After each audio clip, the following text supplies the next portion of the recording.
Test, test.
Good evening. Welcome to our February 12th regular Board of Matthews Commissioners meeting. I'm Mayor John Higdon. I'd like to start with some introductions.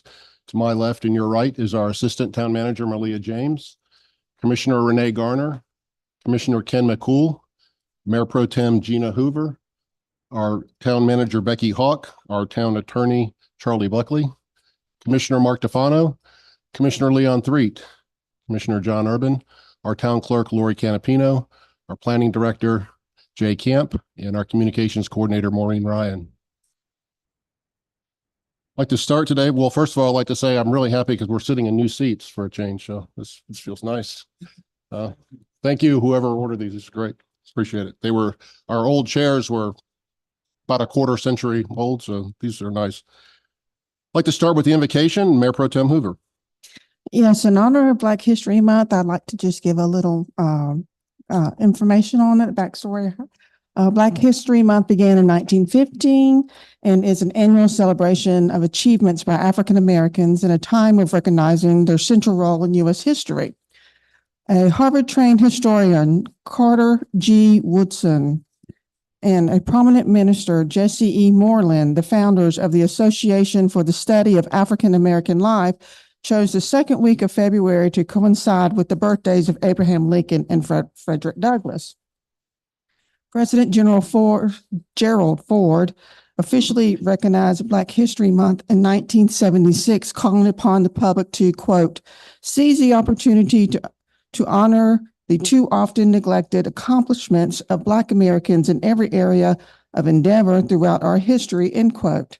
So tonight, I would like to recognize Dr. Mae Jemison, first African-American female astronaut, who said, quote, never be limited by other people's limited imaginations, end quote.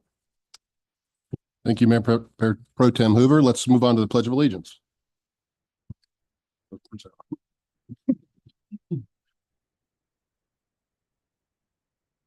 Pledge allegiance to the flag of the United States of America and to the republic for which it stands, one nation, under God, indivisible, with liberty and justice for all.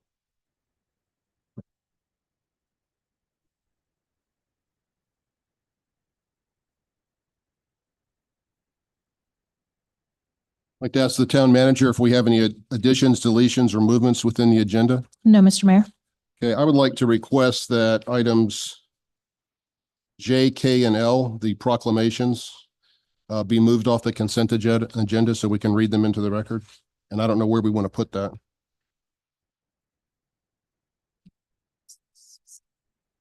Okay, we'll move them under new business, C, D, and E.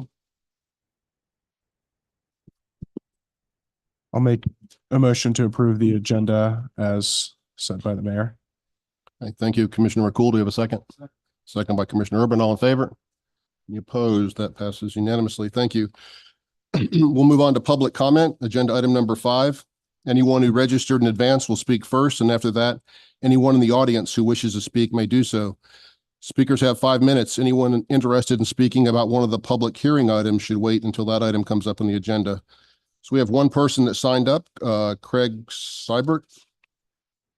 Sir, please state your name and your address for the record, and you. Yes, Craig Seibert, 406 Linder Hill Lane. So I'm here today to celebrate the proclamations that you'll read later. So celebrating Black History Month. Thank you for those remarks, Mayor Pro Tem. I understand also in our on the consent item was celebrating Engineers Month, which I am one, and I think you are as well, John Higgin. I am. And then there was a newer item I saw, a celebration of President's Faith Awareness Month. And as I was reflecting on that, I was just remarking that, gosh, the fact that President's Faith Awareness Month and Black History Month fit so well together. Part of our heritage, as you mentioned, is Frederick Douglass and Abraham Lincoln's relationship. And one of the unique things about that relationship was that Frederick Douglass was born into slavery.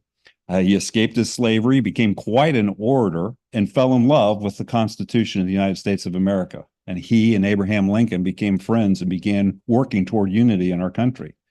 More notably, in the last century, Martin Luther King, in his I Have a Dream speech, always appealed to the founding documents and to the unity of Americans to come together and solve problems.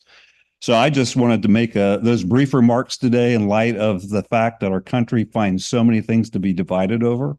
Those two celebrations of President's Faith Awareness Month and Black History Month, in my mind, build unity and bring us together. So thank you for doing those. Thank you, Mr. Seibert. Do we have anybody else in the audience that would like to speak tonight?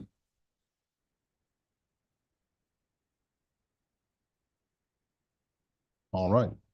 I believe we have one person, Ms. Vivian Brenner, signed up via Zoom.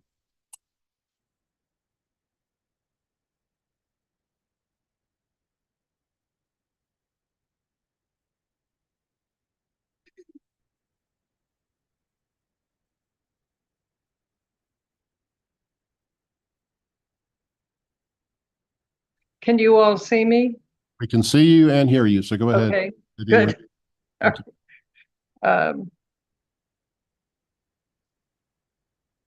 I'm concerned about this president's statement. I'm not sure which president they're talking about. It doesn't say. It might be the president of the United States, but I'm not certain about that.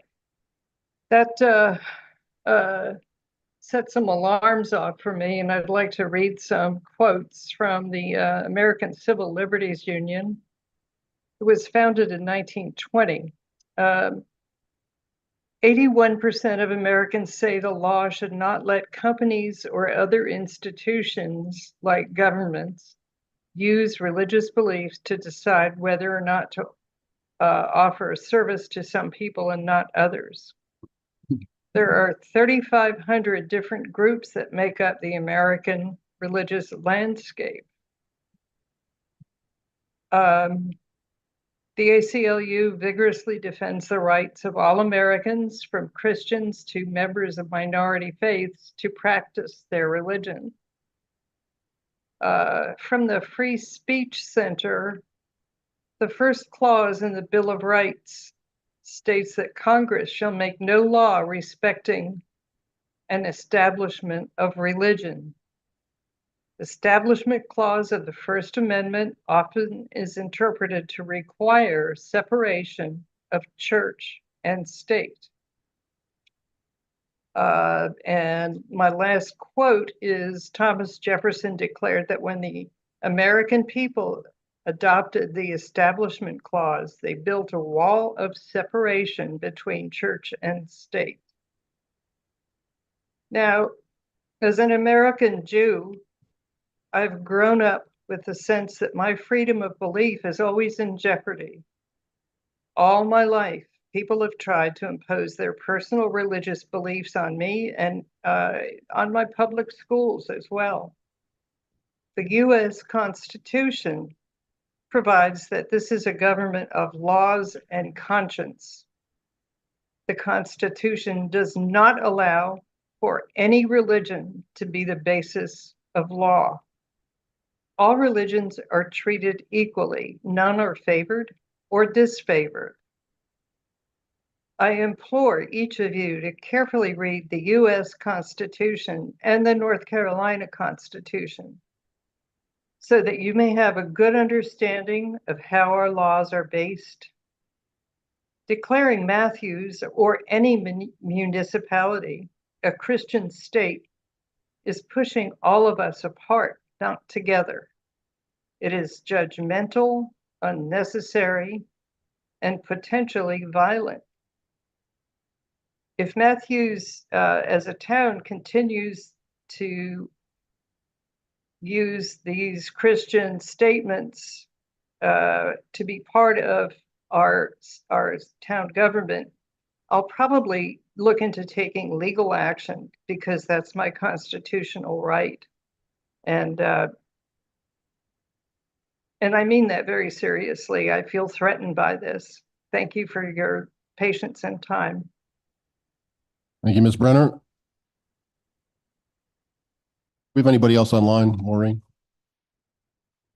Okay, we'll move on to agenda number 6, recess our regular meeting for public hearings on applications to amend the Unified Development Ordinance and land use map of the town of Matthews. Entertain a motion as such. So moved. Motion by Commissioner McCool, second by Commissioner Urban. All in favor? Any opposed? That passes unanimously. Our public hearings will be held tonight until 10 p.m. If any public hearing has not been opened by then, it will be continued to March 11th, 2024. Jay, I'd like to ask you to introduce the planning board members in attendance tonight.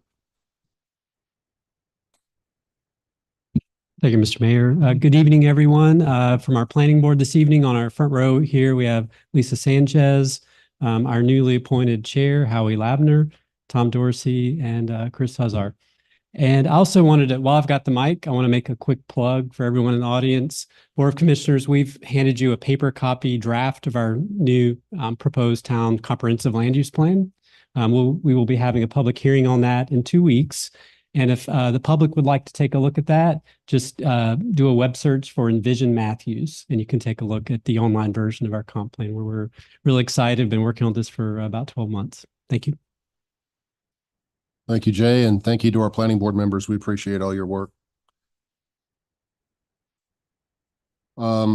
People may speak on public hearing items once during the public hearing. If you wish to speak tonight and the public hearing is continued, you will not be able to speak at the continued public hearing date.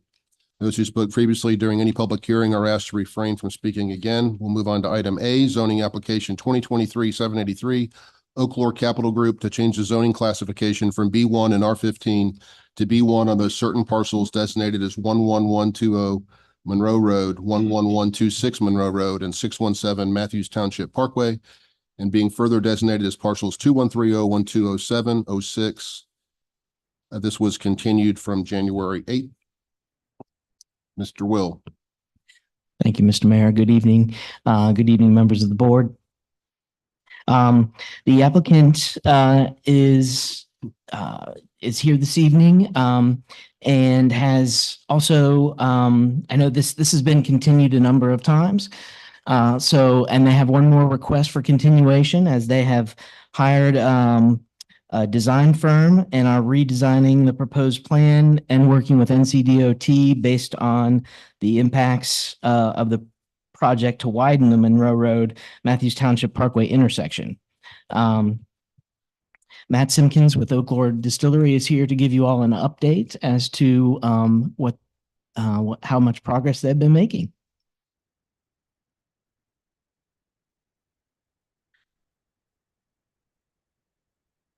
Thank you, Mayor. Thank you, Board of Commissioners. Thank you guys so much for your patience. Some of you all know our story. We're a couple of guys from this area that were neighbors and wanted to create something kind of unique in the area. And you guys have been working with us for a long time to bring that to fruition. So we really appreciate you guys being on our side, and especially to Jay and Rob, who've been unbelievable at helping us try to figure out all the mayhem and conundrums that we deal with in the distilling world. It's a thing for government. It's a new thing for towns to understand distilling. Breweries have been around and have a lot of leeway, and distilleries, we are constrained in some unique ways.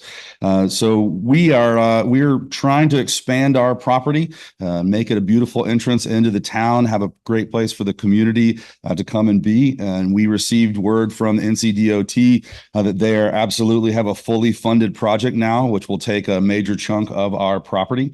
And we're also made aware this last week that there will be absolutely no entrance and exit onto 51 from our properties that we bought. So we're really having to rethink what we're doing. And so we've Redline Architects are working with us now. We're trying to rethink about how to use that property, and also looking for additional properties to be able to continue our expansion. And that brings up some other things to kind of think about. First of all, we ask for your continued patience as we rework this project to make sure that we make good use of what we have, and also a beautiful entrance into the town of Matthews. NCDOT is unique and how you get to work with them, if you get to work with them. But they've also been great communicators so far. So we ask for a continuance again on our project so that we can bring you something you can look at. We expect to have that in by March 25th for the April meeting, so you can actually look at some new drawings. That gives us a time to do that. And we believe Redline is going to be able to accomplish that that timeline. But some other things to kind of put in your bucket of things to be thinking about and talking about are some of the differences between what breweries are allowed to do in the town versus distilleries. For example, breweries can have 10,000 square feet of manufacturing space. In I1 and B1, distilleries are limited to 3,000. And so they're a very similar process. They do much of the same thing, and we'd love for to have some continued conversations about that down the road too. So we ask for your continuance. And Rob, is there anything I'm leaving out? Thank you all. Just so that you and the public know, this board does intend to discuss the planned NCDOT widening project, particularly the intersection that impacts your property during our planning conference on February 23rd and 24th.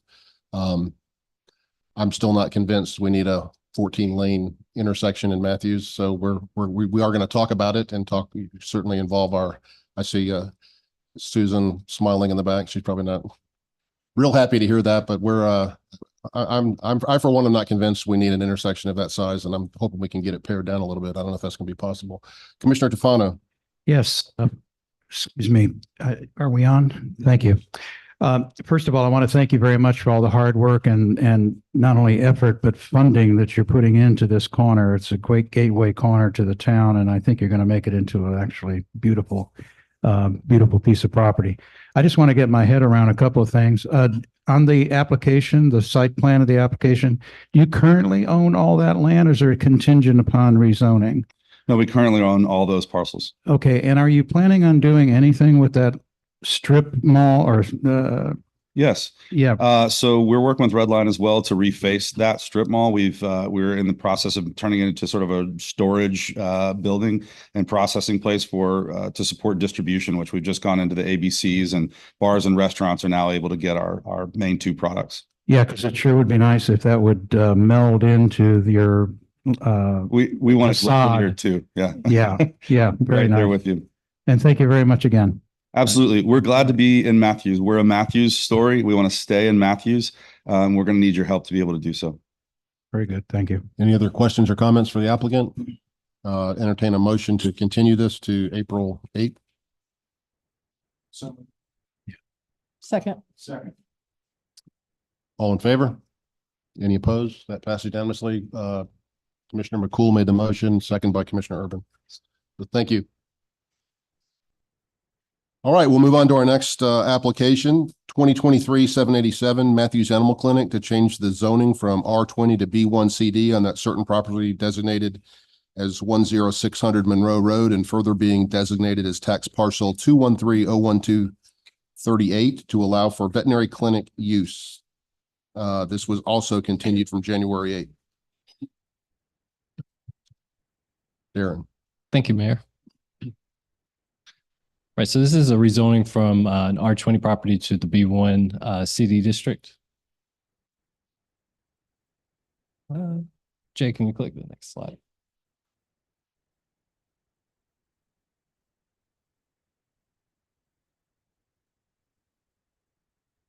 Right, so the property is located right here is this little sliver of R20. Everything around it has been rezoned to B1 so far.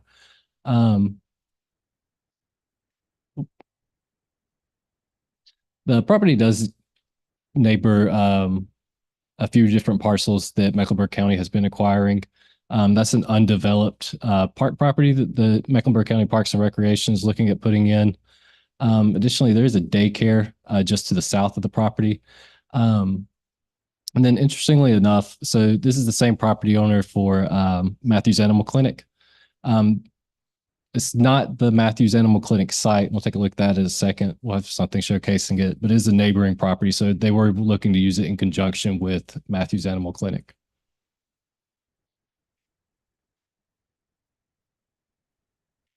Right, so the property is residential in nature.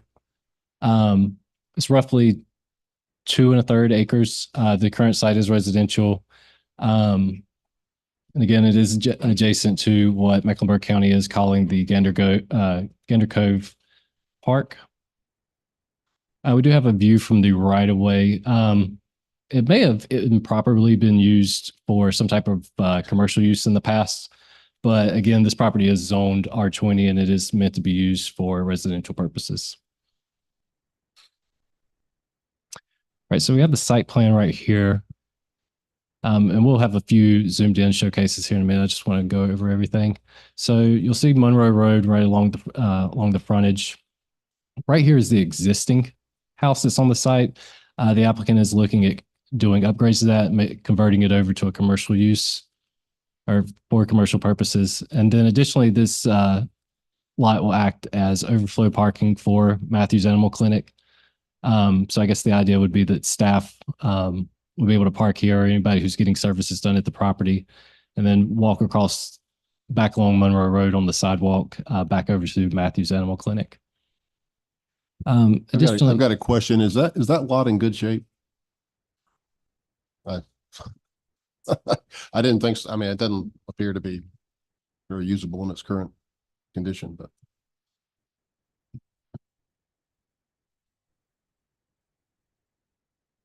and then back towards the back, they are doing some stormwater improvements with the stormwater pond. Additionally, some of the neighboring properties had made a note that I think it's the old Matthew Village site is located on that. So as part of this development, they were going to do a little bit of increased landscaping and screening for those adjacent property owners, so they're not able to see back up.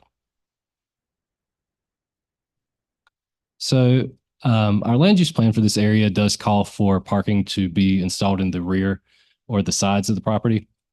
The applicant is proposing a parking lot in front of the existing building. However, one of the things that they are doing is they're looking at providing some type of building pad. It's about a 29 by 55 building pad for a future building located on the site.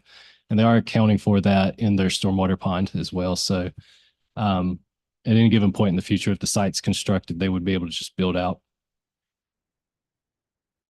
And again, this is just a zoomed in on the back. So there would be a neighbor residential property here, and then there's another one over here as well.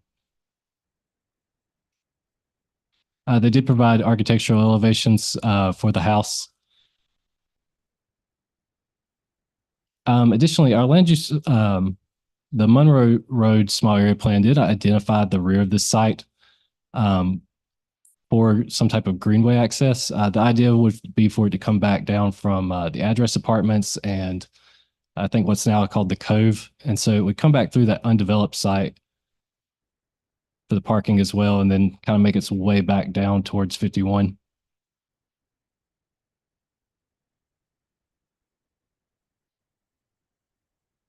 Planning staff did make a note about the multi-use path in the rear. The applicant is willing to provide some type of accommodation for that greenway in the back. And then again, they are looking at proposing that new building pad in front of the proposed parking so that it wouldn't conflict with our planning requirements. And Public Works has no comments at this time until the stormwater concept plan has been approved by Mecklenburg County. If there are any questions for staff, I'd be happy to answer, and the applicant is here as well. Any questions for Darren? Commissioner Threet. One question, the property to the right of this property, it seems to be somewhat in disrepair, if I'm not mistaken. What are the future plans for that? And will this impact whatever we are aware of for that property being brought up to code or some kind of pleasant conditions? Right now, it looks abandoned, if I'm not mistaken. Right. So is there anything that we know that's going to be done there, and this rezoning, would it impact that? So it wouldn't be done as part of this rezoning. So I believe right here is that property that you're referring to. That's the Matthews Village Matthews Pantry. That site has been purchased by Mecklenburg County. And so they'll be looking at redeveloping it in the future as some type of park use. Accommodations that would be made during this rezoning, I mentioned that greenway back in the rear. And so they are open to providing us with some type of accommodation for greenway access in the back. that could extend back down in the future. And if the neighborhood would, like it in the future, potentially connect back in if they desired it. And then back in the rear of the address property, they actually put in a few different kind of greenways, multi-use paths back in the back. That there was a historic cemetery in the back of that property. So the Cove Apartments and the address, that's under single ownership now. And so they are interested in kind of tying back into that greenway network in the future. Commissioner Urban. Darren, the list of uses under B1, were there any conversations or limitations, or is that whole list up for grabs at this moment? I have to look back at the site plan specifically to see if it called out, but I think it was the intention of the applicant to just kind of narrow it down to any uses that were just accessory to the veterinarian office. We'll cross that when they talk about it. Thank you. Okay, the applicants are here. Who would like to speak?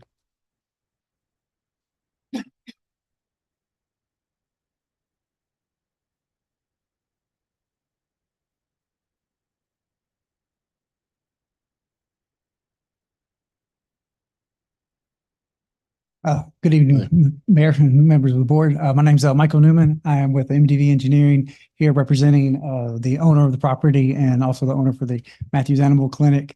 The only thing I was going to point out what Darren mentioned is when we went ahead and kind of did the layout of the site, the parking field pretty much kind of goes back to similar to where there's a gravel storage area that the previous occupant of the property was using.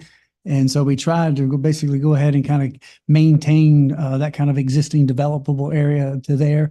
And then also kind of did the layout so that the pond, the stormwater pond, and then also the tree save area were directly adjacent to the residential property. And so that there really aren't any true, commercial uses that are directly adjacent to the residential property to kind of help provide some transition, between this proposed commercial use and those existing residential properties. And then also, like Darren mentioned, we also have the 20-foot screening with also the evergreen trees and shrubs to also provide some additional transition and mitigation between this commercial use and, that existing residential property that is there.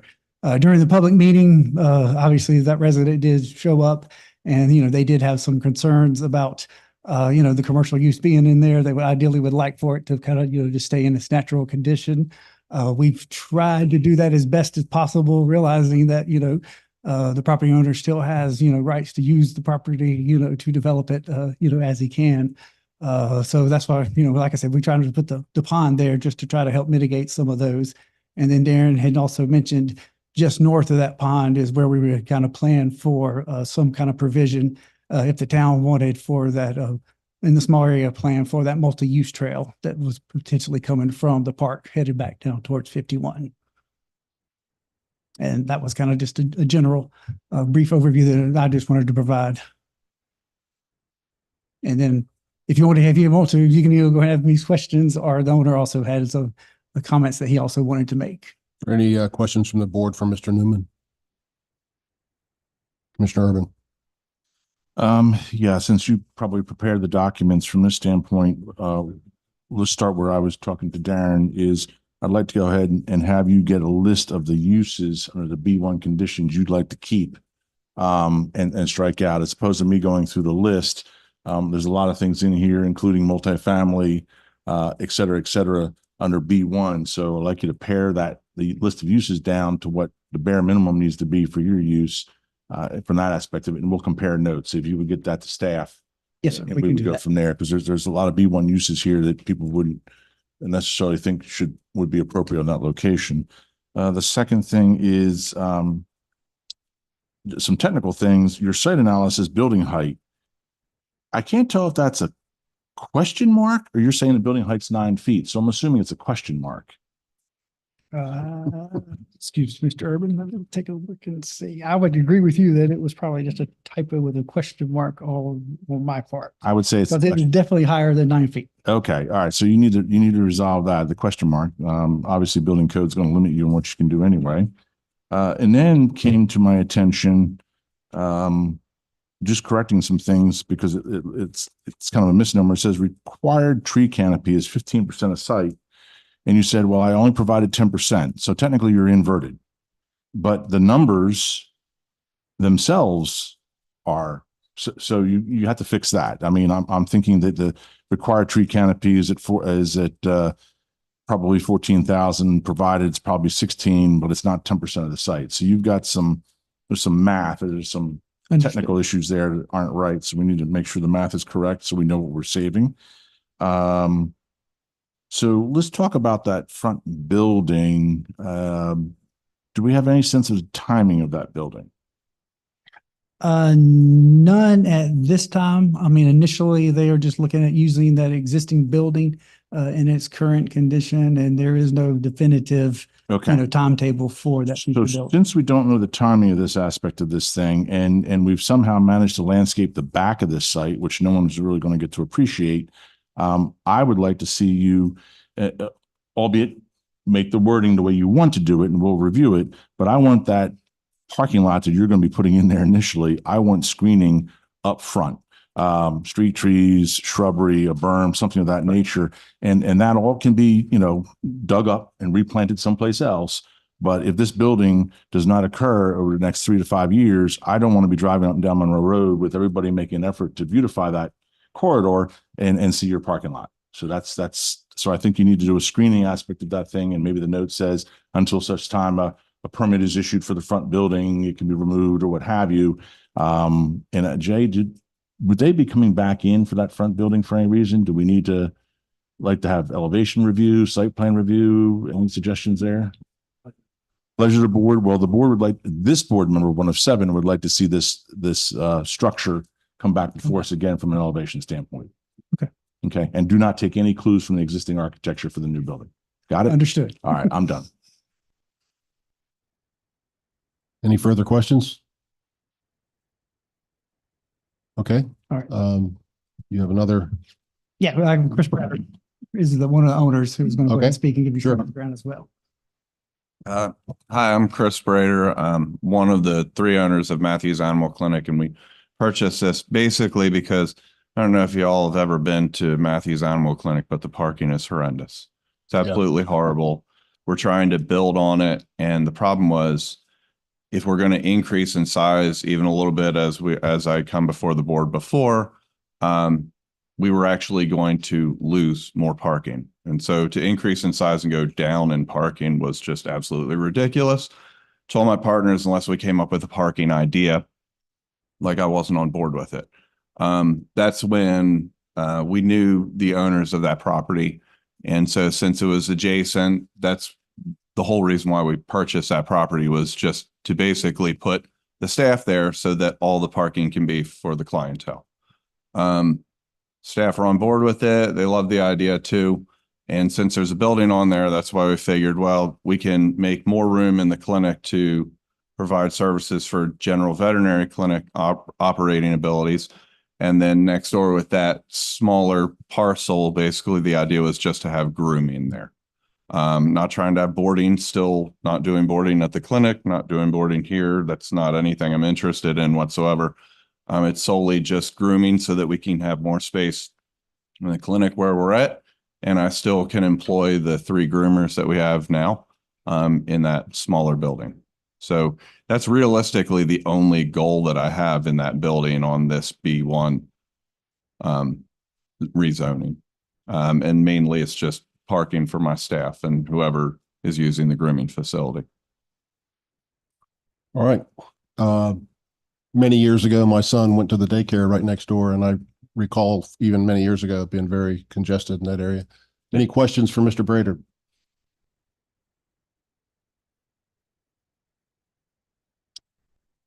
All right, Commissioner Garner? I don't have a question for the owner, but maybe for Susan. Are you ready for that portion yet? Or possibly more of a conversation between the owner and the future Silver Line is really what I'm thinking about, and the alignment of the Silver Line in this lot. Are you familiar with the Silver Line alignment and the widening of Monroe Road? Well, the future commuter rail. Partially familiar. I don't have the most recent plans on it, but I believe it's going to be running along the other side. Is that correct? The other side of Monroe Road? Susan's shaking her head. At Yes. that location, it's Nodding on the other her head, side. Yeah. Please. Thank you, Commissioner Garner, for the question. So you may be remembering several years ago, the light rail was going to come down the middle of Monroe Road and widen out to both sides. And when we did the revised LPA, the revised locally preferred alternative, the rail moved where it crosses from the south side of Monroe at the address over to the Family Dollar side. And then there's a station not far from here in front of where a Quick Trip it currently is. So it is on the other side of the road, and we wouldn't anticipate that it would impact this side of the road. Okay, thank you. That's what I couldn't remember that, so appreciate it. All right. Do we have any comments from anybody in the room regarding this application?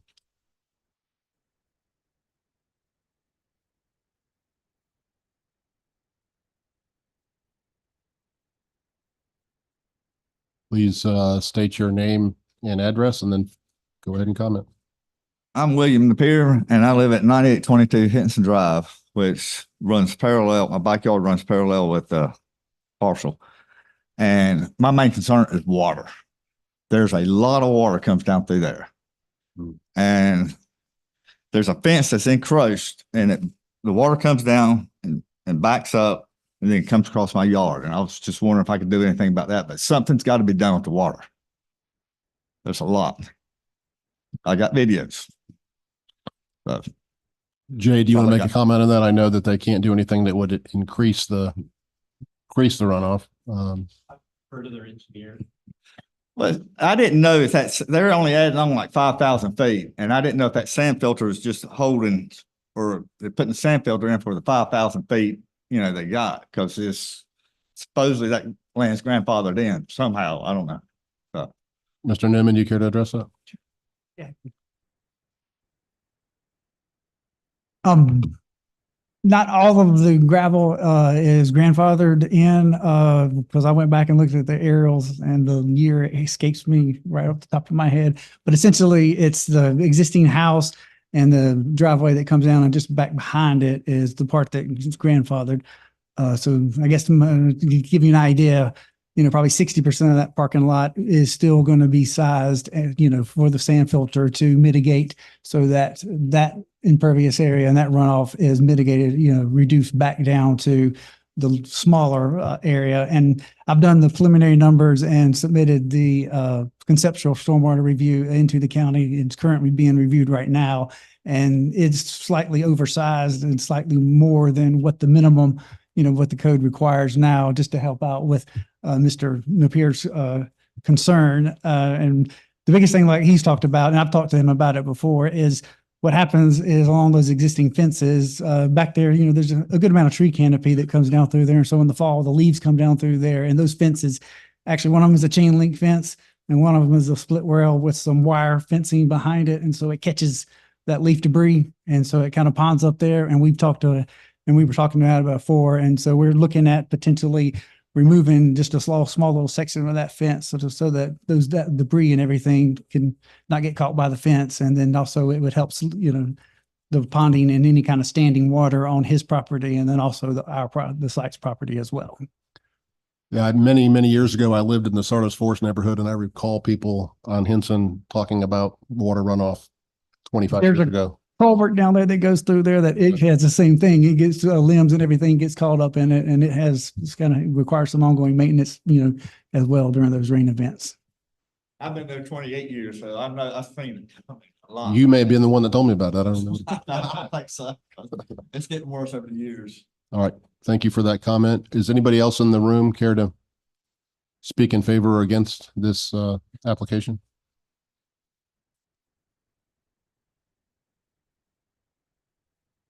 Good evening, Mr. Mayor and the chairman. My name is Bill Lively. My wife, Simona Lively, and I and our two children live at 9824 McClendon Court. We've lived in the Charlotte area for about 15 years and lived at our current address in Matthews for the past 3 years. So that's our property to the south. Yeah, right there, of this property. So my understanding is that the property is currently zoned residential and has been operating out of compliance as a business. It was zoned residential when we bought our property three years ago.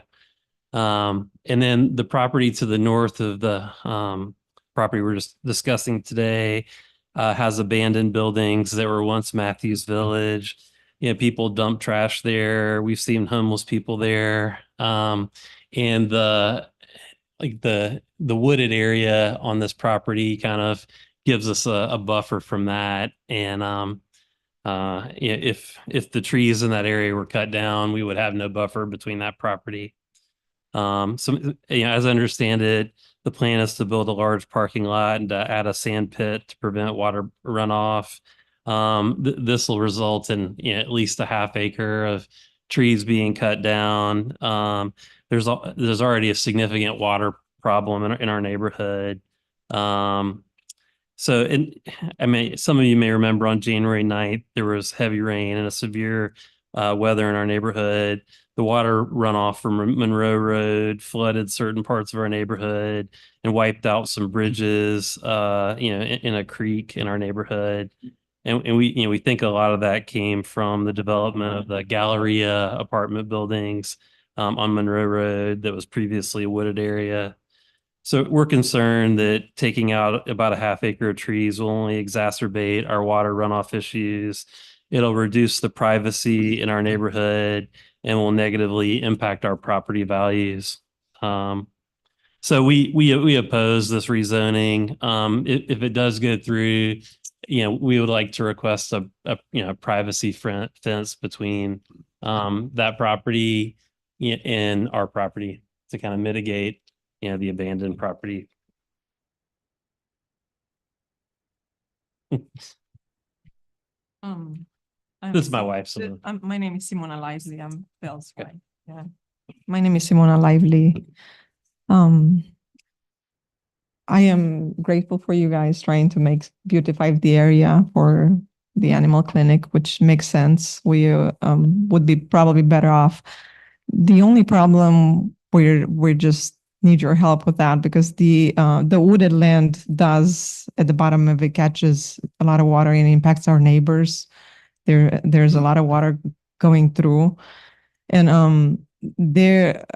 I think it's going to make it worse just cutting a lot of the woods that are still absorbing, and it's just act as a barrier where they're going to put the sand pit or the pond. So I'm not sure I understand this clear. They mentioned as a pond, but before we heard there's going to be a sand pit. So we would like to understand the difference between the pond or a sand pit, and then the maintenance that would come with it. And then also the mosquitoes that probably are going to be attracted either way. So that would be another issue that we have.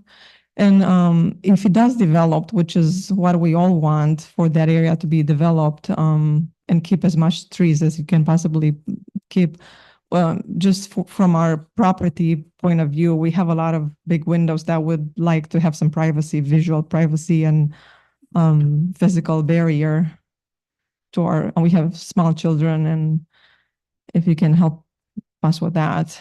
And also the parking lot will just bring a lot of traffic into a residential area. I have kids playing in the back, and would like to, keep them safe, and just, we wouldn't want a lot of traffic going there.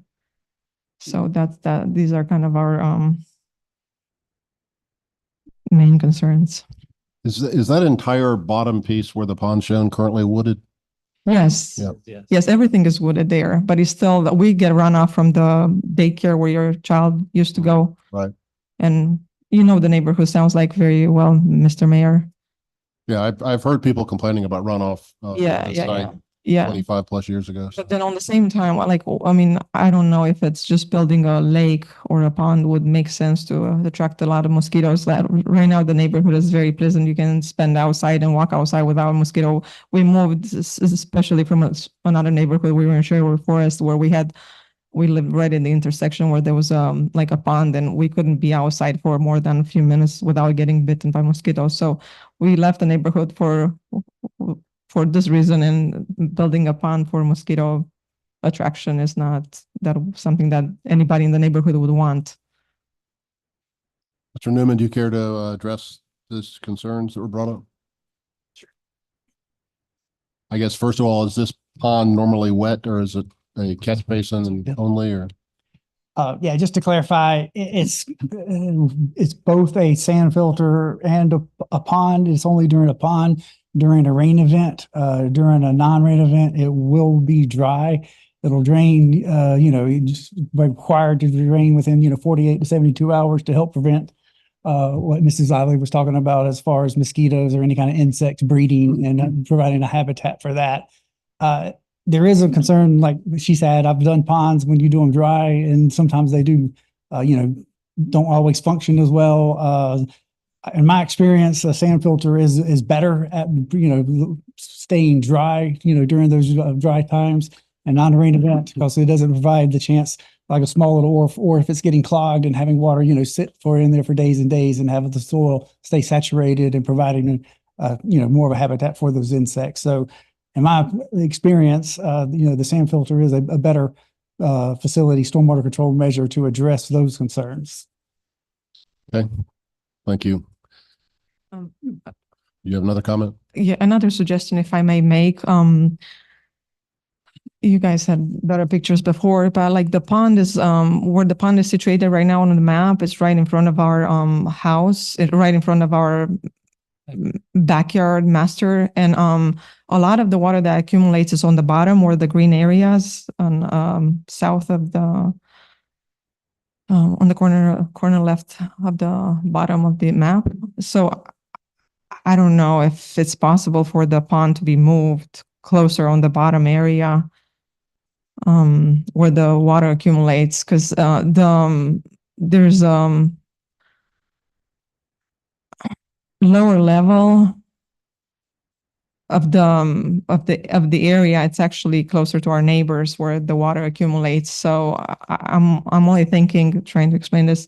For a pond, you would wouldn't capture the water, as much water, just being situated up high where it could be on the bottom of where the water naturally just builds. So I'm just wondering if you could just the pond can be moved down in the lower bottom. Okay, thank you. Mr. Newman, do you care to respond to that comment? Sure, sir. We can take a look at it and see. We could probably move it down some. If you can see, there is right here. This is the existing drainage feature that kind of comes through there and collects basically water from the daycare and some of the other surrounding commercial properties and comes down through that way. So, ideally we like to, can't really do that, because once that water, flows into the pond, then the pond would have to be sized, to handle that drainage area as well. So we could try to move it down some, but we would still have to work around, that existing drainage feature because, for that reason. Okay, thank you. Commissioner Threet. For the sake of conversation, isn't that dry pond intended for the parking lot to run off? The water is running off the parking lot into that dry or becomes a wet pond. If you see the drainage, it's intended to stop the water from the parking lot. Correct. Yes, sir. It's intended to capture the runoff. So if you try to move that, you've created a different problem altogether, because it's intended for that purpose. Correct. But we could, I appreciate you, but we could potentially do it some. And this right here is basically the conveyance system from the parking lot that carries it from the parking lot, into that stormwater pond, into the sand filter. Commissioner Urban. So let's just back up a second so everybody's very clear about this, because I'm not sure everybody understands. So your BMP efforts to control rainwater and stormwater is only for because of statute basically and code. It's only for the improvements you're making. So right now there's a runoff condition that occurs on this site. Okay, so that's gonna technically, no matter what you do, you can't change that number. So if 100 gallons a minute is running off that site and you added all this parking, it still has to be at 100 gallons a minute or 100 gallons or whatever. So I guess the question is there anything you can do? And I'm sure there is to begin chipping away into the delta of what's existing there. Because what I'm hearing is it's already a problem. And it's grand that you're fixing whatever you add, the parking, for every parking space, you got so much area, et cetera, but that's not going to seem to solve the inherent existing problem. And I don't know if it's just your property or adjacent property, anything like that. It's probably a culmination of things, but that sand filter or rain garden, whatever you want to call it, I mean, isn't depth a factor? Is how much you store, et cetera? I mean, you have the ability in which to control flow and all, or does that just completely blow you out of the water here? During the neighborhood meeting, that concern was raised. And so as it sits right now, Mr. Irvin, it is oversized to go ahead and help and mitigate that delta and not just do. So we need to put that in layman's term that then staff and Susan come back and say to the commissioners that are lay folks, they are improving the situation on the site by X percentage over what it is. Because now, so no matter what happens is when it rains tonight, it's still going to flow the same once this project is done. The same flow is going to come off of it. So, and what you're saying is, however, you've made some improvements that if it rains tonight, it's going to be a little bit better coming off your property onto somebody else's property. Correct. Yeah. Okay. So let's get that understanding of what that delta is, so we all feel a little bit better about it. Because right now, I'm sensing that from the neighbors and the two homeowners, it's sort of like, well, nothing's going to change, and it really sucks right now. Understood. Bottom line. Okay. That's in layman's term. It's kind of like meh with the architectural design side. So we have sucks.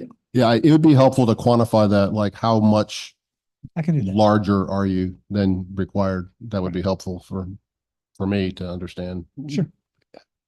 What the level of improvement might be. Gotcha. All right. Anybody else in the audience care to speak in favor or in opposition to this rezoning application? I'll ask Maureen if we have anybody online. All right.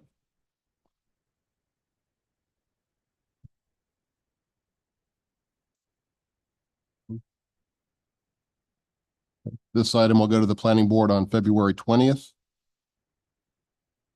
And then come back to us at the March 11th. Yep.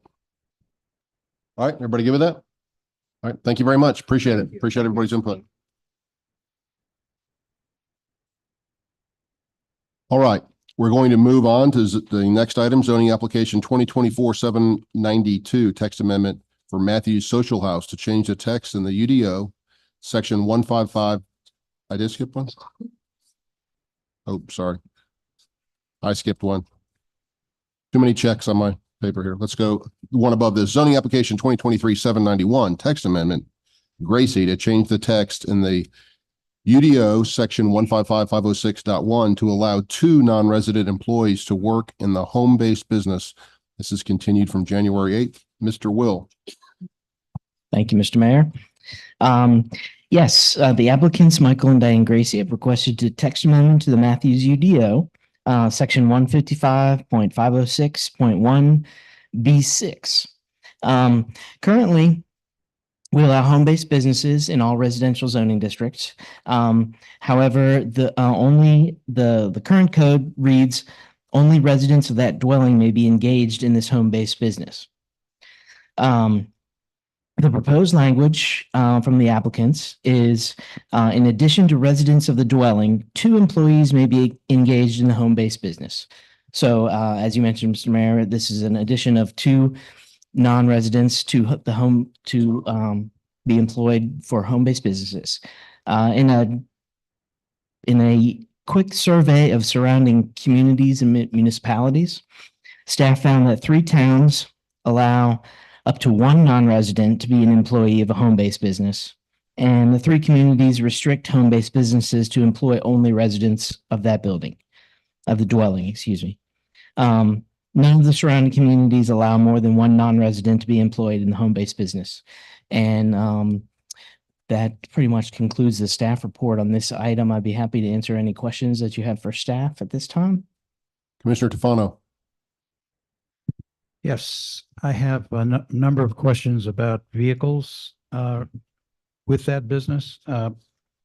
We have recently had a citizen who has a home-based business with a trailer that he's not allowed to park in his driveway because it has two things. It has signs on it about his business, and also the fact that it is a trailer, and trailers aren't allowed to be visible from the street. I'm looking at the particular UDO section, and I see that about the signage on the vehicle cannot extend past the hood or et cetera, et cetera. I don't see anything in the home business about having a trailer in the driveway. Can you help me with that, and also how that merges together? In other words, where does it specify that they cannot have a trailer in the driveway? Right. That is actually not part of the home-based business code. So I apologize. I did not provide that to you. It is in general, trailers, boats, etc., are not permitted to be in the driveway front of the, I think it's the terminology is existing past the setback. Yeah, Right. the established setback. Yes, sir. Okay, so here's the dilemma. So the homeowner or the person that owns that business, if it's their trailer, they can't be in the driveway. But let's say, for instance, there's somebody that comes to try to fix their plumbing or something. So that person, they bring their business and their trailer into the driveway, and it's perfectly fine for that visiting person to have a trailer with signs on it because it's a temporary thing. They're doing business there in the house. So here's the hypothetical question. What if this is a business that requires trailers with signs on it? The homeowner is going to park their trailer out of sight, but the additional employees are not residents there, and they have vehicles that are corresponding to this business. Is it perfectly fine for the employee to come in with a trailer with signs on it and park in that driveway? It's not covered. So what I'm trying to get at is that there has to be a lot of work done on the vehicle signage and vehicle types that are in that driveway at any given time based on whoever happens to be employed in that home. So there's a gap, there's a hole in the UDO that doesn't cover that, unless I am misreading. Jay, can you help me with that?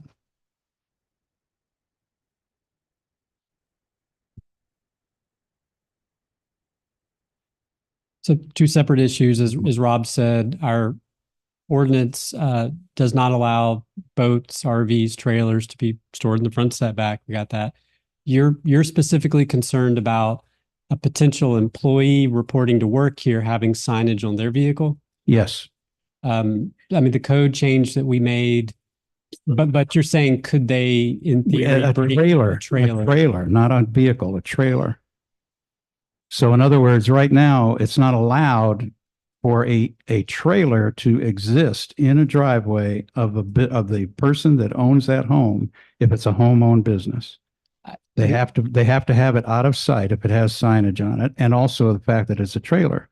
But it does not address the fact that if there's an additional employee who is not a resident there that brings their truck to work when it has a trailer parking in the driveway, there's nothing that prohibits that from happening. So that, I apologize. This is a little bit out of the scope of the request to have employees, but I understand the connection you're making. I don't think it's out of the scope. It has to be considered before someone can make a decision whether or not one or more additional employees can be there. We could make a zoning interpretation on it. My my instant response is that if the signage on the trailer is the same as the business, the home-based business, then we would not allow it. Right, but that's not addressed in the UDO. I would submit, I have a slightly different interpretation, but I would submit that if someone came and parked in a driveway for 8 hours every day with signage, regardless of what it would be in violation. If there's somebody there 40 hours a week, that violates the spirit of our UDO currently as written. It may violate the spirit, but it doesn't violate the text. Well, you can't park a trailer or a boat or an RV in front of the setback. And if they were there for 40 plus hours a week, I would think that would be in violation, but I don't know. Yeah, but it currently is not worded that way. And that's my major concern, is if you have more than just the resident there, and it happens to be a business that requires trailers with signs on them, that the people that are reporting to work there are going to have this. The homeowner can't have that trailer at any time in their driveway, but a visitor can. So it's something that needs to be addressed. And not only that, I'm looking also at the traffic and parking impact in item number B12. And it says that it's only there that for that particular driveway in the residence, that they're not required to have additional parking. So in addition to that, I believe this particular applicant is on a cul-de-sac, if I'm not mistaken. So if there's not any additional adequate parking in the driveway of the home, there's going to be have to have parking in the street, which in my opinion, if there's multiple employees there, would have an impact on the parking of the residents. So those are questions that I have that I would like to have addressed before it's considered further by me at any rate. Commissioner Garner. I had a similar question, and that I guess I would rephrase it and say that, the existing ordinance has rules for containing parking, but what would enforcement look like for overflow surrounding the house? I'll start with that one. I've got some more.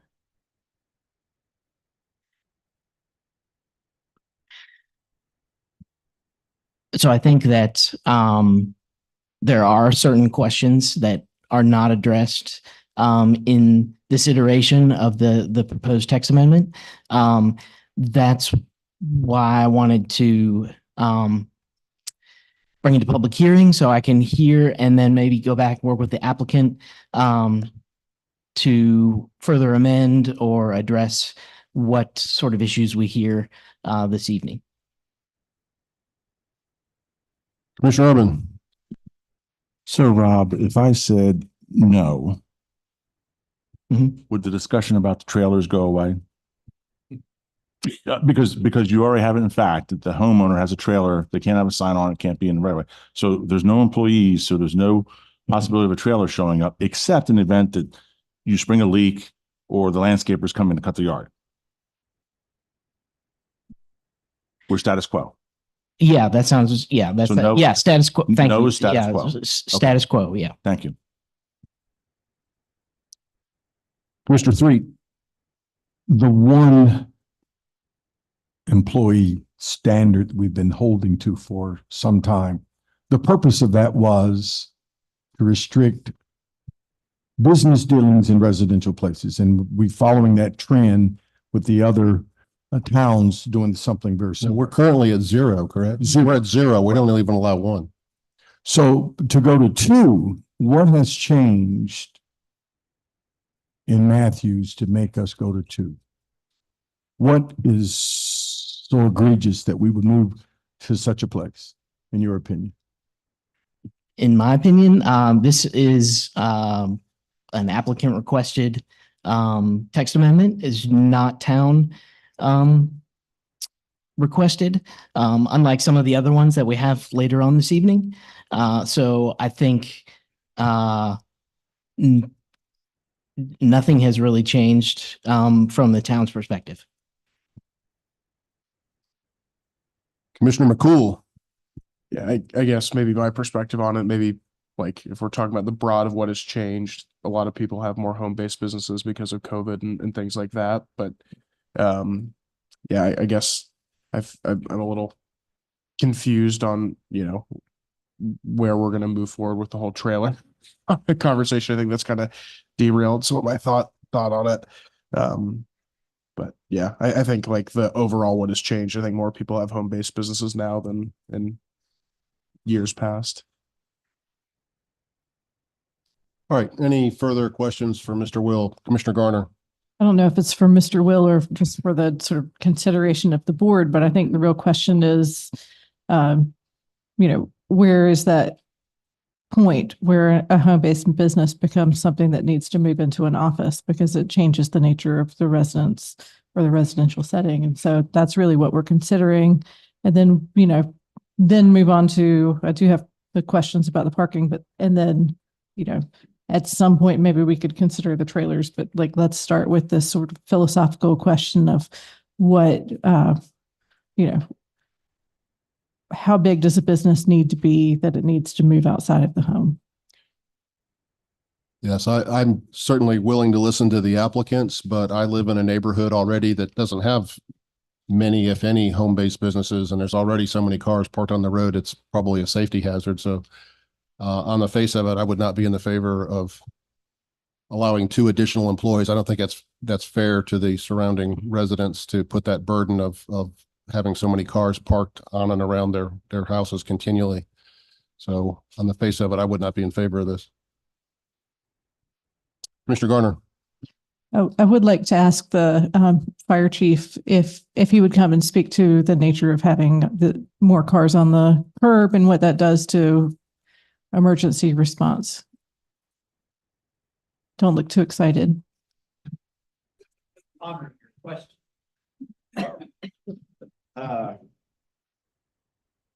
So I did have a little heads up. So I did some research, and as Mr. McCool pointed out, the use of home-based businesses has grown exponentially since COVID.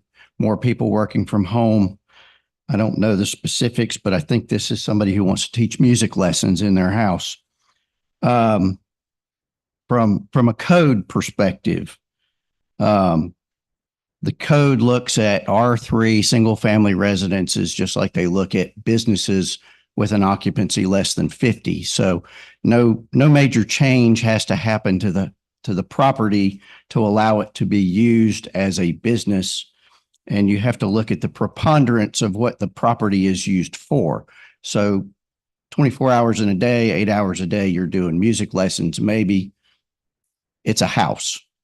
So the structure is the first thing we need to look at. The second thing is the parking. All the roads in Matthews are at least 20 feet wide. While 20 foot wide in some instances creates a problem when you have parking on both sides of the street. I am not an advocate of designating one side or the other of a neighborhood street as no parking, because some resident is always on the wrong side of the street and can't have people come visit and park in front of their house. So, I'm typically home-based businesses are for accountants, lawyers. There's not a lot of equipment coming and going. It's just the people and their skills. So, as long as the vehicles are not double parked in the street, we can probably make access to the home-based property building. Just to follow up on my comment, my heartburn is this is a text amendment, so it would be town-wide. And there may be some locations in Matthews, I'm sure there are, where it's more rural and to be no problem for having 8 or 10 cars pull up into the driveway and park. But I think in a very tight subdivision, it could be very problematic. Commissioner Urban. I think the chief stepped on something, didn't realize it. But I have a sneaking suspicion the R3 designation would change with a caveat. If you start having employees, and by extension, possibly a visitor, come into your home in a commercial aspect, that home is going to end up being regulated by, let's say in our case, by Mecklenburg County, because then they're going to say you have to provide accessibility to that employee that may be wheelchair bound. And next, you're opening up ramps, door clearances, ADA, ANSI 117.1. If you go from calling that structure R3 and you now call it B, Yes. then you have to make that change. But Charlotte's new UDO talks about home-based businesses, and there's no signage, there's no negative impact supposedly on the neighborhood character. Earlier we talked about the paint company house that's at the front of the animal hospital lot. We probably have more of this going on in Matthews than we want to realize. Yeah. It's just there's no mechanism to, if it was a daycare, then we have specific language that we can look at. If a person was cutting hair and they had an employee, and then the person visiting to have the haircut would require accessibility needs, I guarantee you Mecklenburg County is going to jump all over that and say, where's the accessibility? I see the camel's nose going underneath the tent on this puppy. Yes, that is a whole nother can of worms. But again, unless you're changing the preponderance of what the structure is used for, you don't, if they're running a business out of it 18 hours a day, then it becomes a B. If it's kids learning to play an instrument in the afternoon after school, you're still in an R3 home business occupancy. Commissioner Tufano. Nothing new to add, but I just want to reinforce what the mayor said, and that is that this is a change, which is not site specific or business specific. And this could cause large scale issues in the future if this were Pandora's box were opened. So thank you very much for that comment. Commissioner Garner. So Chief, before you go, we've got our act down. Basically, to sum it all up, you as an emergency response person don't have concerns about somebody teaching music out of their house. No, I think if somebody was running a repair garage out of their garage, I'd have concerns. I agree. This is a text amendment. It's town-wide, but I think we have to look at enforcement based when problems occur. Okay. Not write a rule that prevents people from using their homes in a business fashion if it's warranted. Anyway. Right. Thank you. I mean, we had people ask about emergency response. So I do want to make sure we cover that when we're talking about it. I guess also as a follow-up for Rob, can we whittle the uses of home-based businesses down further so that it eliminates the possible trailers and whatever else may be? Yes, absolutely. Because we have particular home-based businesses that are prohibited. We have a list of those already. As one of Chief's concerns, he said, was the repair shops. Those are not permitted anyway. Neither is a barber shop or a beauty shop.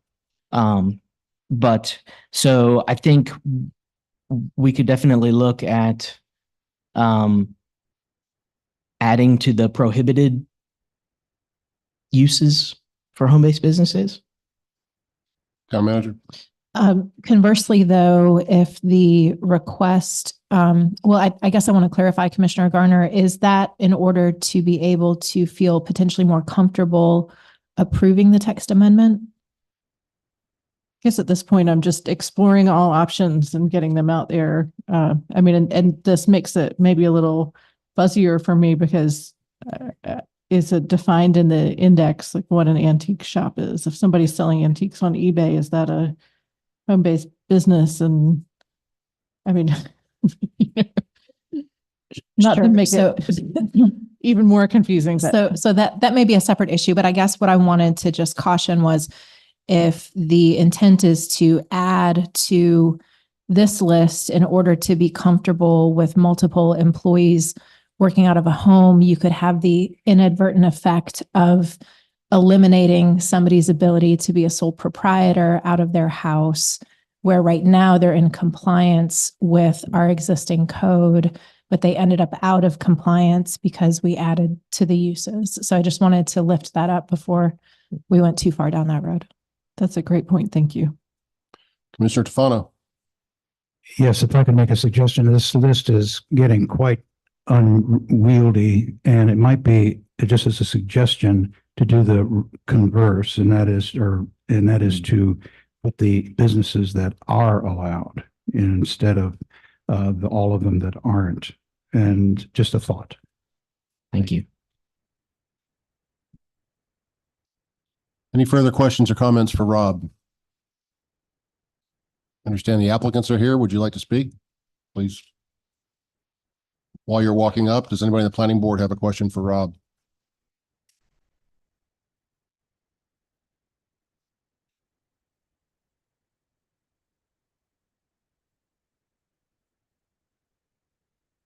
Hello? How you doing? Thank you. So it's music lessons, yes. Most of the kids.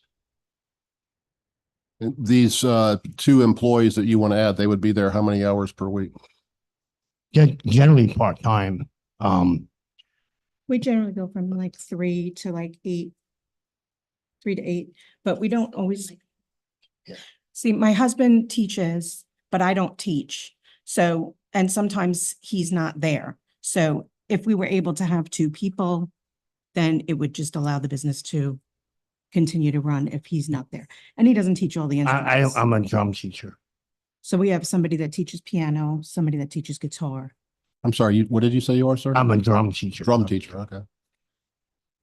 But we use electronic drums, so there's no issue The with noise has never been an issue for because any of them. it's controlled by volume. The concerns that we've had on this board is just cars parked on the road. Right. We have addressed that with any of our students and the parents. We've asked them to just drop off if they can. We do also have a lot of neighbors that walk. We have adult students. We have kids that come from the neighborhood itself and they walk or they take their bike. But I do understand the concern. Our driveway has room for 6 cars. We don't have trucks. We don't have signs or trailers or anything like that. But we have asked people to please drop off if they can, because we do understand that could be a concern to people. Commissioner Tefano. And we have been doing this for quite some time without complaint. So, I mean, I do understand where people are coming from, but, you know, it's also the way we make a living. So we're trying to please whoever we can, however we can do it. I just want to make certain that you understand, I'm speaking for myself now, that these questions that I'm asking and the others are asking are not anything negative against what you're trying to do. It's just that this is this would apply to every home in Matthews. Right. And we have to be very careful about what we're doing. Right. We understand. And I just wanted to say, I commend you for what you're trying to do, and we'll do the best we can to look at all the facts and come up with some hopefully reasonable answer. Thank you. Okay, thanks. Commissioner McCool. I think I know the answer to this. So maybe this is for Jay. Is there a way that instead of making it, townwide to the UDO, it could be approved on a case-by-case basis, almost in a zoning way, where, if there's concerns about trailers, say someone's running a HVAC business or whatever, or, this fine couple who's just running a music business, there's a big difference there, right? So, could it be case-by-case to alleviate some of the problem? So the only way it could be, and I wouldn't call it case by case, but the county issues a home occupation permit. So if you operate a home-based business, you're required to get a permit. That's an opportunity for an inspection. So if we had a parking requirement, say you wanted to approve this, but you wanted someone to provide 4 parking spaces instead of 2, that would be an opportunity to inspect the site and ensure that it complies with our code. As far as a case by case or having the board approve, I would defer to the attorney. That's the UDO is usually pretty cut and dry. Yeah. You know, you can do it or you can do it with these conditions. The only time as of right zoning can be basically constricted more is through the legislative CD zoning. And that's a zoning district vote. That's not a case by case vote. And no new zoning district would be created by this home-based business. That's still in a residential zone. So there's no way to do a specific, site-specific, if you do this, then you can get that. Yeah. So the difference is it's not a zoning district. That's not being asked to be changed. It's at least worth a shot. Oh, yeah. Any further questions for the applicants? Planning board, you have any questions for the applicants? All right, would anybody in our audience like to speak in favor or against the zoning application? Maureen, do we have anybody online? Okay, we can close the public hearing. It will go to the planning board on February 20th and back to us on the 11th. Your Honor, I think that'd be February 27th. The fourth Tuesday. Thank you. Thank you for hearing Is that- us. Thank you. Yeah, previous as well. And correct the minutes. Sorry about that. All right, thank you very much. Thank you.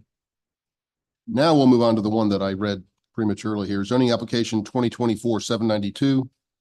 Text amendment for Matthews Social House to change the text in the Unified Development Ordinance section 155.506.26 to allow permanent food trucks in the HUC district and to add concierge trucks as new use in the HUC and B1 districts. Darren. Thank you, Mayor. All right, so the applicant is requesting the option to allow semi-permanent food trucks to remain on site. Currently, our food truck ordinances, they require that no food truck is allowed to stay overnight. So what they would be looking for would just be to allow the truck to remain on the property if it meets certain conditions. So this text amendment would be looking at adding a land use to our HUC district and our B1 district. Specifically, the changes in the UDOs kind of scattered in a few different spaces. So we'd be looking at adding the land use classification as the concierge trucks to the land use as an accessory use. So these would not be allowed as primary uses on a property. You couldn't just like go into a vacant property and set up shop with a bunch of food trucks, for example. So this would be designated in the HUC districts and the B1 district with prescribed conditions. And we'll touch on those in a moment. Secondly, it would create the prescribed conditions that the food trucks would be holding to. There are a few reserved sections in our prescribed conditions section for the UDO. So they would just be kind of taking over one of those. And then additionally, it would be allowing an exemption in our temporary uses. So that anything that met all of the standards listed would be exempted from our temporary uses. Just because it's a little bit all over the place and there's a lot of text with adding the new land use classification, we just kind of noted that you may want to look at the types of zoning districts that this would be allowed in. The impacts it would have around town, as well as the standards for the concierge trucks and then the associated primary land uses. Jay, if you could go to the applicants. Yeah, so this is kind of recap, and then if you go to the next page. So this is kind of the bulk of the text amendment that's being requested. So this would be for the concierge trucks, may only be used in conjunction with, they have not provided land uses, but the applicant is open to narrowing that down. For instance, we could require that these could only be in use conjunction with like a restaurant or some type of similar uses.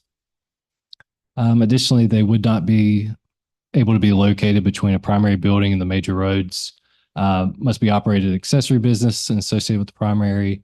Must be operated only during the hours of the primary business. So you couldn't close up shop for the day and then just have the food trucks kind of running in the background.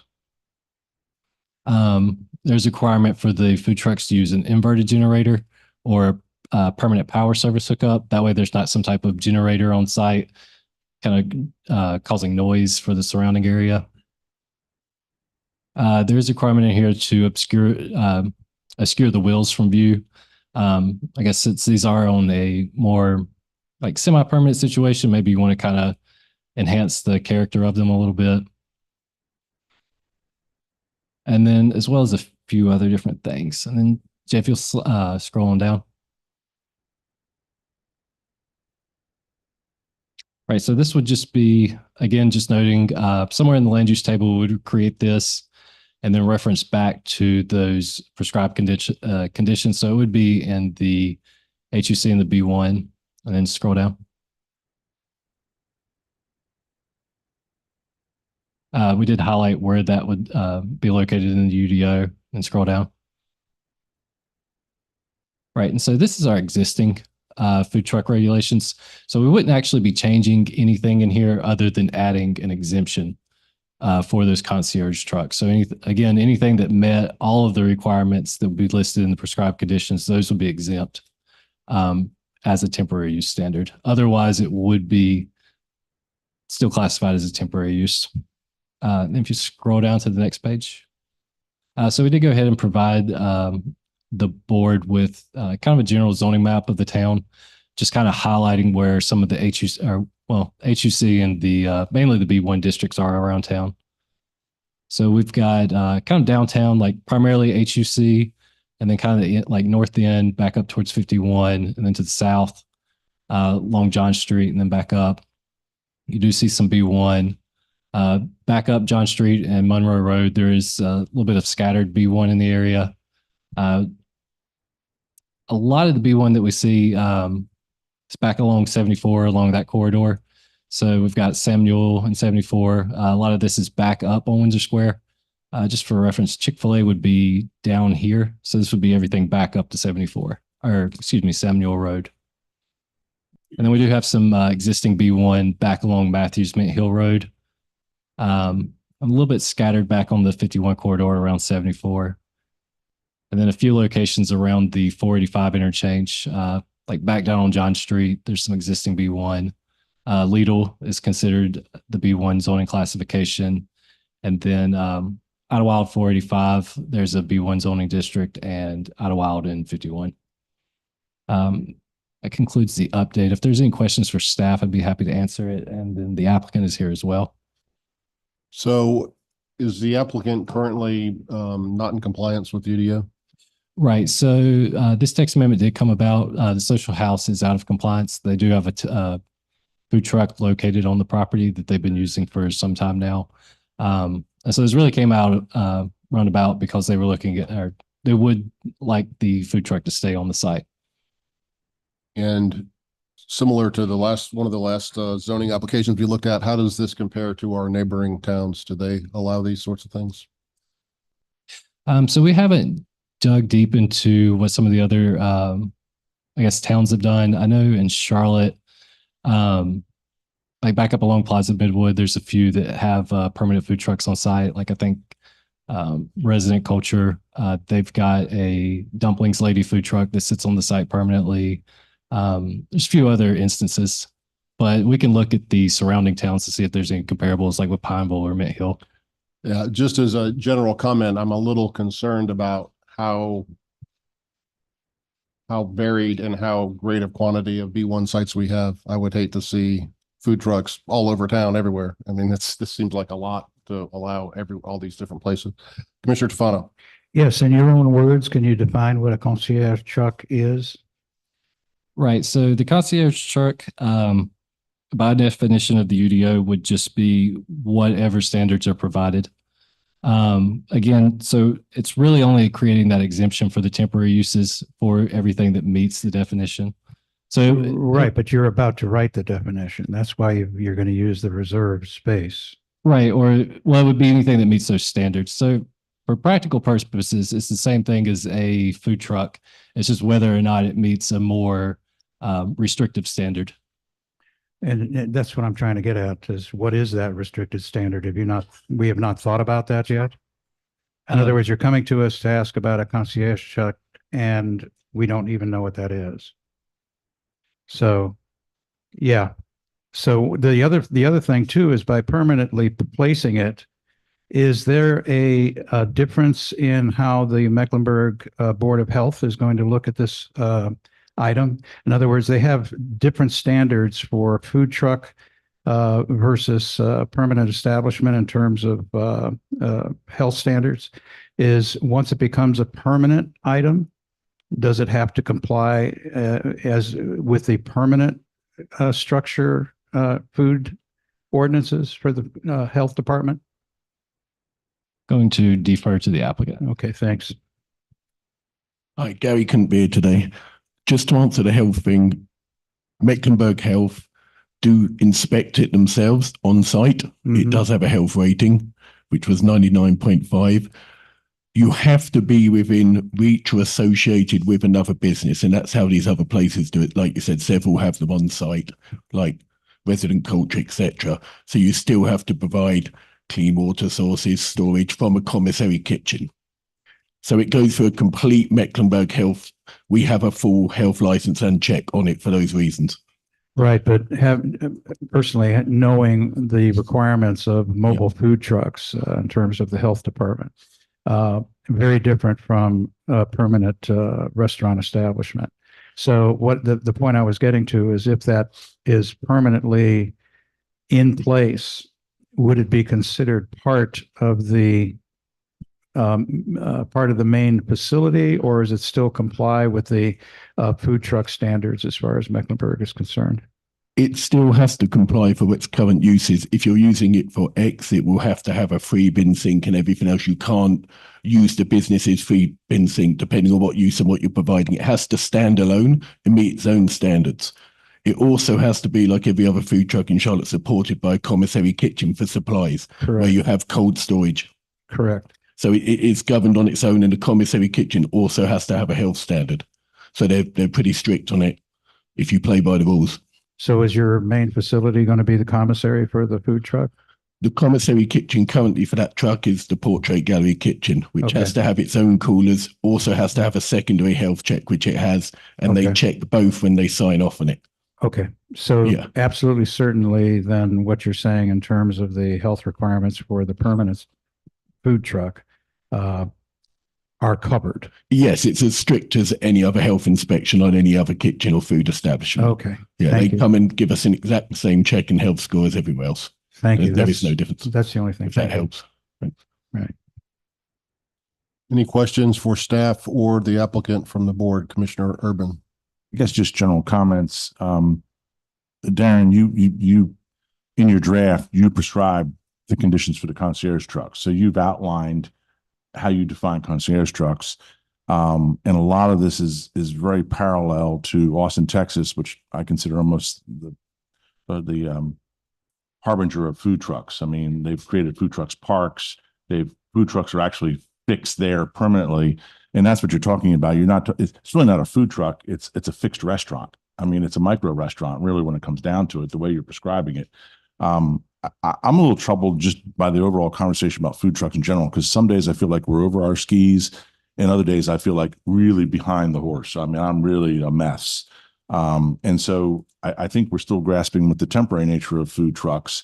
And then to move to this level, I think it's commendable to kind of maybe move to this level, because I really like what Austin, Texas did. You literally go down the street. There are no wheels on it. It's got skirting on it. It's a restaurant that looks like a food truck. It's got outdoor seating and et cetera, et cetera. It's inspected as an independent restaurant. And that's kind of all that you have here from that aspect of it. I think what troubles me a little bit is that kind of like we have an HUC, to go to the mayor's point, it's this sort of like, oh, well, we'll drop it into a B1 and it's everywhere's.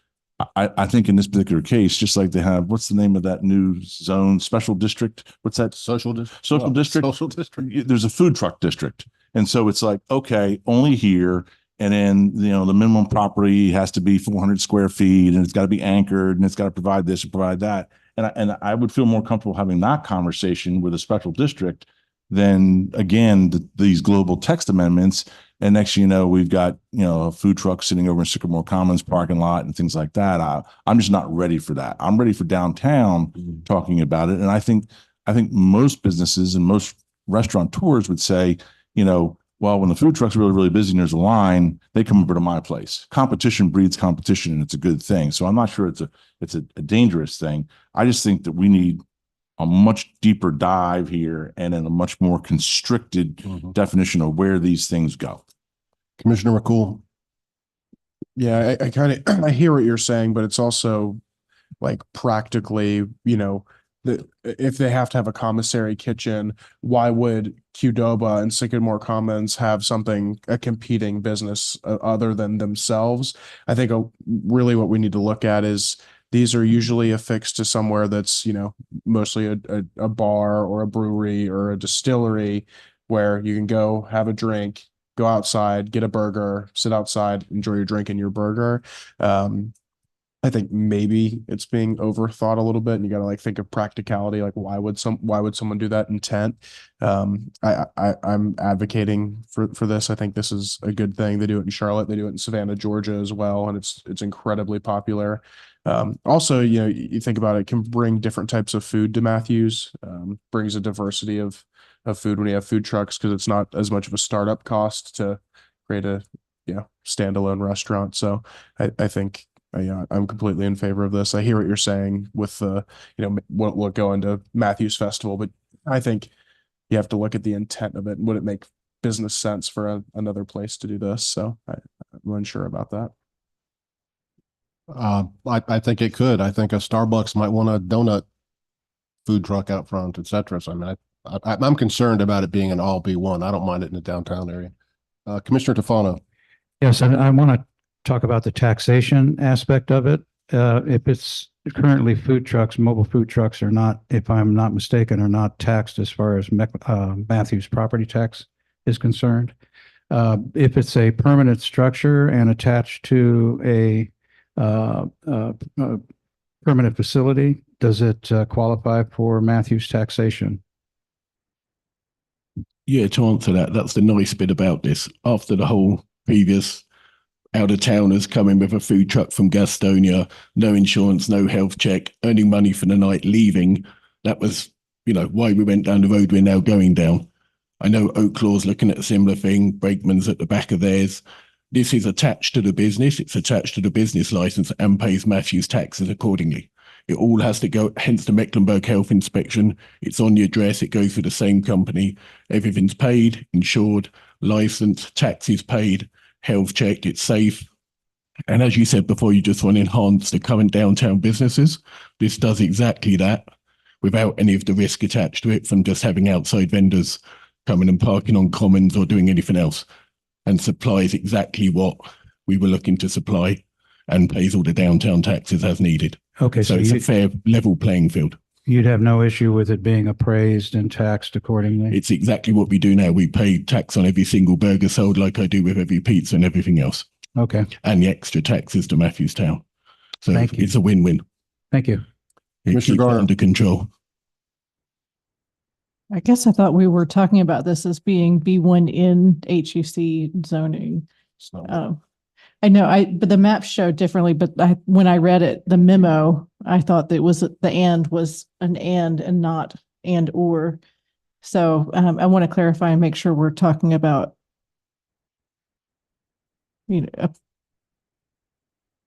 Right now, the request is for both zoning districts. but it would be suitable to discuss it as B1 in HUC. Or B1 and HUC? They're inclusive. They're exclusive. HUC doesn't have B1. I thought that was what the HUC. red was. Okay, I'm sorry. Right. Is that correct? I mean, right. And I didn't, that's probably my fault for not putting a legend on here. So HUC is its own standalone zoning district for our historic urban core. And then our downtown area is made up of a downtown overlay. So that encompasses a variety of different zoning districts, such as HUC, B1. I believe there's a few office districts as well. And a good number of residential zoning districts. Okay, so then maybe what I'm saying is that it would be businesses in the downtown urban core. Right, in the historic urban core. Now, one of the things that that's a good point you kind of brought up about the two zoning districts being different. One of the things you could do as well is you could create two different sets of standards for each of the districts. So like within the HUC, there could be certain guidelines for that zoning district. And then for B1 zoning district, you could be more restrictive with additional requirements as well. I guess right now I'm only comfortable talking about the downtown overlay. And then, you know, like we did with the last food trucks program, create this pilot program to see how it works out, or to see if it's, you know, if it functions as we think it would function. Secondarily, I would like to ask the chief a question. So while the chief is walking up here, you're basically talking about the upper left-hand corner of what's on our screen. Yeah, just the downtown. And that's where I am as well. Yes, ma'am.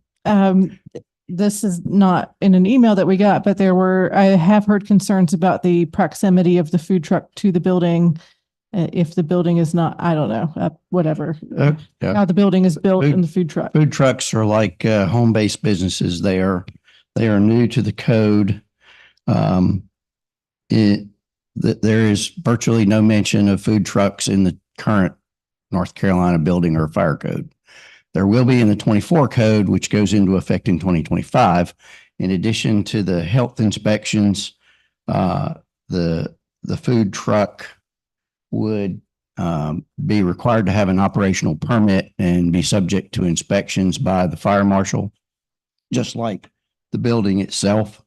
The structure, the food truck, concierge truck, would have to be at least 10 feet away from the hard structure.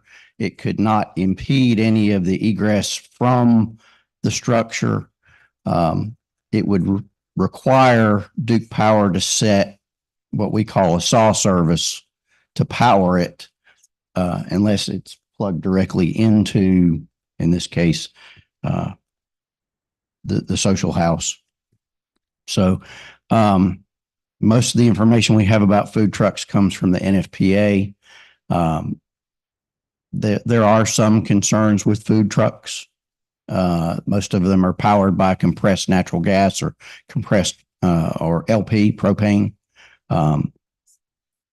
So, you know, they do have to be inspected regularly.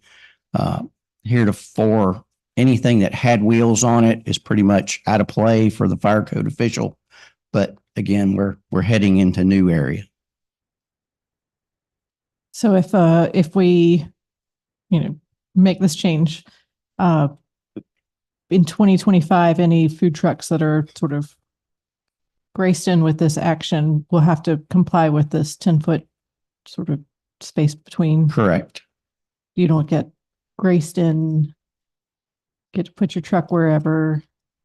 But because they're not permanent, they don't have a foundation. This is where it's going to great concept, but this is where it's going to get off the rails. And Mr. Urban mentioned the county building standards. So we're going to get into hurricane force wind provisions. We're going to get into strapping. We're going to get into bonding and grounding. We're going to get into all kind of places that was never intended, but it's in the building electrical mechanical code somewhere. So Louisa is going to enforce it. So. Okay, thank you. Keep your trailer hitched. So, I'm sorry, did you want to comment on that? Sorry, just to add to that, yeah, he's correct. Obviously, we looked into this a lot. You cannot permanently take the wheels off, block it up, or put it on a temporary foundation. It still has to be fully movable and cannot be locked into a space that within 5 minutes you can't wheel it out of there. That's the differentiator here. We're not talking about a mobile home or something that's permanently done. Covering the wheels with a skirt, as so many other places do, the place still has to be movable. If not, it does get used as a permanent structure. The minute you take the wheels off and take away its ability to move, that's when the switchover is. As long as it still has wheels and it's covered, then, as the chief said, and he's aware, yeah, you don't have to go through the strapping and everything else and hurricane and tort and all the other tests that come into it. So it's kind of the in-between, hence it's still a concierge food truck and not a mobile home drop or a permanent shed structure. Thank you. Where I am on this, and I think I want to add on to something Commissioner Urban and Commissioner Garner said, I would be in favor of taking the properties that are highlighted in the upper left-hand corner of this and calling that a social district and allowing this only there initially, as Commissioner Garner said, as a test case before we allow them all over the town everywhere.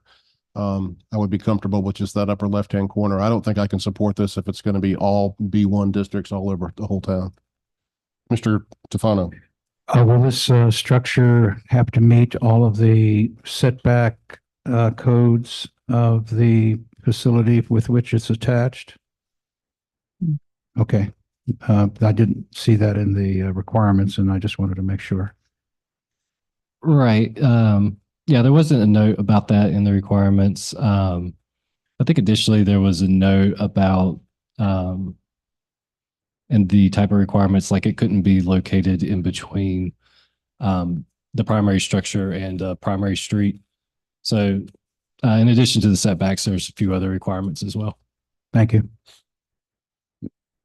A note of clarity, if I could. The word permanent, I think you mentioned this, but can these vehicles stay for days on end, or do they have to keep moving? Because I know currently, what is it, every night they have to move basically, but this word permanent is mentioned in here.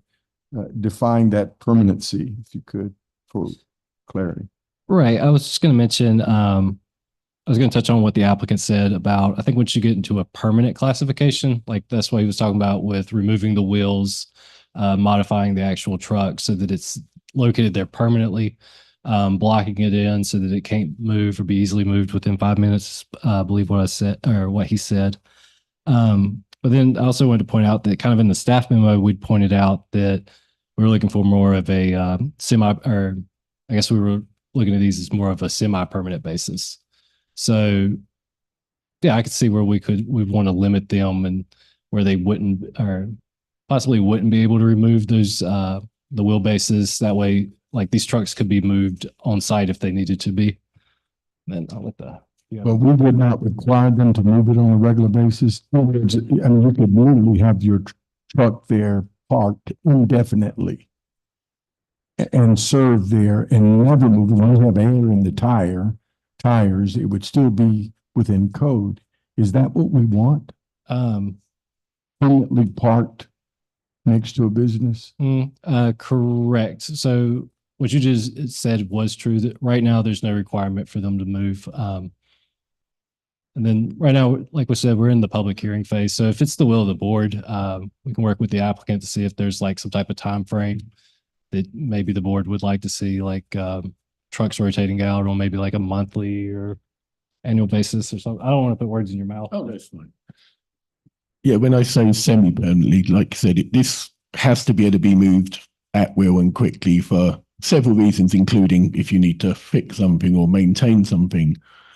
There's an issue on the property. You can't come and get a crane and pick this thing up and wait for 2 days, should you have to remove it. But as long as it meets all the criteria, what we're saying is like with Oak Lawn, but if we don't need to move it, then why move it? I mean, at the moment, the current code, technically at midnight, I can roll it 2 feet forward and roll it back 2 feet every midnight, which just seems silly is what we said. We may as well make this thing look great, put a nice trestle in front of it, some seats on the property and make it look wonderful. But if we need to tow it out of there and, maintain the gas tanks or put new sinks in, we can just pull it out of there, within hours. Part of my concern is that we spend a lot of time trying to make the town of Matthews look a certain way.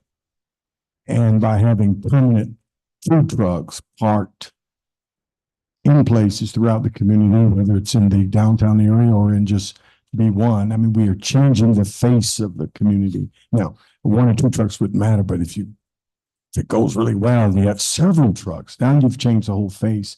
And where we once had some say on what the appearance of a thing was, now the food truck kind of looks uniquely different for the business, and it begins to take on a whole different look as well. Okay, well, coincidentally, as he was scrolling down on those first amendments, he actually skipped the last two. And two of them was specifically that it has to be in keeping. I don't know if you can pull it back up, whoever's in control of. I know it's Darren read through them. He actually skipped the last 2 points on there, which specifically says. Food trucks. Keep going down. Yeah, I'm blind. Keep going. Yeah, it says subject to the standards of the enclosed or modified in a way which integrates the food truck trailer into the overall site, including graffiti. So it has to still be approved by you guys and look nice. If you see it there, must have all four sides wrapped, enclosed or modified in a way which integrates the food truck trailer into the overall site. So that's kind of answers your question where. So you can't just go and put a big yellow metal container in the middle of downtown just because you have a piece of land to drop it on. Hence, we said, some nice trestling on the side, fake green lights, a mural, however the town wishes it to look. But that will have to be approved, obviously, through planning before you can just leave it there. Also, follow up to my last question, I hope, on this. Do we believe, I guess this is for the town of Matthews mainly, that this shows some favor toward some businesses over others? In other words, certain businesses will not have a food truck. And then does this show some sense of favoritism toward the ones who would, perhaps? Or are we showing a disadvantage for those smaller businesses? Or have we taken the time to ask them? I know we're doing the public hearing portion, but. No, I mean, this goes back to the original food truck discussions. And as everyone in front of me said, we are always trying to look to enhance the current business downtown, hence the support of parking food trucks in the street, et cetera, et cetera. Like with Oaklaw and at the social house and at Brakeman's and other businesses, it's merely to enhance the current business. Obviously, we can put in a plan application and put a kitchen on the end of that building as space, and we may do at some point. But for now, I think everyone, as you said, is this only brings more people, enhances the downtown, brings it up to modern times, and there's very little downside. We're basically providing now, legally, paying taxes, safely, everything that everyone wanted to do, but not having 10 random tacker, etc. trucks coming in from every state and just parking in downtown. Commissioner Tufano. Yes, Jay and Rob, I'm in reading 155.506.43.C3. There's going to have to be some text amendment changes made to that in order to incorporate this non-temporary unit. Specifically, things like in under C3, I think it's D.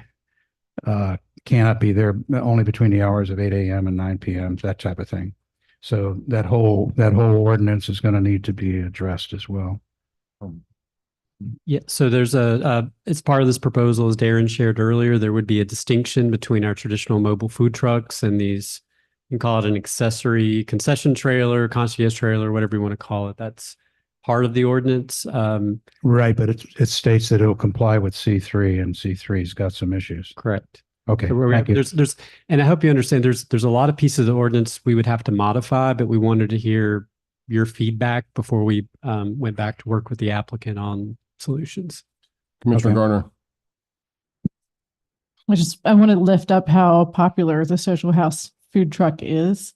And you can't find a table outside on a Saturday because people do enjoy it. And I think that's an important sort of recognition that there is a demand for it. But also you asked if people have talked to local business owners, and clearly the portrait gallery supports the social house, or they wouldn't share their kitchen.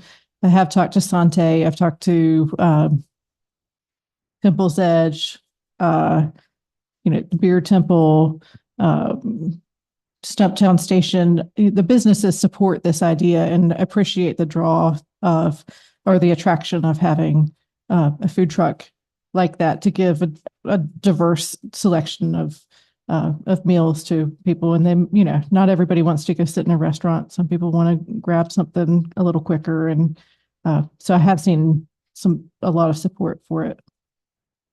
Jay? I just wanted to add that any changes to a site must go through site plan review and approval by staff.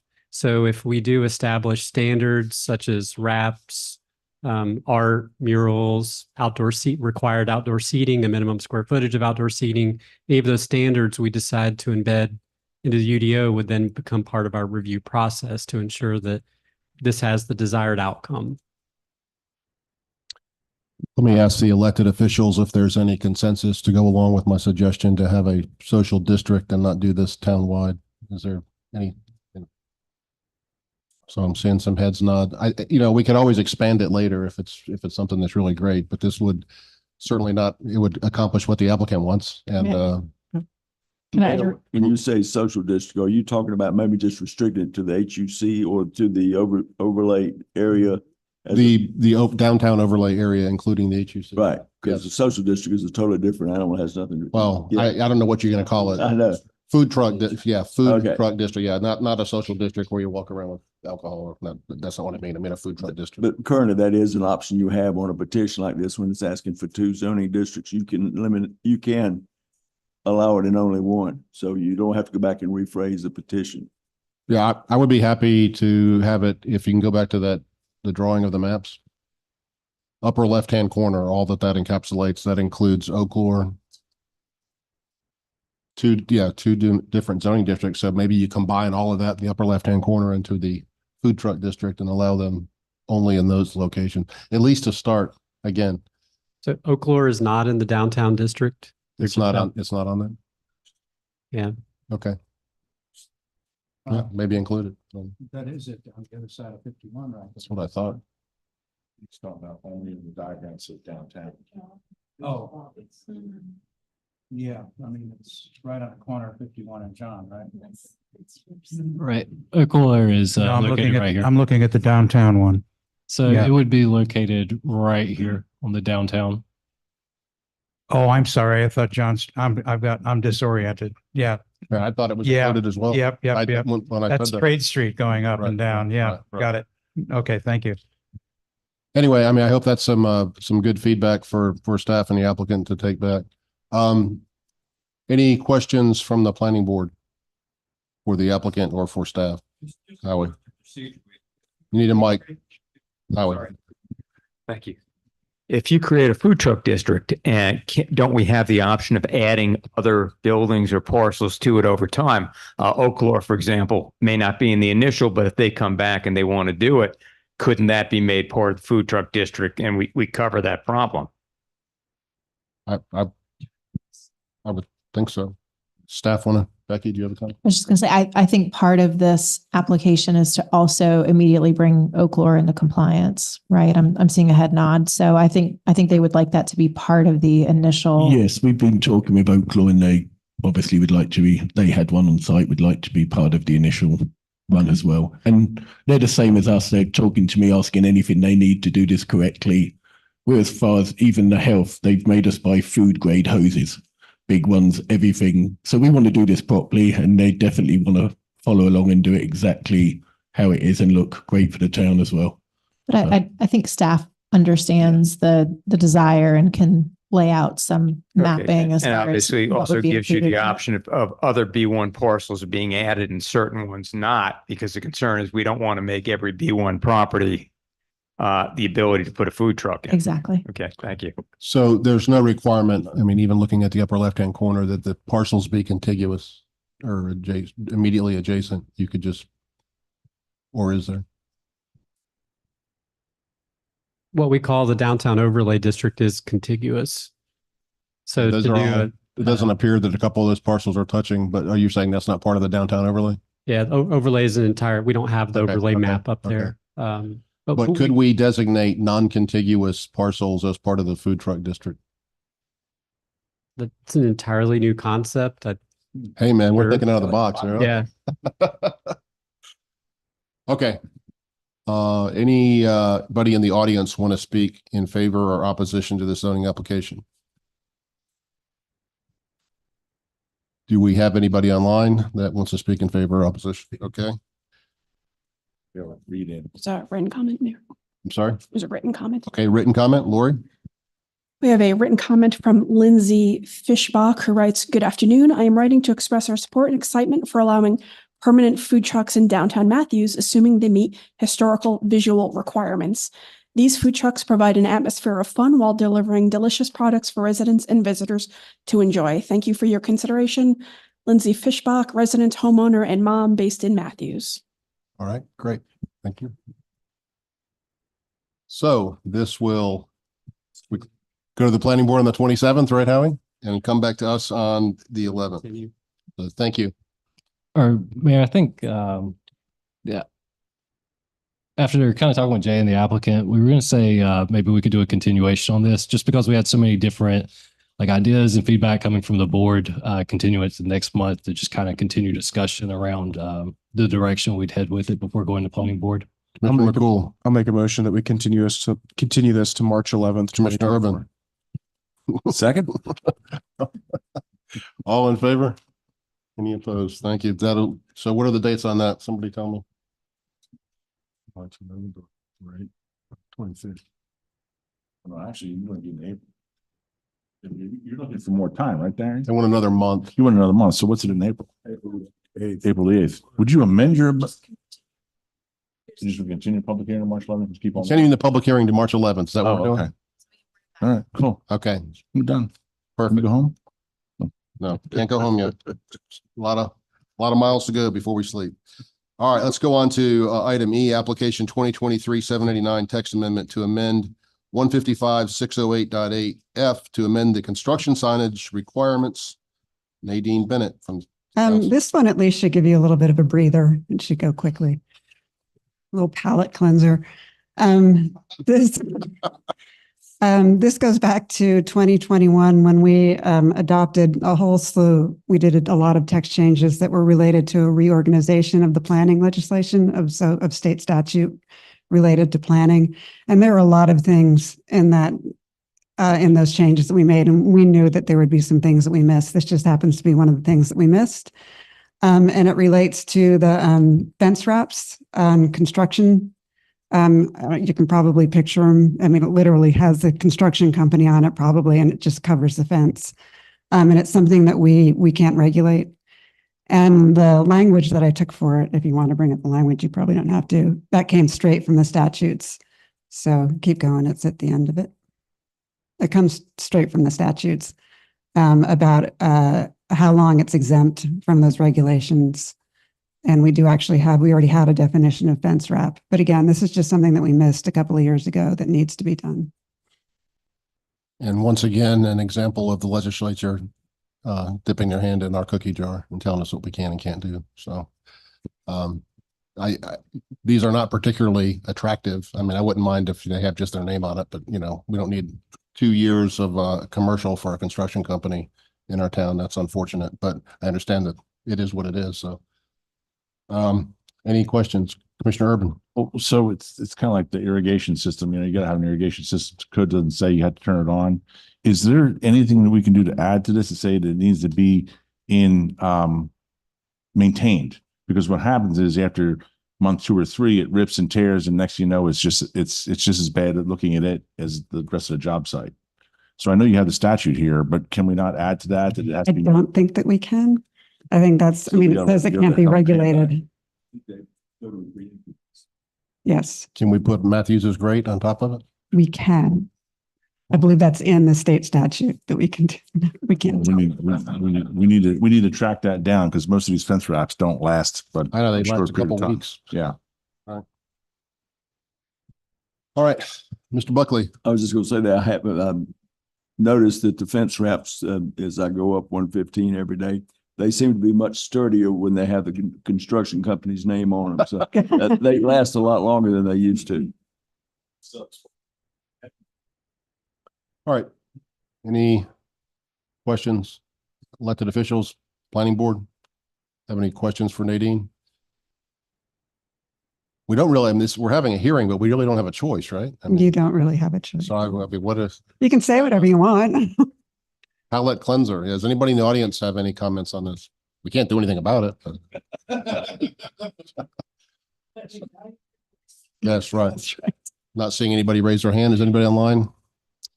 Okay, this, There you go. we'll go to the planning board on the 27th, and you can't do anything about it. And then it'll come back to us on the 11th, and we'll adopt it. Right. That's right. All I'll right. stand up All right. again and say the same thing. Thank you, Nadine.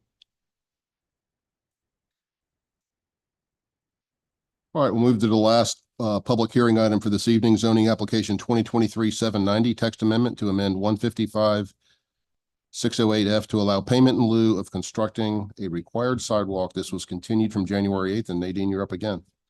Yes, and this one might take a little bit more time. And as you said, it really just outlines when you could pay a fee in lieu of constructing a sidewalk. To back up from that, right now you have to build sidewalks.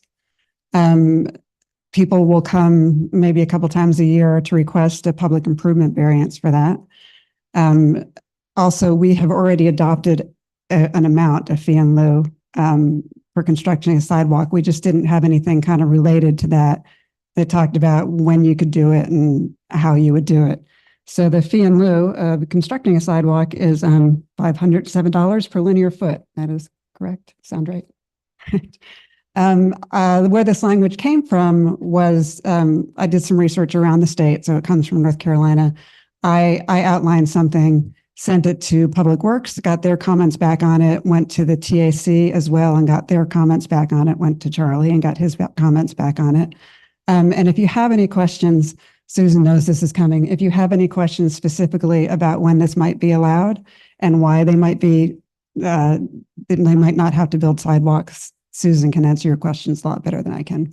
So can this board still determine that sidewalks are not necessary? And We are taking away the public improvement variance part of it. they have to pay this. They would have to pay this unless, yes, with the way the language is right now, they would have to pay it. If they're not going to build the sidewalk, then they have to pay.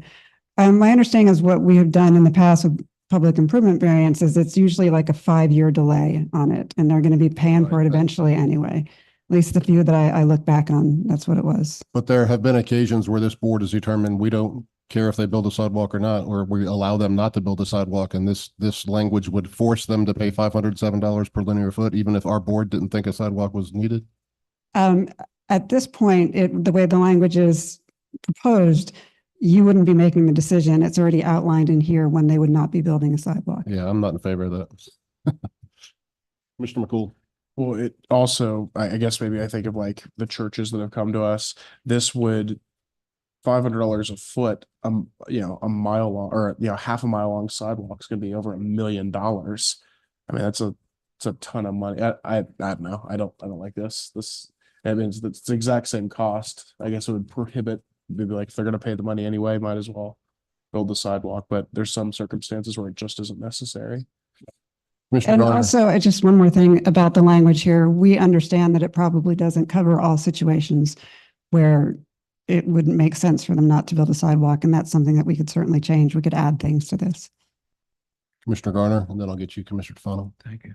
Oh, that was sort of what I was getting to, is that individually we could still examine sidewalk needs like we do as a board. It would just be written in that when developers come to us, they would expect to either build the sidewalk or pay for this fee in lieu, and then present extenuating circumstances otherwise. I didn't get that. I thought that this was no, the way it's written right now, it would take it out of your hands, and it would just be really laid out in the ordinance, and they would be paying the fee in lieu if they weren't building. Yeah, when we had our agenda review last week, there are some cases where we have very mature old neighborhoods that have no sidewalks whatsoever, and somebody builds 3 houses and we require them to build a sidewalk so that goes along the front of 3 homes and there's no sidewalks in the entire rest of the neighborhood. I think that's not even aesthetically pleasing. It just looks out of place. Commissioner Tufano. Yes, I've read the edition of 9, and I'm still a little confused on one question. If they pay the fee, does that mean they never have to build the sidewalk? Correct. If they pay the fee, they're not building the sidewalk. That's sort of.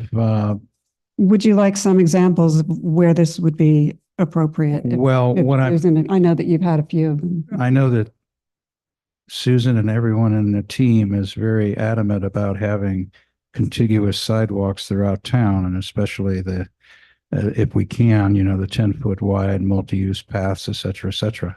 So this, by paying this fee, that would make a permanent gap in the sidewalk if that homeowner or business did not want to ever build a sidewalk. The idea is we would build it, correct? Yes, and you would be paying into that. You'd be paying a fee in lieu of building it. So you'd be paying into a pot that would then be available to build sidewalks where they're necessary. Build sidewalks elsewhere, but on Elsewhere, possibly eventually in that location. I see. Again, possibly when it's appropriate in that location. So what you're saying is even though they paid the fee, that fee goes into the pot. That pot could be used to build sidewalks on the Eventually. same property which they paid the fee. Probably could, yes. Is that Not correct? It wouldn't necessarily happen, but it could happen. It wouldn't absolutely happen, but I it see could. Susan eager to, she's Yay. chomping at the bit to come up to the I'm mic. chomping It's at the taking bit. a lot of determination away from people that are elected, I think. I don't want Yeah. to give up this ability to make these decisions. So I want to, if I could address that after I finish this with Commissioner Tofano. So there's an example where we've currently accepted a fee in lieu, where the developer's contractor stopped the sidewalk short of the property line, didn't tell anyone. We go out to inspect it. At the final inspection, where's your last 10 feet? I don't know. So, we're standing out there and we're looking at it. And I thought, I know the plan showed that this is perfectly fine. There was a grade bust in the plan. So they would have to go onto adjacent property, get an easement, remobilize, super inconvenient. We want to continue the sidewalk. I said, how about you give us a fee in lieu? I'm going to continue this sidewalk. This is a gap that Dana and I have been looking at. We want to get it funded. We want to apply for funding for it. And they happily paid us that money so that they didn't have to grade onto the adjacent property. Why? Because I would be coming back from the other end, grading on the same adjacent property. Let's do that once. So they they dedicated the right of way for the sidewalk, that last little bit on their parcel. Another example, same area of town. It was offsite development, grading on adjacent parcel. We're at a point in the plans where we don't want to upend everything. They're happily agreeing to pay a fee in lieu. So because again, it's where there's an identified sidewalk gap where I'll be coming in on that same parcel.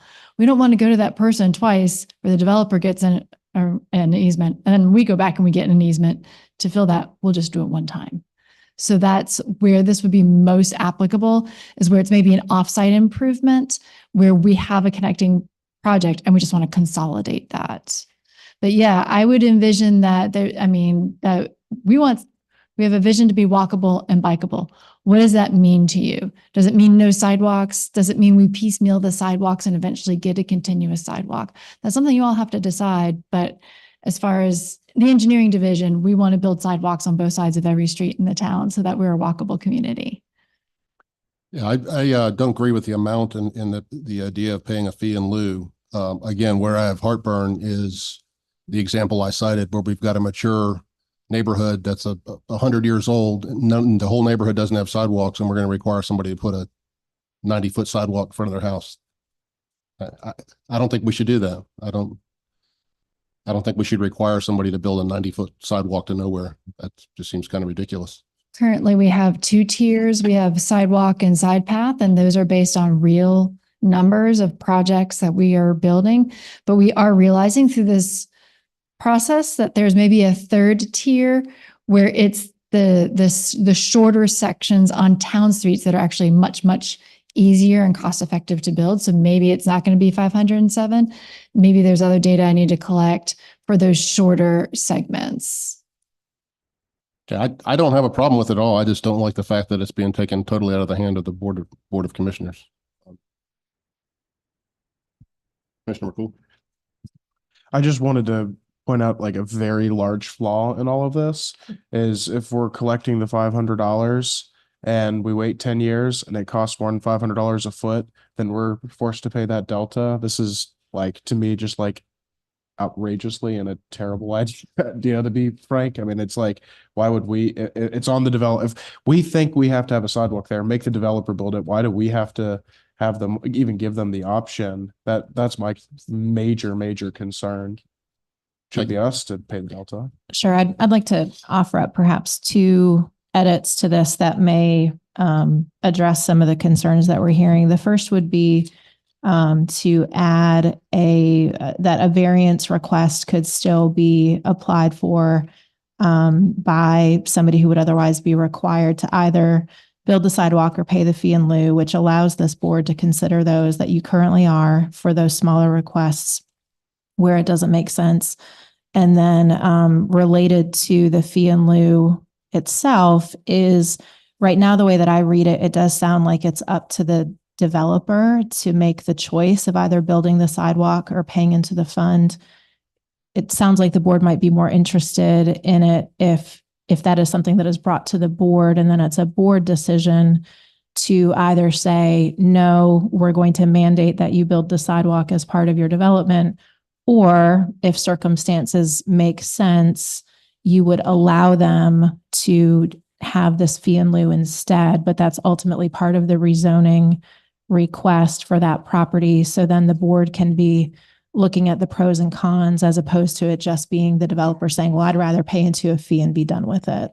Because I think the fear is that a lot of developers are just going to pay into the fund, not do the work, and then we're going to constantly be playing catch up, to your point, Commissioner McCool, perhaps at a delta of what it actually costs by the time we're able to get to it. So would those two edits, I guess, is staff seeing any concerns with those? And then would those be amenable to the board to work those edits in and bring this back? Just one quick comment. They're not always part of rezonings.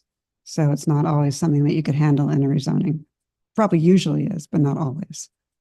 So how administratively cumbersome would it be if somebody wanted to opt for this option, if that then had to come to the board, even though it's not otherwise something that would be subject to board approval?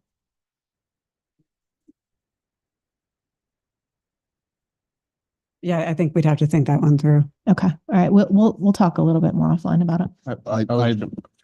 I would say that the edits you suggested would satisfy me. I think they're reasonable. Well, I was going to say, without those edits, I would not support this in any way. Commissioner Urban.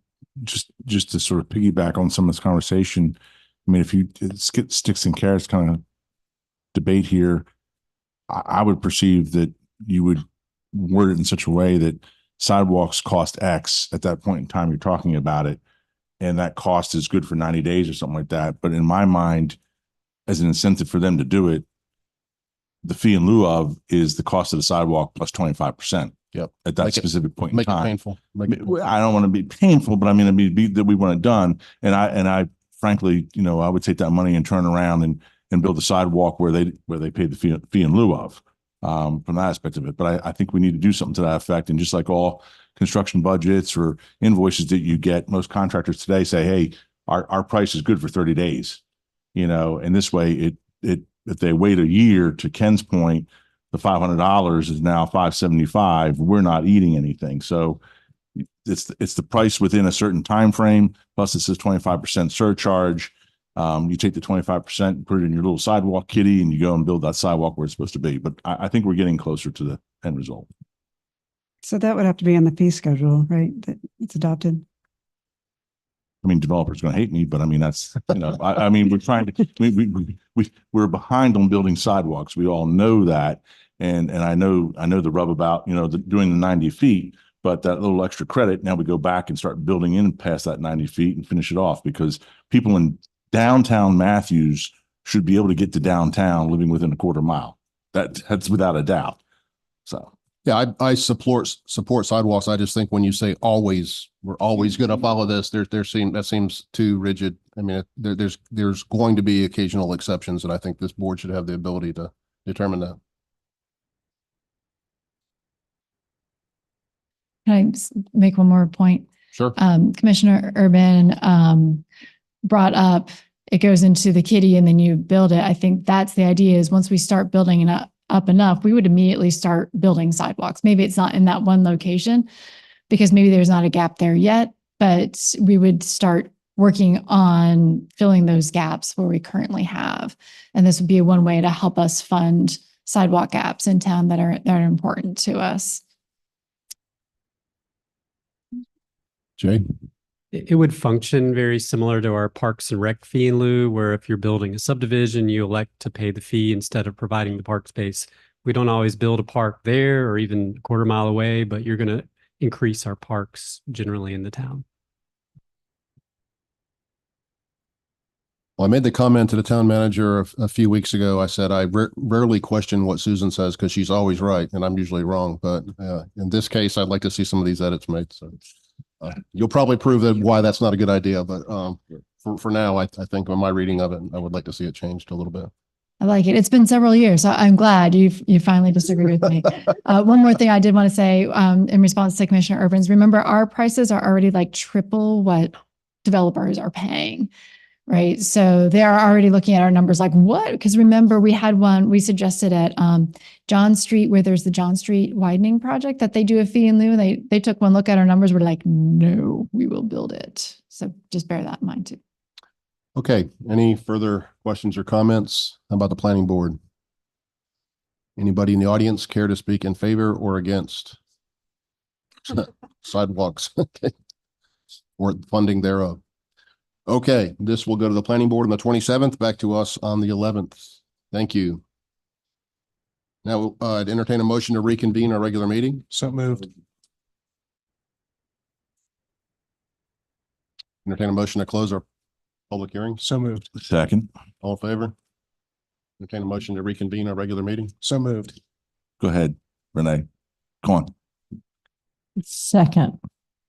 All in Third. favor? Great. Let's take a break till 9:30.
All right, I hit the gavel a little more forcefully. Is that good? No.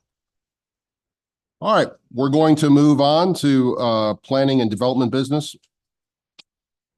First, we'll have the planning board report from Howie Labner.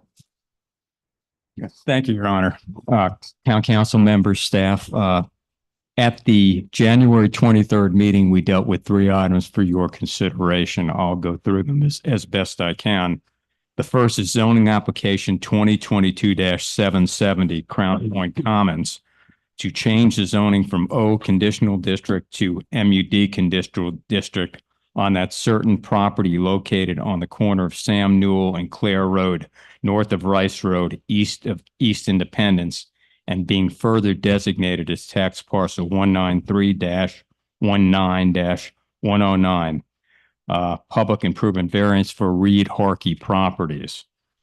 They requested to waive the installation of the sidewalk, as we heard quite a bit about just earlier, and the requirement to connect to the Charlotte-Mecklenburg sanitary sewerage system for a minor subdivision at 1218 Reed Harkey Road, and further being designated as tax parcel 193-471-14. This is a 9-unit subdivision, and the board decided to break it into to take the vote on 2 separate parts. The members of the planning board reviewed the 9-lot by right subdivision. Staff updated us with options that were suggested by Public Works for sidewalk placement and easement options, and for sanitary sewage connections to the Charlotte and Mecklenburg system. At this meeting, we had 6 members, and the recommendation to approve the request to waive the sidewalk requirements failed in a tie vote of 3-3. The request to allow the applicant to install septic systems in lieu of connection to the sewer system was denied in a vote of 5-1. The second matter was zoning application 2023-782 related to Rainbow Express to change the zoning classification from R15 to RVS/O on those certain properties being designated as 9910 and 9915 Talbot Court, and further identified as tax parcels 227-152-02 and 227-152-03. The planning board received an updated site plan, which had been changed since the public hearing, that included the driveway being moved 125 feet onto Talbot Court and the commitment of a Class 2 driveway that would allow 2-way traffic. The updated site plan also reserved a tree save area and landscape buffer along the front of the property and moved requiring parking outside of the setback area. The applicant removed the allowed office uses that included cemetery, mausoleum, and columbarium, college and university without stadium, commercial use in multifamily and office buildings, communications tower and antenna, drive-up service window, fire and/or EMS station, police station, funeral home, motel, and hotel from consideration in this proposal. The members of the planning board voted unanimously to recommend approval, finding the request consistent with the existing institutional uses of the area, including Matthews Glen, Matthews United Methodist, and the Boy Scout Troop meeting space at the intersection of Fullwood and South Trade.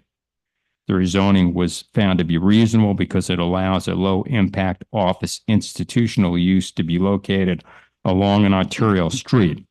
The property is bounded on 3 sides, and the location along a busy arterial road is more suitable to non-residential use. The third item was zoning application 2023-786 Greer to change the zoning classification from R-20 to HUC conditional district on a certain property designated as 131 West Charles Street and further designated as tax parcel 193-262-10. just a comment for you. The presentation given to us on this parcel was dramatically different than the one that had occurred at the public hearing a little more than 2 weeks earlier. We reviewed the updated site plan that included the removal of the sports court or the pickleball courts that were presented. The project had been phased by the applicant, and phase one would include the garage being converted to permanent bathrooms and a food concession stand, with 2 pad spaces for food trucks and a stage in what they call a public park area that would be open to the public until dark. Staff reviewed the public improvements that were missing from the first phase of the project and the need for a parking text amendment request. Members voted 5-1 to recommend denial of the rezoning application 2023-7786. The planning board found the request to be inconsistent with the land use because the downtown master plan calls for orderly growth and management of traffic and parking. The zoning request was found to be not reasonable because it significantly impacts historical property and potentially creates a parking burden on the surrounding properties. The feeling of the planning board was certainly the Greers have a right to develop the property. I think the consensus we had is that the plan is just not in a acceptable form yet to really move forward at this point. For your information, the planning board did vote unanimously to name me chair and to name Tom Dorsey, you all know, sitting to my right, as vice chair. Congratulations. Thank you. I thank. If y'all have any questions, we'd be happy to answer them. Any questions for Mr. Labner? Thank you, sir. I know the planning board's in good hands with you two gentlemen at the leadership. Scary as the word can be. We're going to move on to the first item of business, zoning application 2023-782 Rainbow Express Ministries to change the zoning classification from R15 to RVSO on those certain properties being designated as 9910 and 9915 Talbot Court and further identified as tax parcels 227-15202 and 227-15203. Mr. Camp.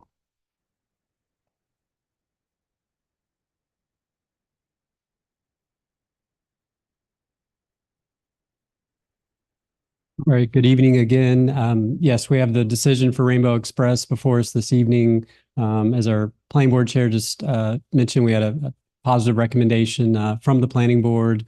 We also have a revised rezoning plan that indicates the location of required parking as well as the planned landscaping along Fullwood Lane. And I'll go over the final revised site plan with you just in a moment. So we've been reviewing this project now for 4 or 5 months. We have listened to concerns from the Hampton Green neighborhood and concerns addressed by the board, particularly on-street parking, the types of uses or potential future uses that could be detrimental to the neighborhood.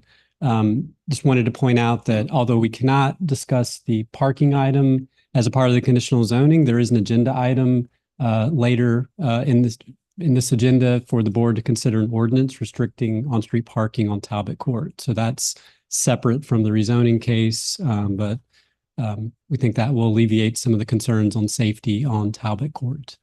Finally, before we have 5 additional suggested changes or additional conditional notes. One of these, the 4th one, I've got a separate document I'll share with you. In fact, let me do that now. So these are additional conditional notes that would, if this project were approved, that should be part of the zoning motion. Number 1, the damaged sidewalk panels will be replaced in conjunction with the driveway relocation and construction. We've heard issues or concerns about the upkeep of the site and erosion. Erosion control will be via stabilization with adequate ground cover of those areas. Thank you. I can read it, though. Okay. Thanks, Wes. So there would be no further erosion of the site, particularly on the slopes.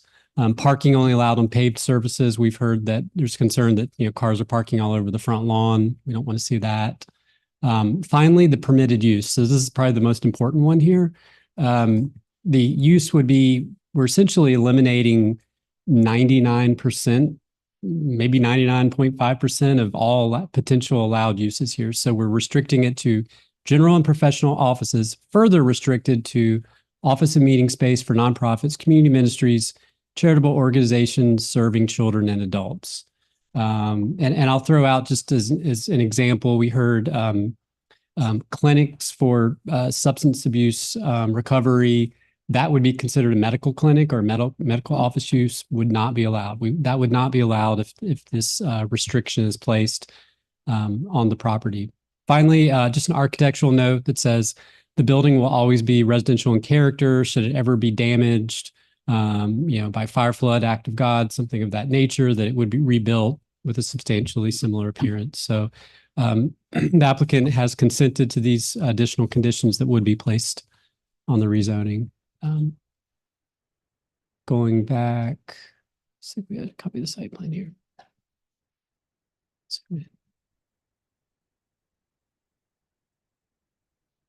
I appreciate when they put color on the plans. It's just easier for everyone to see it here. So required parking, this has been amended. We did first to pull it out of the required setback, but you've got 5 spaces here. I actually missed these. I think it's a shadow line. I missed these spaces when I was first doing the count. These are accessible spaces here, additional parking at the back, as well as 3 parking spaces within the garage. This is all supplemental landscaping that would occur kind of on that slope. So from the sidewalk, there's that slope down to the drive. Supplemental landscaping to include some up to the right-of-way line, or potentially even encroaching the right-of-way and outside of site triangles. So those are the major updates to the site plan. Happy to, anything else that's on your mind that I've missed? Happy to answer any questions you have at this time. Any questions for Jay? Mayor Pro Tem Hoover. Yes, Jay. I'm trying to understand here. Because we are rezoning both parcels to RVS/O, which was what they were requesting before, still. If this is approved, does that mean that the applicant can still build the homes by right on the other property? Good question. Let me pull up the motion language here.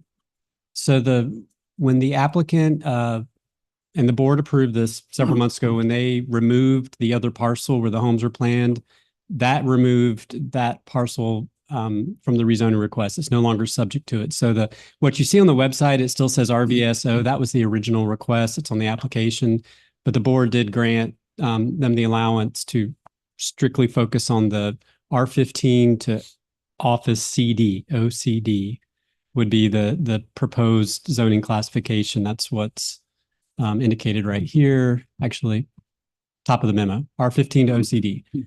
That's all by right property today across the street. It would remain R15. Any use allowed in the R15 district would then be allowed there. It's not subject to any zoning conditions.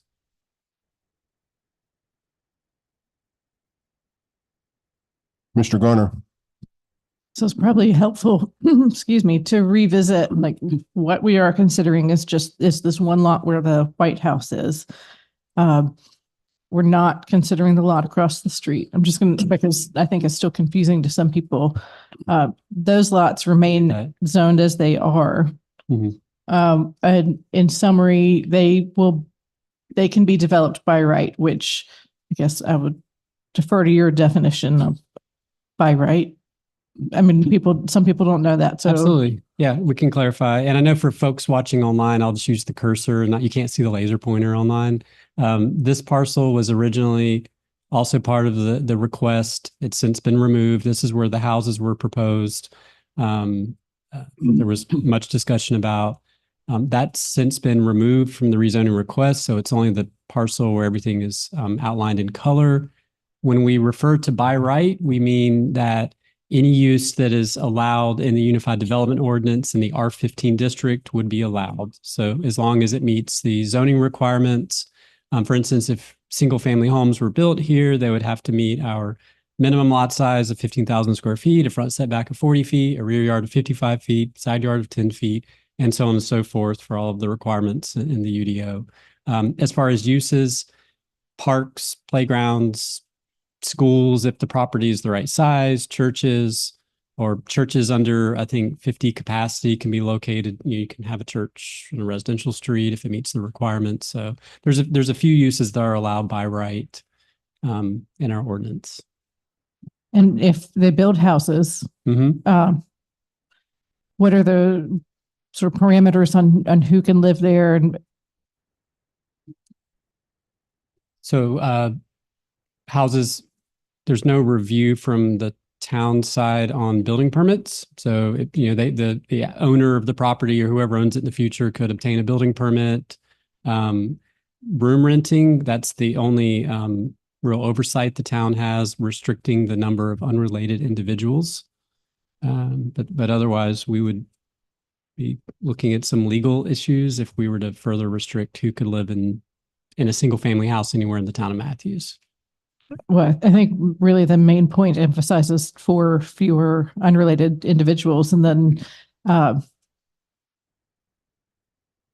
if they're out of compliance, what enforcement mechanisms are there? It becomes a zoning violation, essentially. And burden of proof is on the town, which is often very difficult internal to a property, quite frankly. Okay, thank you. I mean, I just want to underline that as by right, and so it's out of our hands. But so what we are considering as this office use on this other parcel, can I have a handful of questions if I Sure. can? Please continue. Okay. Let's see, parking is a big one on this one too. And so is there any oversight for the town if they build this parking lot and there are designated parking spaces, but find themselves needing to park on the grass or, park across the street on the grass? Is that within our umbrella of control? It is. So we have a code enforcement officer. One item I highlighted earlier, this zoning is proposed no parking is allowed in the grass. It says only paved surfaces. So we wrote that language specifically to address that concern. Parking across the street would not be allowed because the parking for required uses has to have the correct zoning district. So that's a residential district. So you can't have parking for a non-residential use on a residential property. So that could not function as overflow parking officially. And I guess, I don't know, but they have been donated an ice cream truck. Is there some sort of regulation in an office zone on commercial vehicles? I mean, I'm assuming an ice cream truck is different than a food truck. And it typically should not take up required parking. That would be the major prohibition. So you said for would this be permanent, like our text amendment earlier? Can you clarify on the ice cream truck? I have no, I just have received some emails that I guess somebody donated an ice cream truck. It would probably, I think, be used elsewhere, but because of the ownership of it, they would be parked at the location. So, I'm just I want to address all of the emails that we received and kind of hone in on some of these points. So, if it's not, maybe we could cover it in two questions. If it's not used, it's just parked as a commercial vehicle, are there restrictions on where it can be parked, or it would just get parked in a spot? So the parking needs to be available for visitors and employees of the property. So if you were permanently blocking one of those with storage, then the site would be underparked. And I think they're right at the limit. Like they've got exactly how many spaces they need. So does that include the ones inside the garage? Yeah, those are part of the required parking. Okay, thank you. And the spaces in front, you would be double parking. You can't really count those because they would block what's in the garage and block the spaces at the back of the site. So this is something that the applicant that we can be sure the applicant understands.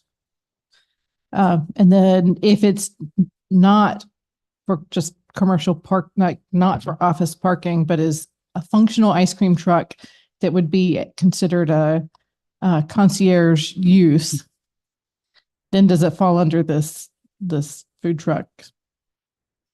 Like, how would we look at it differently?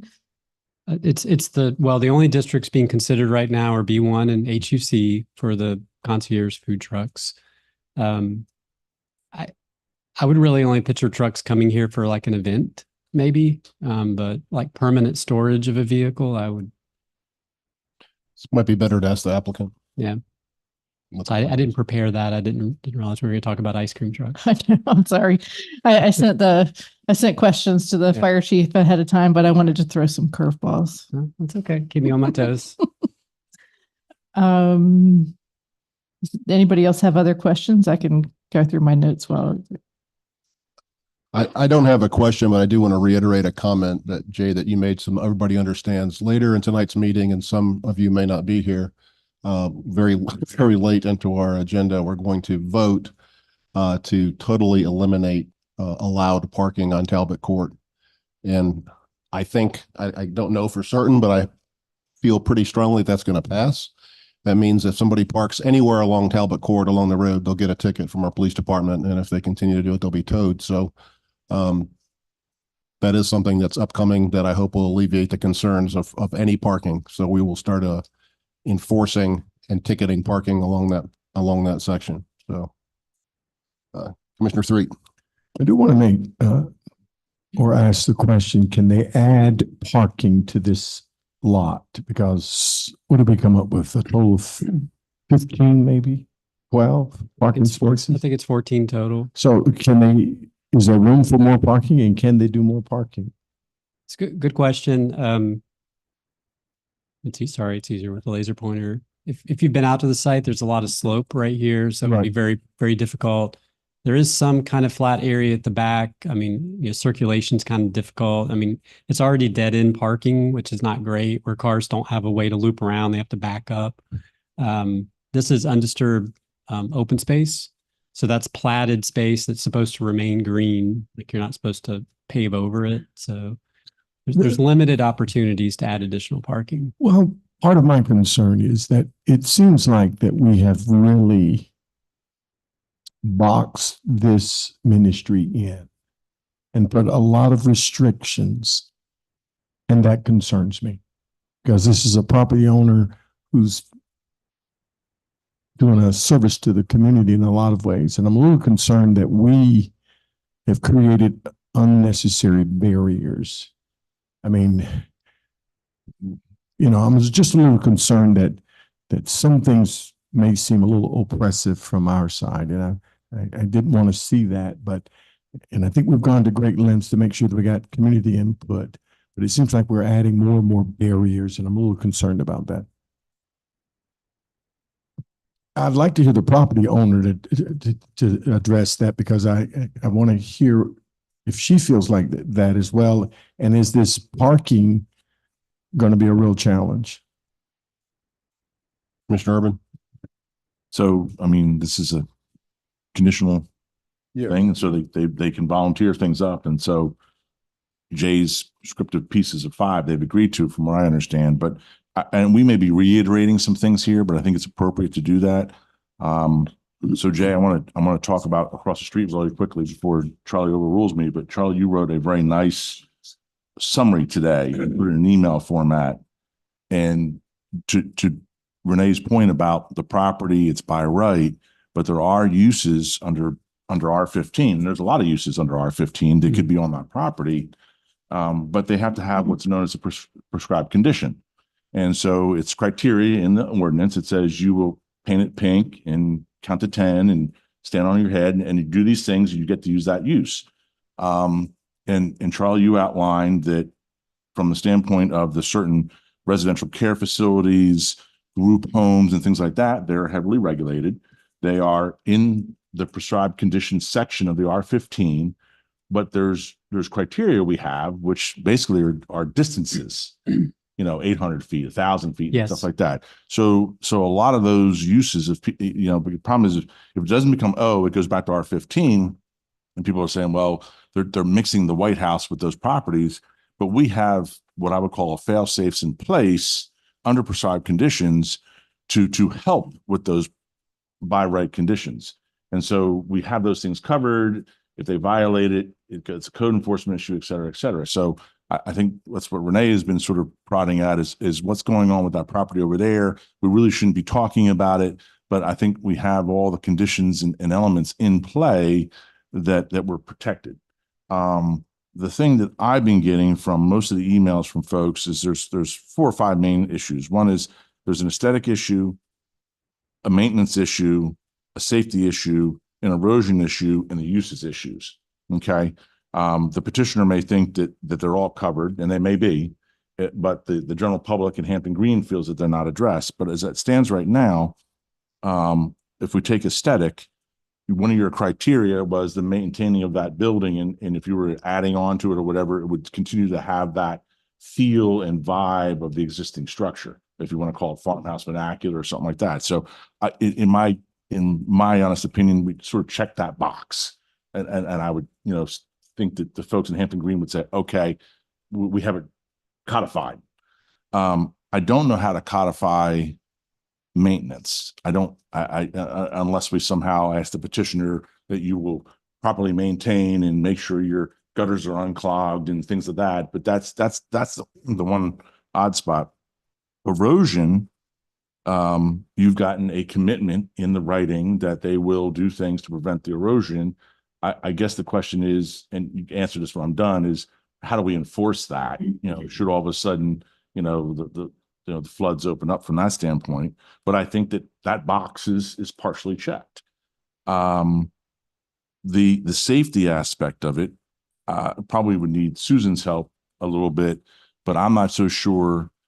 When we were talking about across the street, safety was a bigger issue, decel lane, access and things like that was a bigger concern.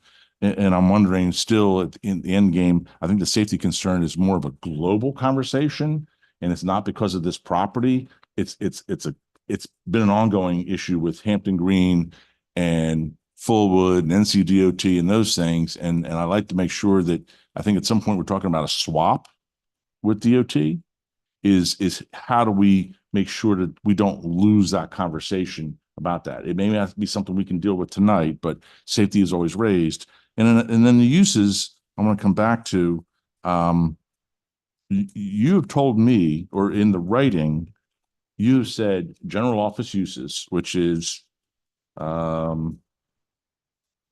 just it's one line item under office and service uses under the O, and then you wrote a prescribed, I can pull it up here real quick. You wrote a sort of a more codified note with some precision about nonprofits, meeting space, children, and young adults. And so you're telling me of the 5 or 6 pages of office prescribed conditions, accessory conditions, and by right conditions, they're off the table, and you're only talking about those 2 items. That's huge in my book. And I just want to sort of talk to Hampton Green a little bit. I did get a lot of emails about, the extra traffic and the in and out and the erratic nature of office space. Well, if you left dental on there or medical, I may agree with you, because they're dealing with patients, and there's from 7 a.m. in the morning, In a general office capacity, which would be like my office park, we come to the office, everybody parks at 8:30 and 9 o'clock. They may go out for lunch, but they leave at 5, and that's it. And it's Monday through Friday. And so the nature of erratic coming and going and stuff like that, this is what I would call the lowest hanging fruit of general professional offices. And so I like that as well. So I think there's just a few issues that we'll talk to the petitioner about, but I think you've checked quite a few of the boxes, and I'd be curious, because people are going to get to talk to this a little bit, is if someone from Hampton Green is here tonight, maybe a nodding of a head or something like that. But I think you've checked quite a few of the boxes. You may or talk to it. There may be no parking in the street. So I'm trying to sort of figure out where, is it something that they can't control? Like safety is more the issue, and that's really our issue. So could you talk to the erosion at the moment, but everything else I'm quite happy with in light of all this, because I didn't see these specific notes. That's why I went back to this information. I mean, I was prepared to take the petitioner to task and go every use by every use and talk about it. But this is, like you said, you've eliminated 99.9% of the uses. So I can't profess to always have a really green lawn. I'm not perfect with lawn care, but the issue with the erosion is generally when there's red clay exposed, you don't have any ground cover. You know, there's no weeds, there's no fescue, there's nothing. And that's some of the issues with those slopes where we've had questions and concerns about erosion, just the general look of the property. So we just added the language that says maintain adequate ground cover.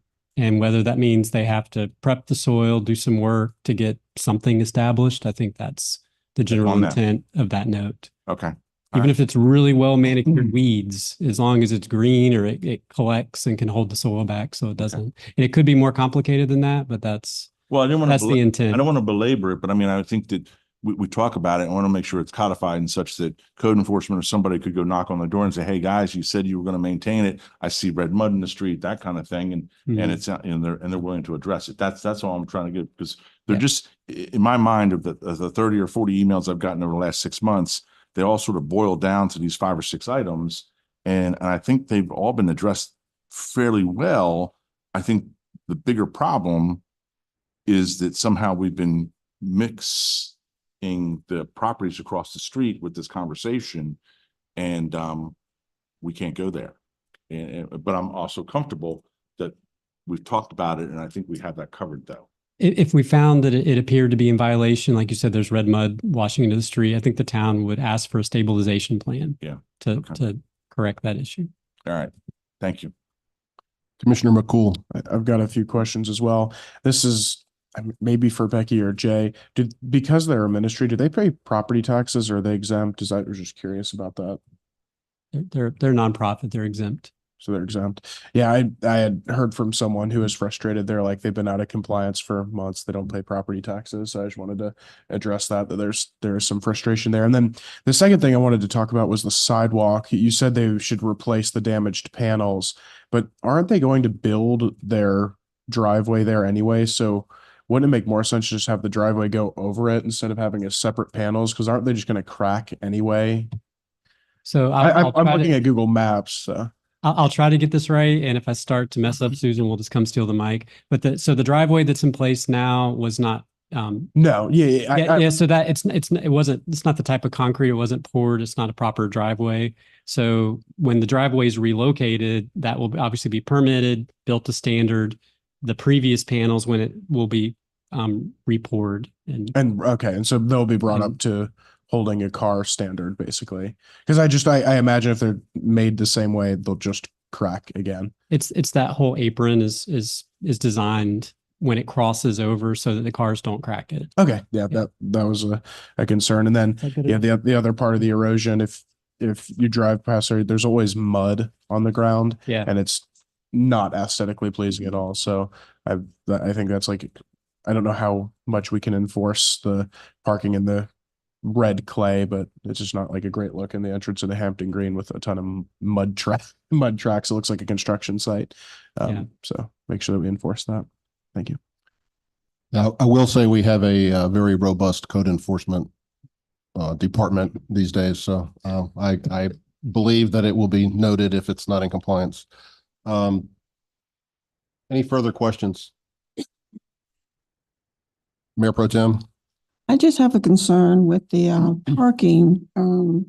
If there's not enough parking now, and when they have these events, I'm assuming they're going to park over at the church, and meaning they'll have to cross the street to get over here, not over here, but over to the building. And that's a big concern of mine, and it's the safety there. That might be a good segue to have the applicant speak to that concern if you want to hear from them. Who is going to speak for the applicant? The Wes? I think that was discussed at the planning board meeting about satellite parking at the church. Thank you, Tom.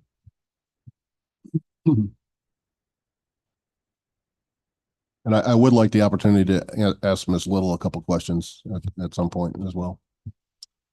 I can address them. I made notes as each person spoke. And I think that the first one that comes up that was sort of directed at the applicant, or the comment, was regarding the restrictions. They are also, from my experience as a land use attorney, some of the most tightened up use restrictions I've ever seen proposed or I've ever seen an applicant agree to. I mean, I hope that isn't lost on the board. It's a very, very, very narrowly tailored, the most narrowly tailored office use I've ever seen. And that's really just done as a testament to these folks, to what their mission is, to what their goal is, to be good stewards of the town, to be good neighbors, and to show transparency. And this is what the intended use is for Rainbow Express Ministries, for charitable purposes, community outreach, development, impact on these kids and young adults' lives. The addressing the parking or the driveway, yes, that driveway was brought down and relocated to be further away from Fullwood. Right now, it's a gravel driveway. And it does show red mud when it rains to come out. Part of this rezoning application is the goal is to bring it in compliance, and that's to install, again, a Class 2 commercial driveway. Has the flares, full distance for ingress and egress, 2 sides, and located down from Fullwood 2 in response to the safety concern. So yes, the gravel driveway would be removed. The concrete sidewalk portions that are damaged would be repaired and replaced. And then in the Class 2 commercial driveway, that would address any future type of damage and or red mud. That's been the case while it's been gravel. And again, I think the parking, we've discussed this a few times too, as relates to any overflow parking. The current parking as it's designed meets the ordinance. And any overflow parking would be at the Methodist Church.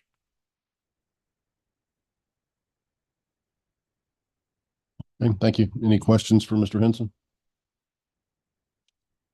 Mr. Urban. Thank you, Wes. So it's to reiterate, the aesthetics we've covered as one of the notes. I would just ask that you would maintain it. We're not going to be codifying that as a note, I suppose.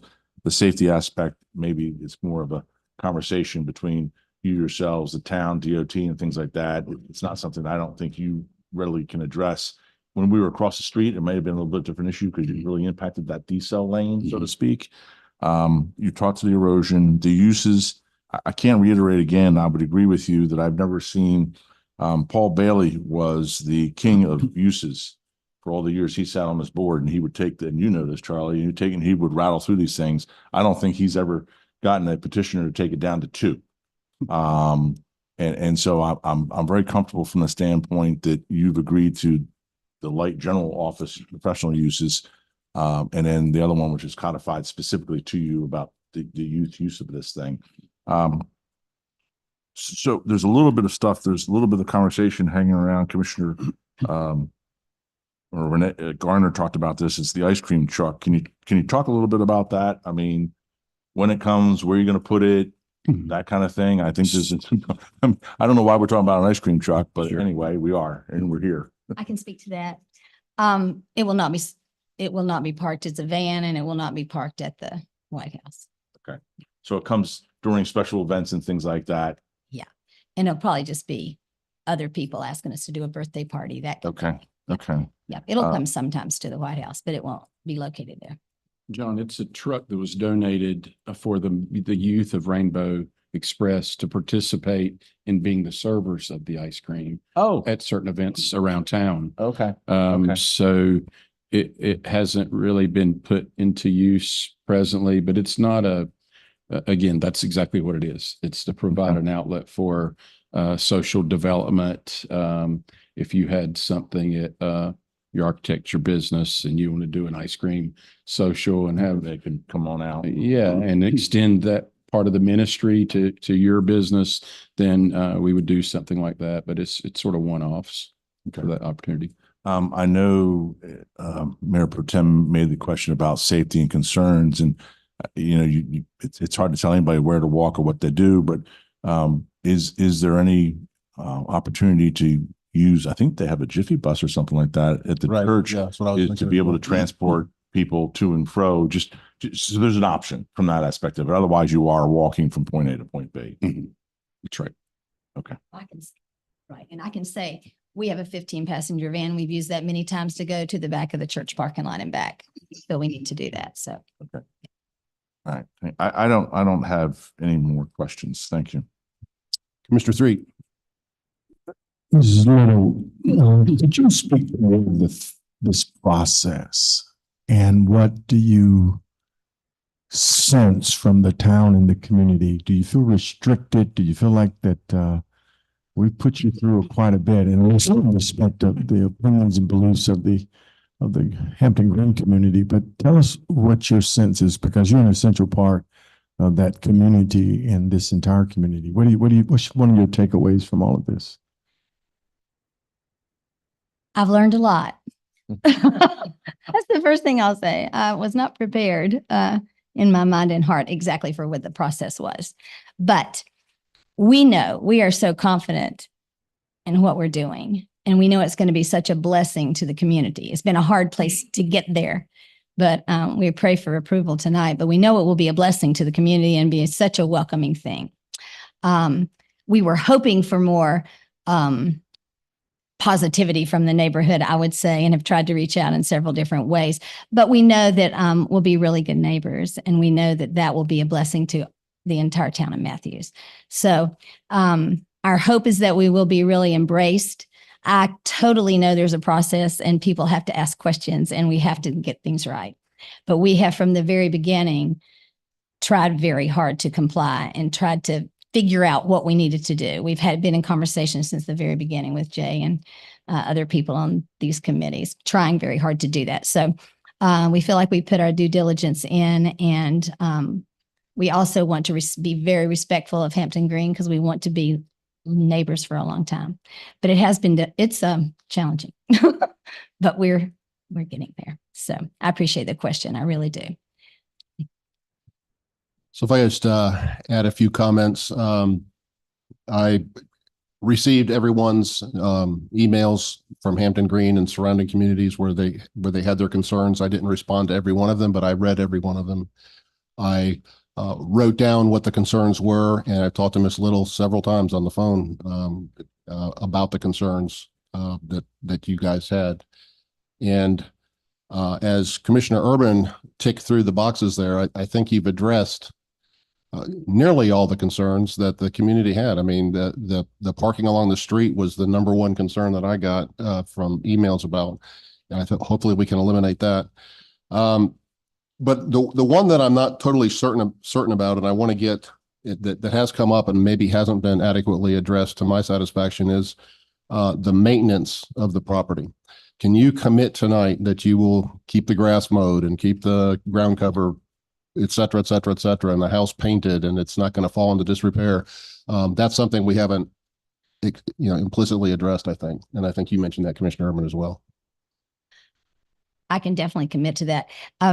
Several neighbors had said some things to us over time. And of course, I'm just going to tell you exactly how this is. I'm thinking of my own home in Providence Plantation, which is not in Matthews, but my grass is not always 2 inches high either, every single day of the year. So sometimes you just don't have it done exactly on that time frame. We have volunteers that help us. We're teaching our young adults to also do that. Many of them mow grass on their own anyway, but we're doing a lot of teaching in those things as well. But yes, we will maintain the property and we'll feel great about it. We think it's been beautiful. Once in a while, maybe it's been a little bit long now and then, but it wouldn't be any different than any of our own individual homes, I do not believe. So yeah, Commissioner Garner and I met with a group of Boy Scouts, including her son, last week, and the Boy Scouts said, what can we do to volunteer in the community? So I'll give them your phone number. Yeah, we've got a lot of them mow grass they could maybe volunteer to help that. But that is so you are committing in front of the people at Hampton Green that you're going to keep that well maintained. And it did fall. I think some of the concerns were after the house was initially put there, before it was occupied by anyone, that it kind of, the grass got a little shaggy and et cetera.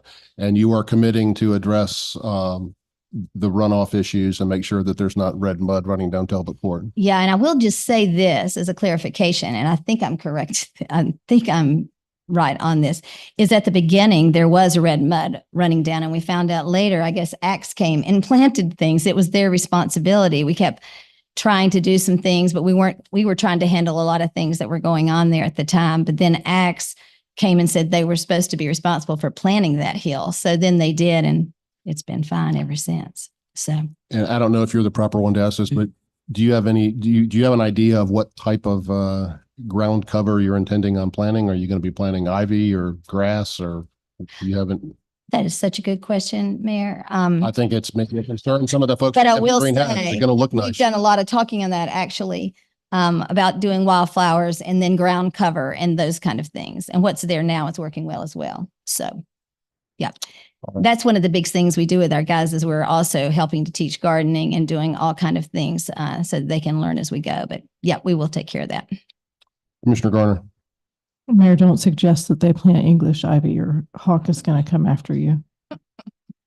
Yes, I have that at my house, and if anybody wants it, come get it. Yeah, it's fair point. Yeah, there's a list of native species that our Appearance and Tree Board maintains. So you might want to contact them. It's Awesome. very extensive, maybe 500 or 600 different species of plants you can plant that are native to North Carolina and this region, the Piedmont. So they're more appropriate. Yeah, I think English ivy is terrible. I have it in my house and continually pulling it out of the trees and stuff. It's not good. Are there any other questions for Ms. Little? Mayor Pro Tem Hoover. Actually, this is for Jay. Okay, can we go back to the rezoning notes for application? Number 4, again, I want to make sure I'm understanding correctly. This is what will only be allowed on this property if the zoning is passed. And even let's say they move, that's still what can only be allowed on that property unless someone comes and asks for a rezoning. So the use is occurring there today. They have some small ministry groups that also use the property after hours when they're not there. Like everything you see happening today that's what would be allowed. So now, were they to move 5, 10, 15, 20 years from now and the property's for sale, someone wants to put a different use in it, it would have to come back through a change of conditions before your board. Exactly. Thank you. Yeah. Now, that's one of the things that I explicitly mentioned and talked with Ms. Little about was we wanted a very, very restrictive use, and she agreed to it because she told me that you don't have any plans to move out of here anytime soon. This is likely to be a long time place for you. Are there other questions or comments for staff or the applicants? All right. Thank you. We will, yes, we will, I guess I'll entertain a motion on this, would anybody care to make a motion? I'll make a motion to accept the rezoning application.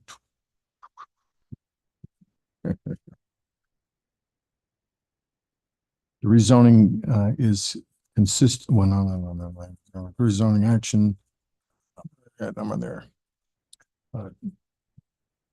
2023-782. Rezoning this property. They're out of Rainbow Ministries from R15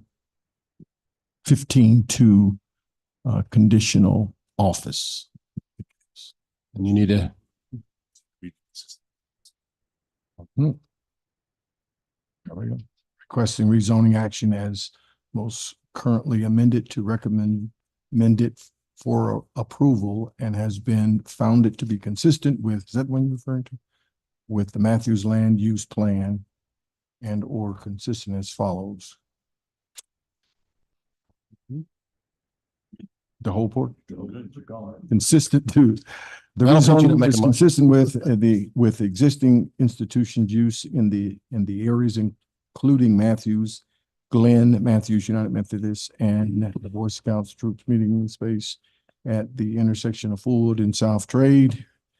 Reasonable rezoning is reasonable as it allows for a low-impact office institutional use to be located along an aerial street, and property is bounded by roads on 3 sides, and the location along the busy arterial roads is more suitable for non-resident use. Very good. And the motion is to approve. Yes. Okay. We have a motion from Commissioner Threet. Do we have a second? And it needs to include the 5 bullet points rezoning notes for Yes. application 23-782 as outlined by Jay Camp and planning staff. Do you accept that friendly amendment? I do. Okay. Do we have a second? We have a motion by Commissioner Threet. Do we have a second? I'll second it. Second by Commissioner Urban. Is there any further discussion?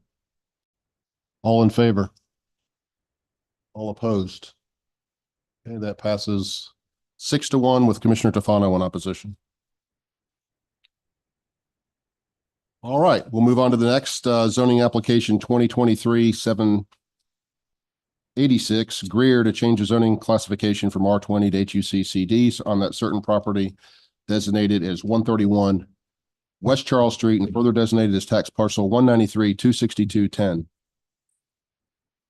The applicant has requested a withdrawal of the application to further work on the site plan and possibly a text amendment. Anyone care to make a motion? I'll make a motion to accept withdrawal of zoning petition 2023-786. I'll second that. Okay, any discussion? All in favor? Any opposed? That passes unanimously. Thank you. We'll move on to item D, administrative amendment, Barley Matthews mixed use. Mr. Holman. All right. Thank you, Mayor.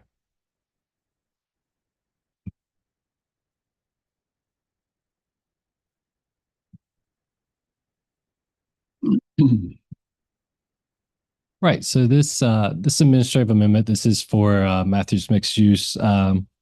This rezoning does include the Briley site, though we're actually talking about the area to the west of that, where the Independence Point Parkway and future light rail alignment is centered around. So this is an update to that 2017-664 rezoning. There's a few modifications that this includes. So it does change the site plan for that area. It kind of shifts the alignment for the roadway and the future light rail. And additionally, there's a few different conditional note changes as part of that section. Right. So for the proposed solutions, we hinted at the site alignment being pushed over. And then for the conditional notes, so this does rename the development areas. Previously, they were combos, but in this new plan, it goes to more of a blanket kind of bubble plan. So it kind of incorporates the buildings and the site. So now they'll come back before the board for any type of conditional for the site plans and for the building elevations as well. Additionally, this also extends the right-of-way reservation for light rail and Independence Point Parkway to 2035. This splits the light rail into, or excuse me, this splits the right-of-way into 2 distinct areas. So previously, it was a combined right-of-way. What this amendment will actually do is separate that out and say, all right, this section's for light rail and this section's for the actual roadway. Additionally, this also does allow for the construction of some interim items inside of that right-of-way reservation area.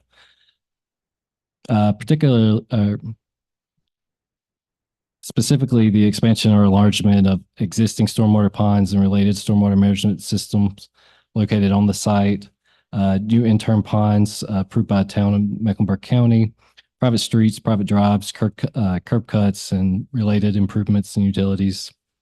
Temporary or impermanent structures, utilities and utility infrastructure. For example, right now there's an existing sewer line running down the center of that proposed right of way. Signage, sidewalks, multi-use paths, greenways, trails and paths, interim accessory sports fields and courts related uses, including interim lighting. And then additionally, overflow parking Yeah, interim overflow parking for supported high demand uses, and beverage, entertainment, and retail uses. Go to the next page.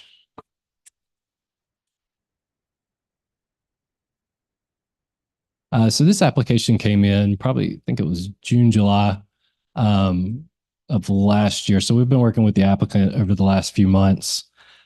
Staff and CAT still have some outstanding concerns about, I guess, the nature of the requests inside that for interim uses within that right-of-way reservation area.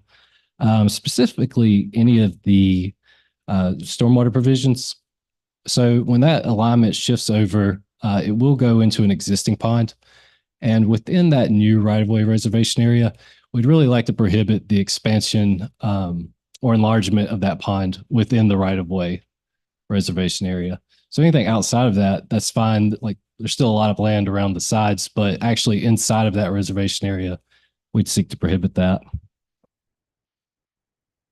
Additionally, we just kind of noted that the sports fields and associated lighting, we'd like to see that removed as an interim use. I think there's a lot of it's been some discussions about maybe some users, but it's ultimately anything within that reservation area would be going away. And so I guess long-term, we want to make sure we're locating things somewhere where those just be long-term uses. Additionally, cats in the town have acknowledged that, there's a lot of uncertainty kind of regarding the final vertical design. So that's specifically with the light rail, Independence Point Parkway, and future buildings. There's a lot of topography and kind of grading that goes along with that site. We do kind of recognize that a little bit of this is unavoidable, just kind of given the conflict of the process that we're going through with the administrative amendment. There's certain items that the applicant's bound by, and then additionally, there's some limitations on what we're actually able to do as part of this process. So right now, staff is recommending approval of the administrative amendment for rezoning 2017-664 Matthews Mixed Use Amendment, with amendments to remove the interim uses specifically for items 1, 2, and 8 for the field. So any reference back to the stormwater ponds and the interim fields. We did provide as attachments. So this is the original 2017 rezoning. So you can kind of see that alignment coming through right here. There were 6 buildings proposed along that. So back then there was actually we began to plan for it, but there was no finalization of where that alignment was within the actual right-of-way. So everything that's shown right now is just Independence Point Parkway. And then Jay, if you could scroll down.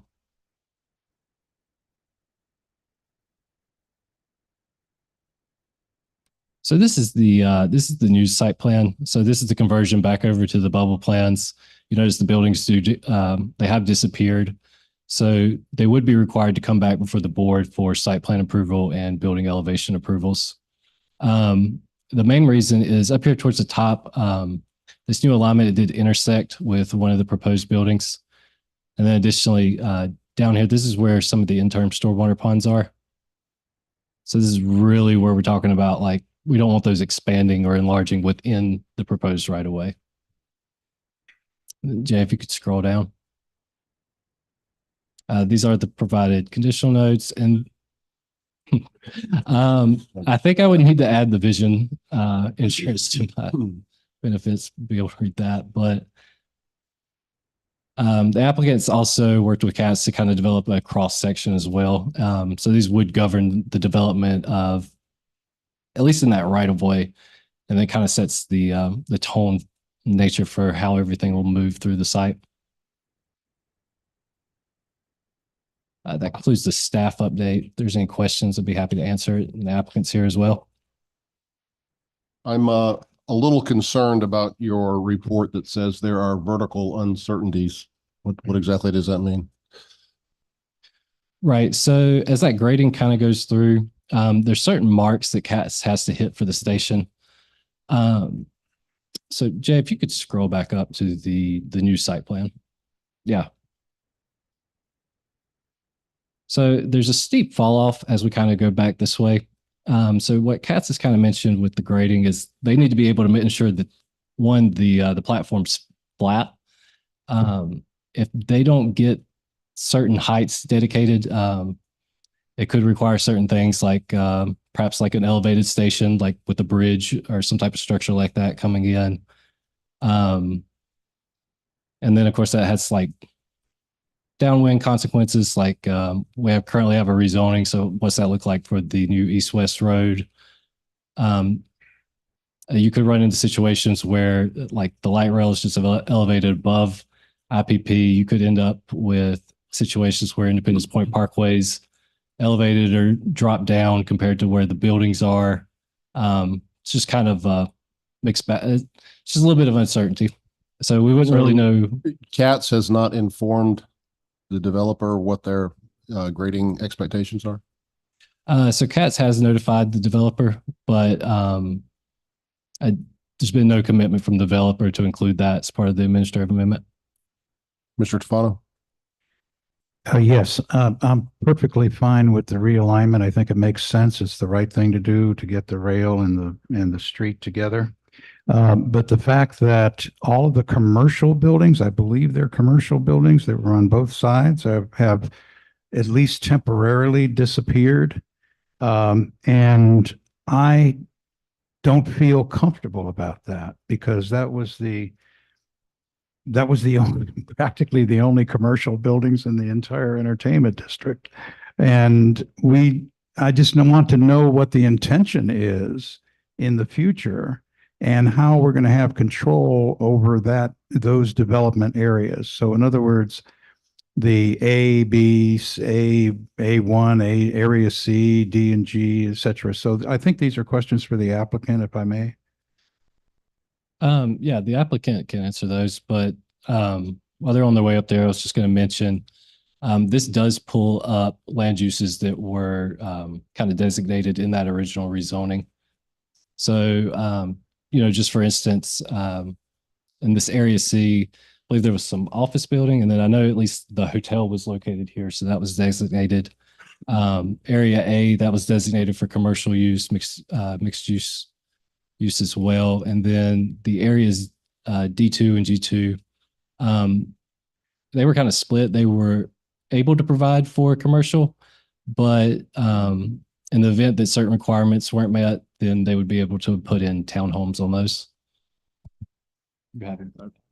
All I'm going to ask Mr. Carmichael is that this is, and I've said this over and over, meeting after meeting, that this entertainment district is just turning into a big residential apartment complex. Right. And taking these commercial buildings out of the mix is very troublesome for me because that was the last hope we had of having commercial buildings in here. So I want to know, because even if it's zoned a particular way, it doesn't necessarily mean that these commercial buildings, as shown in the original drawing, are going to remain. We have a particular zoning and they have a particular right to develop in that particular area. So I know that some of it has to come back to the board for approval, but I'd like to hear from the applicant what their intention is after there's final determination of the Silver Line, what is going to go in those corridors on each side of the railway. So we'd be happy, Mr. Mayor, members of the board. I'm John Carmichael. With me tonight are Wyatt Dixon and Ashley Peterson with Prophet Dixon Partners. So the only entitlements that are left are the commercial entitlements. The multifamily is already built, and then it's going to be built in the senior multifamily. So I think it's 151,000 square feet of commercial. That's the entitlement that's left on this 35.5 acre site, Mr. Tufano. And the buildings have been removed from the plan, but it doesn't change the entitlements. And the reason they're moved from the plan is to give a little more flexibility in the design because of the relocation of the Silver Line and the Independence Point Parkway. So when they want to come in and develop For instance, development area C or development area A, or this combined development area D2, G2, they would come back for site plan approval and elevation approval. So the board would have control over the design of the site and what the buildings would look like. That may be the case, but there's no guarantee that the developer is actually going to put anything there. And respectfully, that's the case now under the current zoning. The only difference is it just shows the buildings. The only difference between what we're showing now are we have development areas. We don't show the actual buildings, but there's no obligation to actually build those commercial buildings under the current zoning. But their intent is to do so. And I'm going to let Mr. Dixon confirm that. But just from a legal perspective, the fact that there's not a building shown on this plan doesn't change whether or not commercial would ultimately be built. But here again, the only entitlement left on the 35.5 acres are non-residential uses, and they're certainly going to want to develop that and achieve the goal of the plan and realize the intent and of the development itself. Perhaps just as a pacifier, I guess you could call it, Sure. what are you waiting for in order to what is now these yellow or green areas? What are you waiting for in order to come back to the board and say, this is what we're going to put there? Well, I think that's a good question. The first thing is I think, and the very significant thing is settling on the alignment of the Silver Line and the Independence Point Parkway, and that's what they've been working on for some time. So that would be the first thing, and then the second thing would just be the market, correct? Waiting on for the market, but I think their interests are totally aligned with the towns because they own the property, it's entitled, they've invested in it, and they want to realize the return. So they do have a desire to develop the commercial buildings there, Mr. Tefano. I mean, it would be in their interest, but they can only do so when the market will support it because you've got to get loans. You got to get buying from a bank. No, I understand market conditions. Thank you. Yes, thank you. Right. Mr. Garner.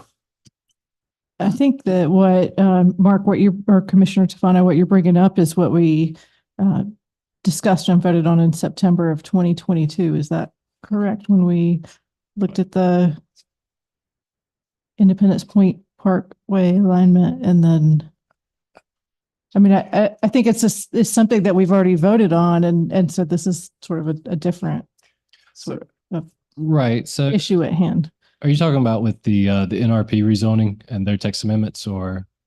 And we had a site plan approval for the mixed use Briley buildings in September of 2022.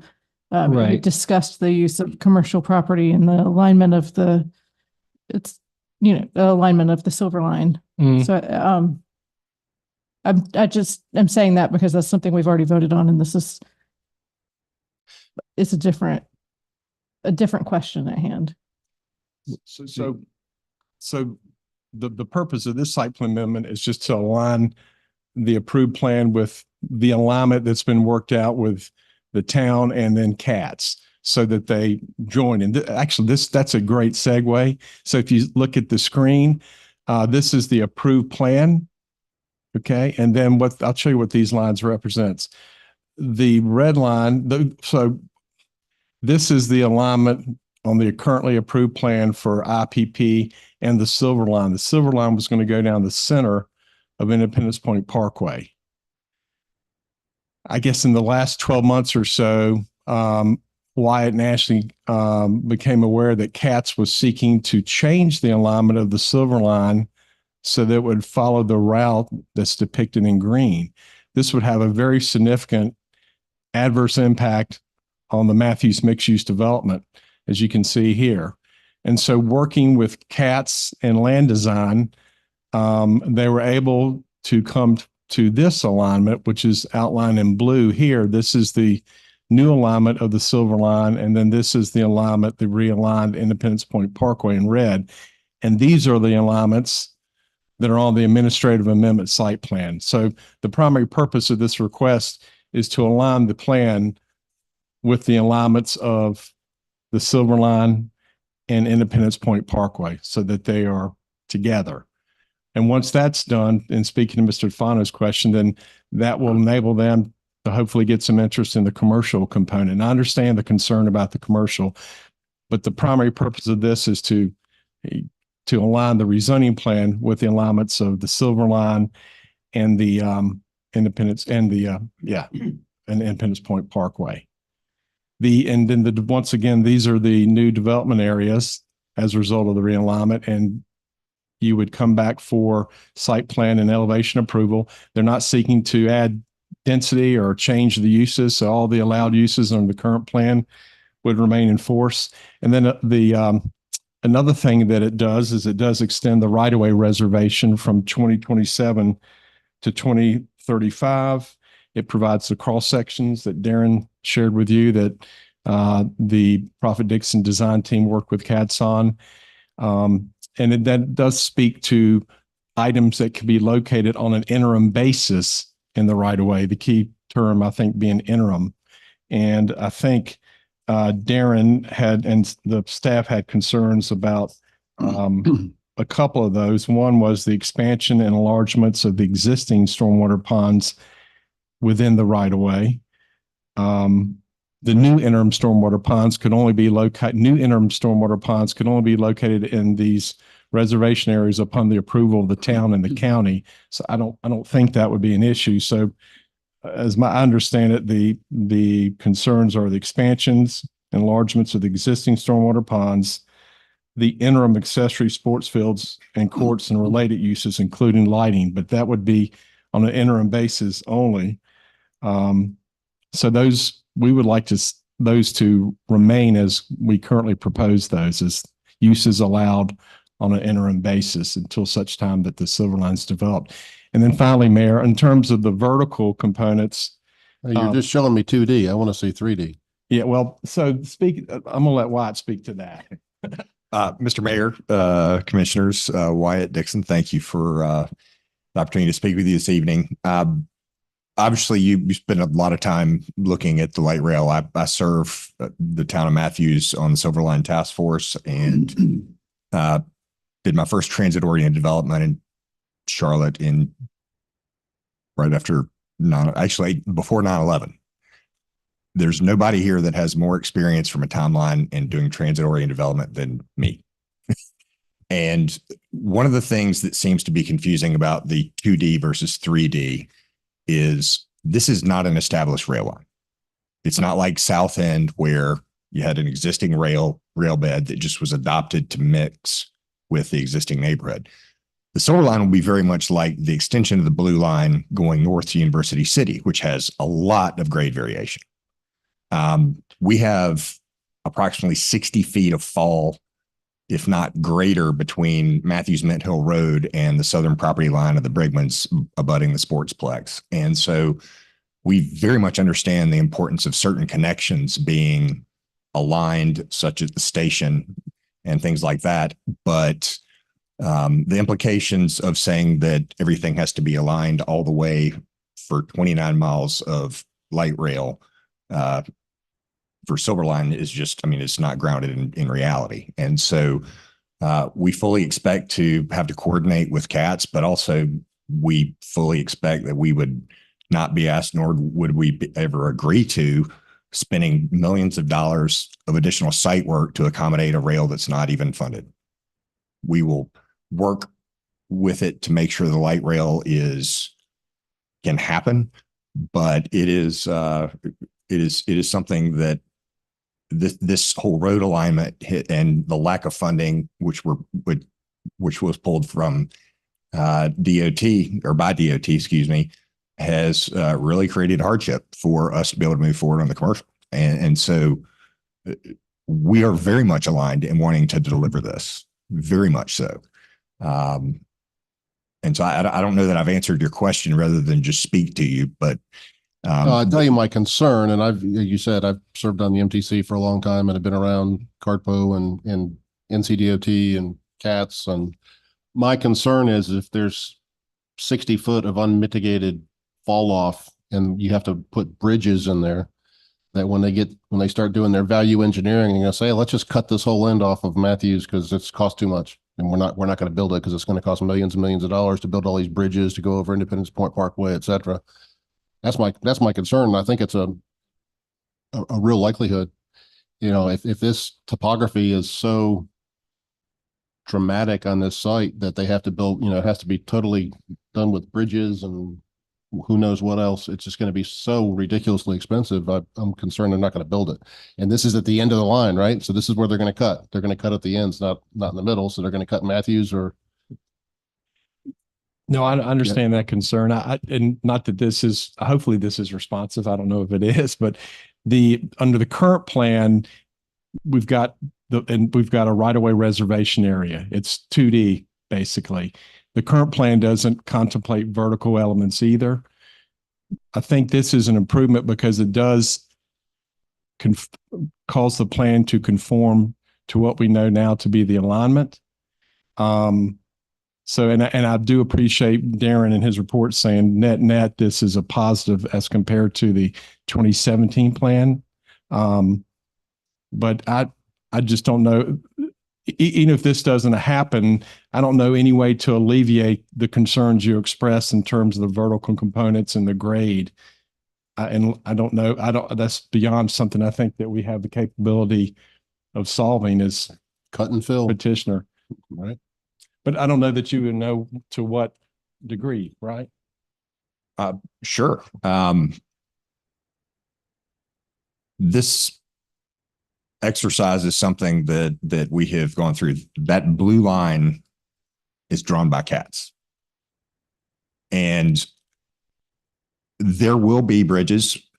We will probably have a bridge when we talk about the rezoning further down for the new east-west street, because you've got 20 feet of fall right there. Just like this, but it is a rounding error for the total cost of that project. And I will say that relative to the previous route, which was, the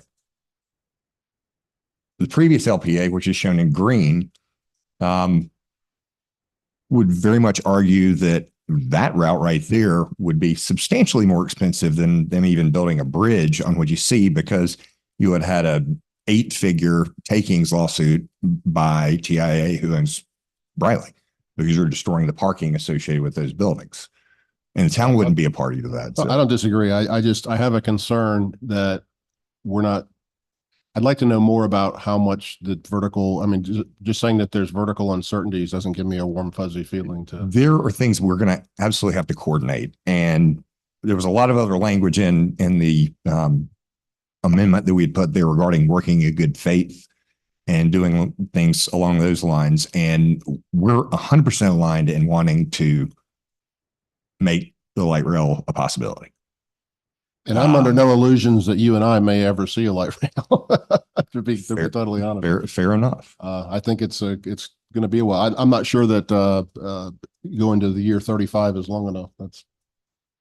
Well, we will. It's a lot better than what 27, I think, is when it ends now. So.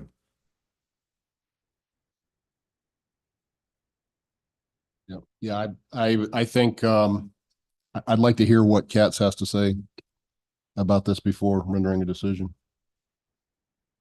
Well, certainly, I don't anticipate. We've done more coordination with Katz on this than we've done it for years now, and so. Are you dealing with Andy Mott? Yes. Yes.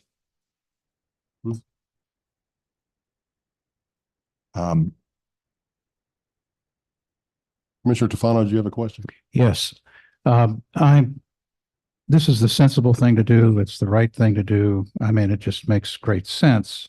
However, is when you look at the old plan versus this one, the amount of space dedicated to commercial has been drastically reduced because of the increased width of the right-of-way. It's pretty close. The previous right-of-way was 137.5 feet, I believe. Mm-hmm. And I think the current is, I don't know our width. It's like 136 now. And one of the things that the reason we separated the right-of-way and between Katz and the road is no one could articulate what is what inside of that, right? So what this cross section does is take a face a building to face a building look to say, all right, what is the experience between the facade of building here to facade of building there, and show how we can build it out on an interim basis and still take the CAT's design and incorporate it. So for purposes of this plan, which for all intents and purposes is a bubble plan, which is it's not an abnormal rezoning tool. I know it's not very typical in Matthews, but effectively, all of this area here that was shown to be commercial previously, I apologize.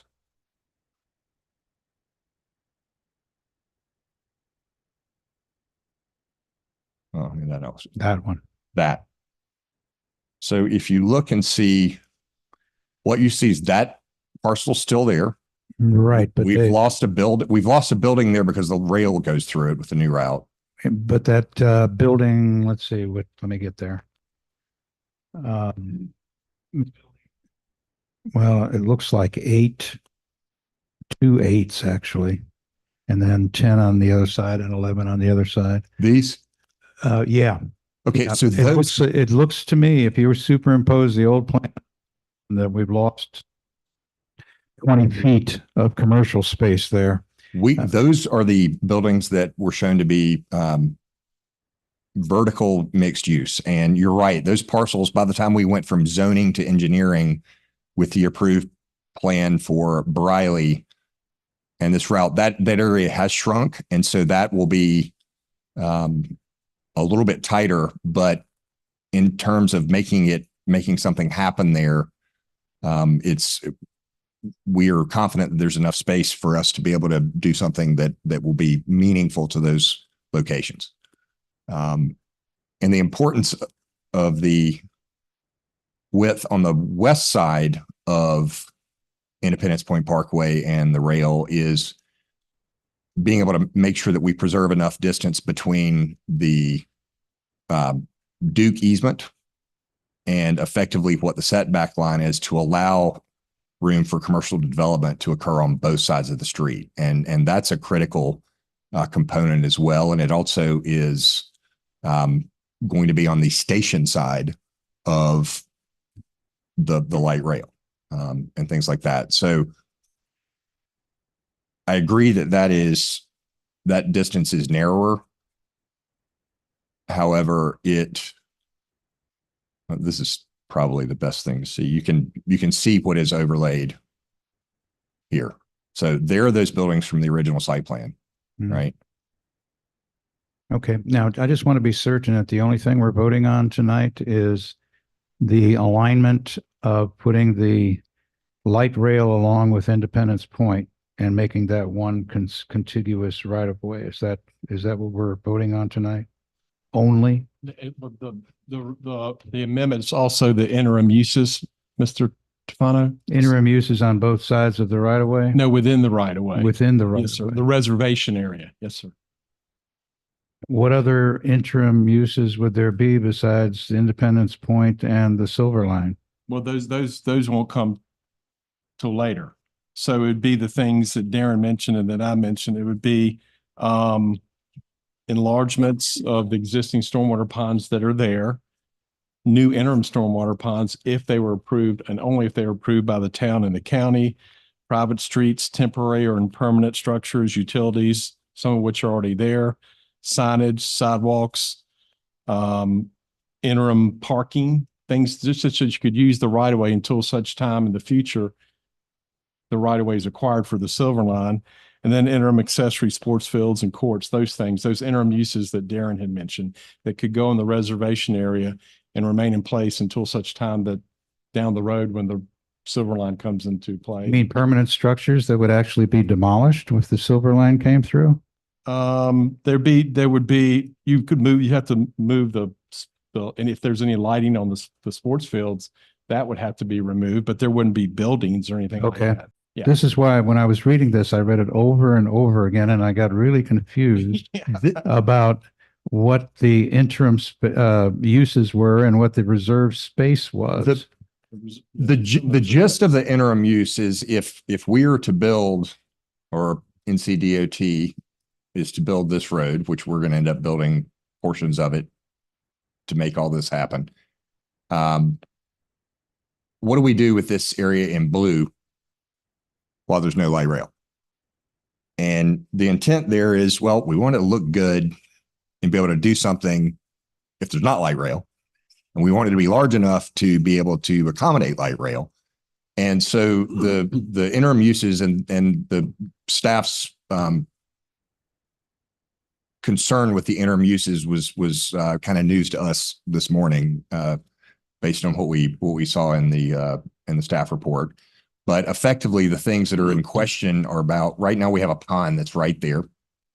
And when we move forward on the rest of this development to do the commercial and things like that, to the extent that the light rail is not there because it's already going over the pond and it goes over dozens of ponds and lakes and rivers and things like that during the entire route, we just want to be able to have the ability to expand that detention there so it's properly sized for the rest of this development.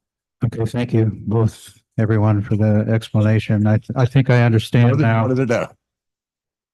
Right. Thank you. Well, I'm one of seven, but I would like to hear from Katz and Andy Mott before voting on this. I would like to continue this. Commissioner Urban. Just a couple quick things on development area. I guess it is, that's splitting the big idea, the plaza and all that. So that's correct. The big idea is still in this project. No, the big idea is in the project. Is in the south. Okay. Yeah, all right. Commissioner, this is the original That's what I'm rezoning thinking. line. Yeah, I just want to make sure because the big idea is down here. I just don't want, I don't want to lose that thing. And so I got two hats here, and I put my architect's hat on here, and I understand completely why you are doing the grayed out or the oranged out or yellowed out fields because there's so many unknowns, and you're having to redesign or whatever, and you're probably spending 6 figures plus to go in this conversation. I guess from the town side and your side, one is, staff is suggesting the removal of certain things, and you're saying no, I'd like to keep them in there. I guess when I hear the word interim, and more than happy to defer and talk to Andy, but if I hear interim, it's buyer beware, so to speak. You're running the risk of doing something that's going to get torn apart and changed. It shouldn't concern the town. Correct. There's no financial, there's no money in it. I guess that's, and I guess my point going back to the town would be is where's the skin in the game for us? I mean, why does it affect us if Wyatt Dixon is going to spend X amount of dollars knowing full well that when Katz gets organized or doesn't get organized, they might be tearing something out. So I'm kind of tussling with that because in some respects I hear is you can move the ball forward if you want to, provided you can create these interim situations. But if we restrict too much on the interim situations, you won't move the ball forward. So it's kind of like, what are we here to gain from that aspect of it? So Darren, you tell me why interim on his dime, it's a bad thing. And then Wyatt's going to tell me the opposite. Okay. Okay. So, I mean, ultimately it is public dollars. That's one of the reasons that we're looking to protect. The mayor did kind of hit at one point earlier when he was talking about the valued engineering. So especially with those stormwater ponds. So those stormwater ponds, those only go in to protect impervious surface. Right. So let's say there's an enlargement or expansion or a new pond that goes inside that right-of-way reservation area. If Katz goes into it, that affects the town because then Katz could be responsible for just taking out a building or finding that new impervious surface. There's no guarantees that we're going to be able to move that pond in the future. So there are downstream impacts that there's no clarity on right now. So we would rather just take those new ponds and just push those out of the right-of-way reservation area altogether, especially since I know we're talking about mainly up here, but like there's plenty of room back down to the south and then back onto the site. If we're going to do it in an interim situation, let's put those ponds in a situation where they're not going to affect the future right of way or that reservation area. Yeah, but what happens is if I'm laying out a building, sometimes I got to do my layout field in the place I need to use later. To me, right now, I'm looking at this as from a developer's eyes, is like, that's a good place to put things because I know there's nothing going to be there. And I'm willing to take that risk. Mm-hmm. See what I'm saying? And I guess my big line is like, somebody answered, maybe Susan or somebody answered to me, what harm is it to the town? I'm really playing devil's advocate here. It's sort of like he's going to spend his dime to lay out and expand his BNP in that area or whatever. He still has to maintain all the criteria. If he modifies and changes that, the calculations still are the calculations. He's going to have to move that pond. He's still going to have to comply with all the ordinances, et cetera, et cetera. But if you're telling him you need to put these ponds, these interim ponds, someplace where he could be developing something, that doesn't make any sense to me. And I guess the thing is that, you know, you're going from night to day and Wyatt's going from day to night in this conversation, but it's sort of the question is maybe to Wyatt, if you don't get some interim relief, so to speak, you can't build anything. And it's very easy for us to sit on a dais and our engineers and our zoning staff to sit there and say, well, just move them over here. And it's not a big deal, but we're moving them into your buildable areas. And I guess my guess is that most of this stuff, given time, is going to go underground. I mean, I think what's going to happen is you're going to, because Stefano is correct about, you're getting squeezed. So what's going to happen is your building envelope is going to get a little bit larger and you're going to have to start taking stormwater below ground. And these ponds are going to slowly start disappearing because you're going to have to take all your stormwater retention below surface, which is exponentially more expensive than above from that aspect of it. So I guess someone tell me why, if it's on his dime and he's willing to take the risk, what are these few items that he would like to put back into play going to hurt? I mean, we tear up a road every day to put a utility line in it and we finish the job and then someone comes along and tears that road back up to put an optics line in it. And then 3 weeks later, they tear the road up and they decide to put some other kind of fiber optics in it. So tell me. I want to ask a clarifying question that I don't know the answer to. So when we're saying that this would be on Prophet Dixon's dime, I understand that today the question for Jay and Darren is, should the Silver Line eventually be built and they are looking to then put the line in and actually get us a train, will the project budget for CATS then be impacted if there are things in that right of way? So is the project going to become more expensive if things are allowed to be put in the right of way?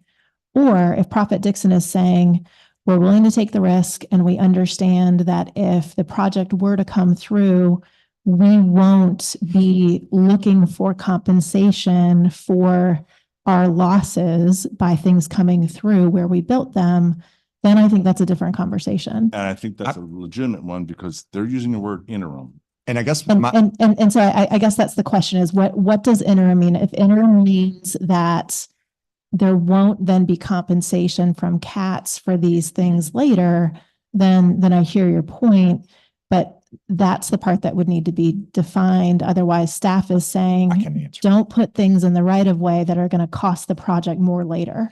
And that's a question, and I could see deferring to let Andy answer that question. But my point is what skin do we have in the game if CATS comes along and says, we're not going to take any of those encumbrances, he's got to move it, and he says, that's fine, it's interim.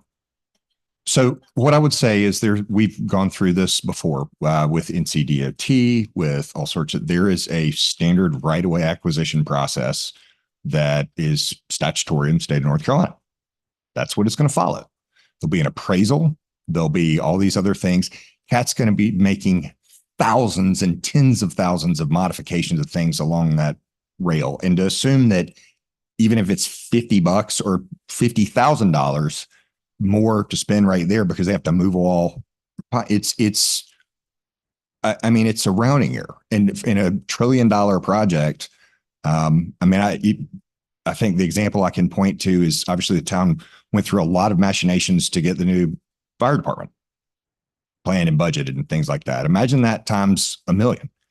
And so that's the process that this will go through. And so we fully know that we're at risk for anything that's put there or the future property owner. But if you're asking us to say that we're not going to seek, or the future property owner, whoever that might be, wouldn't expect to receive compensation as part of the appraisal and right-of-way acquisition process, I can't represent that because I don't know. If we're able to move forward with this, I'm hopeful we're going to be back in front of you in a few months and be talking about actually a regional stormwater area for the Midfield station rezoning, which will make all this go away anyway. So respectfully, how I translate that is you're looking for permission to put things in a known right of way, and you will get compensated for them through an acquisition process later. So the risk is that those things might need to go away or be moved, but there isn't actually a financial risk for you because you would be made whole through that acquisition process. I may or may not be. It would be subject to state process and appraisal and things like that. And again, it's not Town of Matthews money either. Well, it is, because it would be sales tax revenue would be how we would be looking to fund it. So to say that it's not public dollars and it doesn't impact the project, that flies in the face of everything that we've been saying about trying to protect the right of way alignment everywhere else. So that doesn't hold water with everything else that we've done related to this project. The 2017 rezoning for this stipulates that is reserved for purchase and acquisition by others. And right now we have a plan that's approved that has buildings in that right of way, and we have an approved plan. So we could go submit a site plan approval to go build the footprints that are approved right now. And the town could deny it. And then that's, unfortunately, that would be a bad situation. This has been 2 years of effort, if not more, to try to come to a meeting of the minds of stuff. Is it perfect? No. Do we know everything? No. But we have beat this with a stick every which way to Sunday. And the interim stuff, I'd like to read an email from staff to us on January 31st. The town does not have any additional feedback regarding the site and conditional notes. I sent it over to Kat, so they're aware, but haven't received any comments from them. So clearly seems this is coming from Kat. General housekeeping on attached to site is the latest plan. Anyway, so my point being is, this concern about temporary lights. Duke's going to have PED lights that are going to be all up and down the length of the light rail places that it's going to impact. So we're talking about fields, expansion of the existing pond, not new ponds, expansion and modification to the existing pond, and a sport court or turf or something. I mean, it's not a huge number. So let me just clarify. So in an end game, Wyatt owns that property. And so there will be some conversation about the right-of-way acquisition through CATS. And I think what I'm hearing you say is that if he makes improvements, that might raise an increase. Now, I don't know if a stormwater pond is an improvement. It has value. I mean, if he put a building in there, then I could see it. From that aspect of it. Well, let me ask you another thing, Wyatt. If we could get some of these things off the table, maybe that would sort of take the boil down a little bit for everybody. If we could get through this, and then those remaining items we immediately talk to Andy and Katz, and bring those items back. And I have no idea what the rest of the board's thinking at the moment. But I mean, if we could peel something off, I mean, and just say, okay, staff, we get it. Let's get more information for those couple items, but everything else is okay at this stage in the game. I'm looking to move the needle here a little bit. I'd like to do that. But what that turns into is evidenced by this is oh my gosh, there might be a light rail right here one day. And this is 4 feet below. We want you to raise that 4 feet and spend $600,000 to raise that up for something that's not that we can't do that. That's the vertical piece that just it's. And I get that. I mean, I get it from you're having to sort of, tack left and right to something you don't know what's going on. And I get that. But I mean, I guess just trying to You're talking about the interim uses. And the sort of procedural things we're trying to go through here. Keep those. What are the ones that Darren mentioned? Pond items 1, 2, and 8 off the table. 1, 2, and 8. Let's get over to cats. Let's get those conversations going. You can't. I mean, is Andy going to be so evasive that he won't respond? Like, yeah, if you build something in this right away, I'm not going to pay for it. I mean, is he going to do that, or is he going to give sort of a waffle like, I don't know, I guess we'll figure it out when we get there? I mean, so can we at least get the low hanging fruit off the table that staff agrees with, Wyatt's willing to agree with, and then we come back and look at these items 1, 2, and 8, and maybe the problem is you don't get 1, 2, and 8, but at least we give the option of exploring that to see what's going to happen. I just want to point out, CATS has provided the alignment details and the vertical alignment to the developer. And I get it. We're at an impasse. I mean, you've heard Wyatt say it's a lot of cost involved. There's a lot of cut and fill, but that communication has happened. CATS has provided those elevations to the developer previously. But I'd like Andy to tell me what the implications of that are.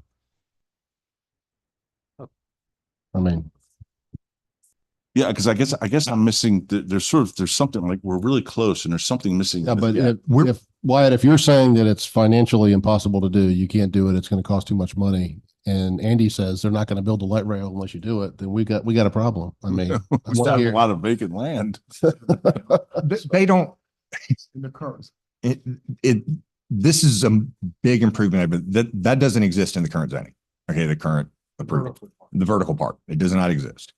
And so, yeah, what's happened is we've got this mapped out right here. That what we have in 2D based on CAT's plan.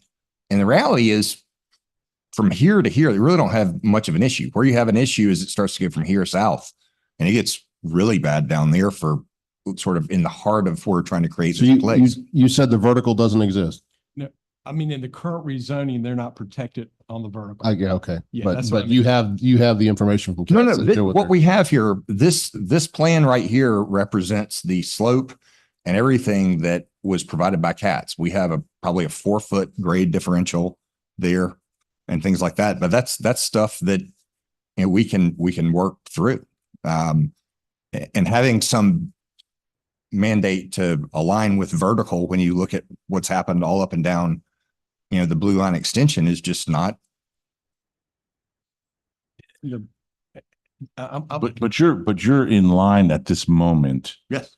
With Jay, you're saying they provided vertical guidance, and you're in line with that guidance at this point in time. The problem is we just don't know in the future. Define in line. Am I flat, just like this and this? No. Yes, that they're providing vertical guidance, and that you have a good understanding, except until you get to that bridge of what's going on. He's nodding yes. Yes. So can I ask Wyatt a question and y'all a question at the same time, since this is a conversation?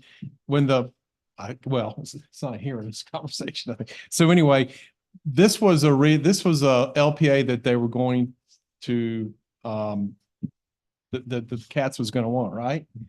And then we worked very hard with CATS and land design to agree on this. And part of this was going to affect the big idea, right? This alignment was going to affect everything down here. Yeah. So that was the impetus for coming with this, or part of the impetus. Plus, this was going to have more of an adverse impact on the rest of the Matthews mixed use. And Mr. Mayor, to be clear about it, when I say the vertical wasn't in the 2017, there was no protection for that or even thought about that. It was just reserve some right away. I got you. I've seen too much value engineering lately. Right, yeah, I just want to make sure I wasn't That's the misrepresenting something. term du jour today and from DOT and CATS, and that means we're gonna gut your project. And again, this is the end they're gonna gut, or the other end, but they're gonna, they'll gut one of the ends if they have to cut cost out. Commissioner Tofano. Okay, basic question. Are you in agreement with the recommended action that the staff has provided? Short of the interim uses, I think we're completely in alignment. No, are you in alignment with removing the stormwater pond items 1 and 2 and the sports field item 8? Sports fields, sure, it'll just be grass. Pond, we have to be able to modify that pond as it sits because it's already on top of it. And so. Okay. So if I may make a motion. Okay, I would make a motion to approve Matthews mixed use rezoning text amendment, administrative amendment 2017 looks like 664. Because it's consistent with the Matthews land use plan as follows. Consistent, this application is considered with the land use plan because it brings right layout opportunities into the entertainment district, and it's reasonable because the application does not substantially alter the currently approved plans. The application does not change the allowed on-site uses or increase the density site in the original rezoning, on the condition that the applicant is able to include the stormwater ponds.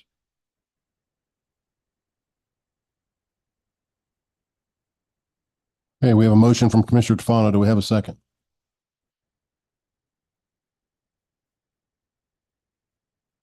I'd like to make a substitute motion that we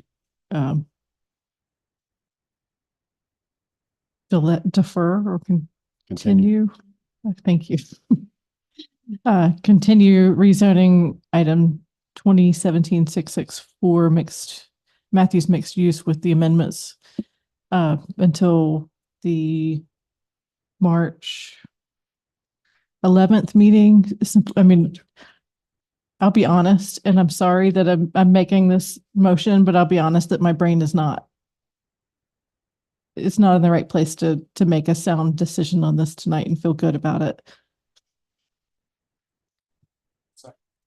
Substitute motion by Commissioner Garner, a second by Commissioner McCool. Is there any discussion on the substitute motion?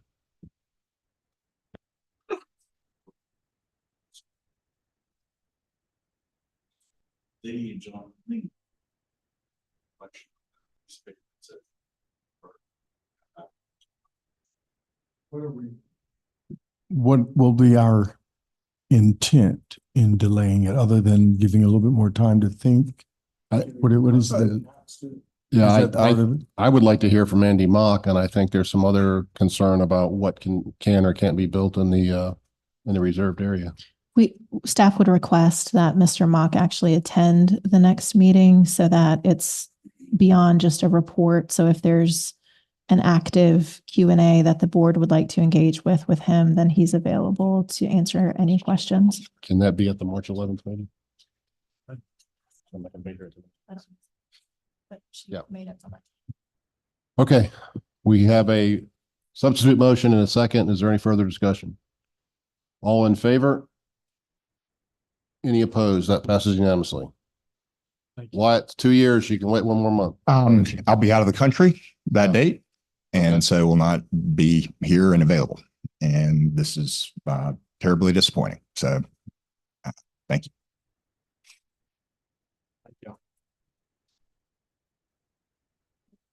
All right, thank you. Let's move on to item E, elevations for 2116 East John Street, rezoning application 2023-775. Mr. Will. Thank you, Mr. Mayor. The applicant is coming before the board for elevation approval for an office building that's proposed at 2116 East John Street. The board approved this rezoning and site plan on June 6th of 2023. With the condition that the future office building come back before the board for elevation approval. Well, here they are. And if you could scroll down just to the past the site plan, yeah, just to the elevation. Site plan's already been approved. That's for beauty's in the eye of the beholder. Staff recommends a motion to approve the presented office building elevations attached to this memo, but it's up for discussion. And this Open for discussion. This was the home builder, right? Mhm. Okay. I'm more happy to make an motion. I mean, Motion on. motion to approve the presented office building elevations attached to the memo for 2116 East John Street dated February 6, 2024. I mean, he's promoting his business, and he's a residential builder, and he's created this Gothic storyboard, elevation kind of thing, and have at it. I mean, it is going to be the talk of the town leaving on East John Street. Okay, we have a motion by Commissioner Urban, second by Commissioner Stefano. Any further discussion? All in favor? Any opposed? I think Commissioner McCool is in I'll opposition. send Ken a book on historical architecture so he can There you get a grasp of where that's at. Thank you for that one. Move on to item F, public improvement variance 1218 Reed Harkey Road. This was regarding the sidewalk and request to use septic instead of hooking onto the sewer. So I'm sorry, I have to pinch hit. Nadine could not stay for the balance of the meeting. The applicant has requested a continuance to next month. I'm sure at this late hour, you're Motion to fine with continue to that? March 11th, 2024. Do we have a second? Motion by Commissioner McCool, second by Commissioner Urban. All in favor? Any opposed? That passes unanimously. We'll go on to the consent agenda items 9A through I. Motion to approve consent agenda And including M and M. items A through I and M, excluding J, K, and L. I don't know my alphabet anymore. We have a second? Second. Okay, all in favor? Any opposed? That passed unanimously. Thank you. We'll go on to new business. Item A, consider ordinance restricting parking on Talbot Court. I'm listed as presenting this. I think this, more than any other complaint about the rezoning that we just did for Rainbow Express Ministries, I received, and I'm sure you did as well, parking on Talbot Court. Just to check it out, when I'm driving down Fullwood several times, I turned down Talbot, and when their cars were parked there, sight lines are very limited. It does seem to be a safety concern, and I would like to recommend, and I talked to Becky and Charlie, and this board can enact an ordinance, and we can put up no parking signs and start ticketing folks if they park there. So I think it's a safety, and I think we owe it to the folks at Hampton Green as part of the earlier action we took to limit parking. That was our number one concern. So, Commissioner McCool. Motion to approve the attached ordinance restricting parking on both sides of Talbot Court. Second.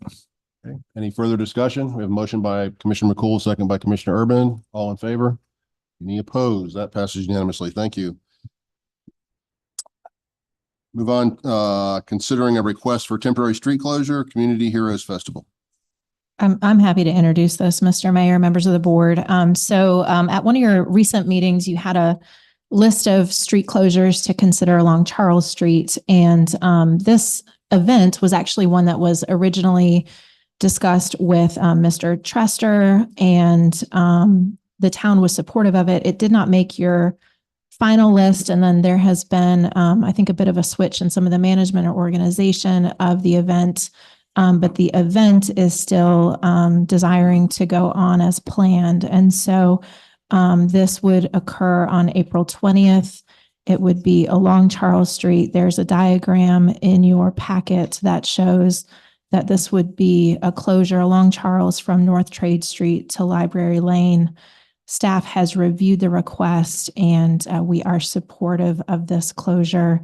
It would follow the same guidelines that we discussed last time related to the car stops in place, the requirement of police presence, and any other requirements that might be there related to the expected size of the crowd. But we don't feel like this is a burden on staff, and we do support the request as prepared.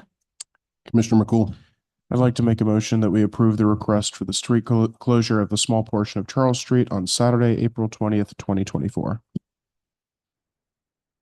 Commissioner Garner. I have a question about it. Okay. I'll second it first and then you Okay, can. second Okay. question, Commissioner Garner. My question is, I guess, for staff. One of the complaints that we received about closing Charles Street was that it's an important connection to 51. Is that agreed upon by staff? Is that something we should consider going forward? Susan. Sure. So, and I can answer that. So, we have looked at all of these requests on a case by case basis, and the ones that we have put forward that we support are outside of the typical commuting hours. So, as an example, this one is occurring on a Saturday. And so we feel like there is enough connectivity around this portion of Charles Street so that if there was congestion or something going on somewhere else, it would not be notably impactful the way that it might be a different time of the day or week.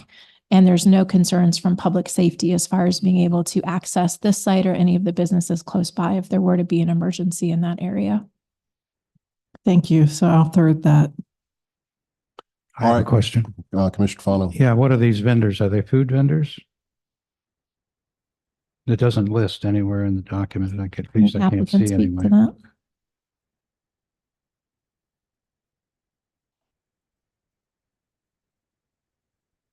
And I apologize, you had to stay here for this entire meeting.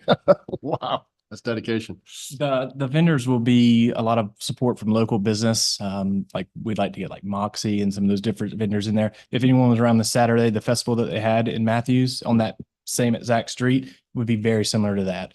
Local, family friendly, adults, kids, just a good day out with the family, supporting an awesome organization, Claire's Army. If you have heard of the charity, it's an awesome group to support. But I mean, is it food or is it dry goods or what? What is it? Dry goods. Oh, dry goods. That's a lot of the purpose of the location, because people can walk to the trailer that was in talk tonight and grab food at Matthews Social House. They already have seating. If they want to go get a drink, they can walk in Beer Temple and have a drink. So we can just make it there's the fun vendors buying the Charlotte, South Charlotte Dog Rescue is going to be there. Some vendors with dog. I just wanted to make sure we weren't competing with local businesses. No, 100% in full support of all local business. Okay, thank you. Do you have wrestling? Makes Renee great. No, there's no wrestling. So we do have a motion by Commissioner McCool, second by Commissioner Urban, as per usual. Any further discussion? All in favor? Any opposed? That passed unanimously. Thank you.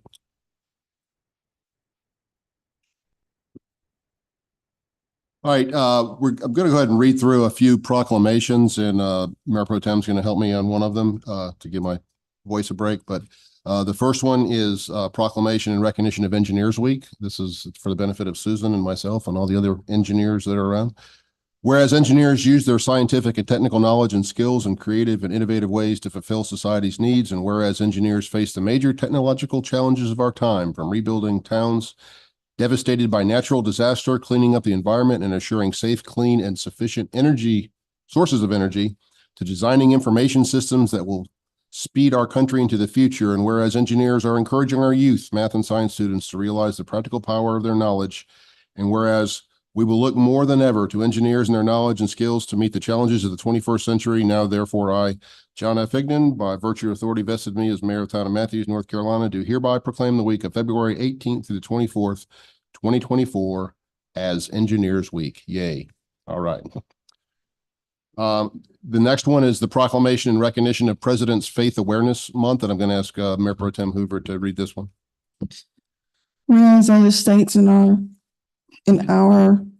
North Carolina State Constitution, we, the people of the state of North Carolina, grateful to Almighty God, the sovereign ruler of nations, for the preservation of the American Union and the existence of our civil, political, and religious liberties, acknowledging our dependence upon him for the continuance of those blessings to us and our prosperity due for the more certain security thereof, and for the better government of this state, ordained and established our Constitution. And whereas George Washington, America's first president and general of the Continental Army, said, quote, The propitious smiles of heaven can never be expected on a nation that disregard the eternal rules of order and right which heaven itself has ordained, end quote. And whereas John Quincy Adams, America's sixth president, said, quote, the highest glory of the American Revolution was this: it connected in one indissoluble bond the principles of civil government with the principles of Christianity. And whereas Abraham Lincoln, America's 16th president, said, we have grown in wealth, numbers, and power as no other nation has ever grown, but we have forgotten God. And whereas Theodore Roosevelt, America's 26th president, said, it is necessary for the welfare of the nation that men's lives be based upon the principles of the Bible. And whereas Harry Truman, America's 35th president, said, the fundamental basis of this nation's ideals was given to Moses on Mount Sinai. The fundamental basis of the Bill of Rights of our Constitution comes from the teaching which we get from Exodus, St. Matthew's, Isaiah, and St. Paul. The Sermon on the Mount gives us way of life. The basis of all great moral codes is do unto others as you would have do unto you. Treat others as you would like to be treated. And whereas Dwight D. Eisenhower, America's 34th president, said, without God, there could be no American form of government, nor an American way of life, recognition of the supreme being in the most basic expression of Americanism. Thus, the founding fathers saw it, and thus, with God's help, it will continue to be. Whereas Ronald Reagan, America's 40th president, said, within the covers of the Bible are all the answers of all the problems men face.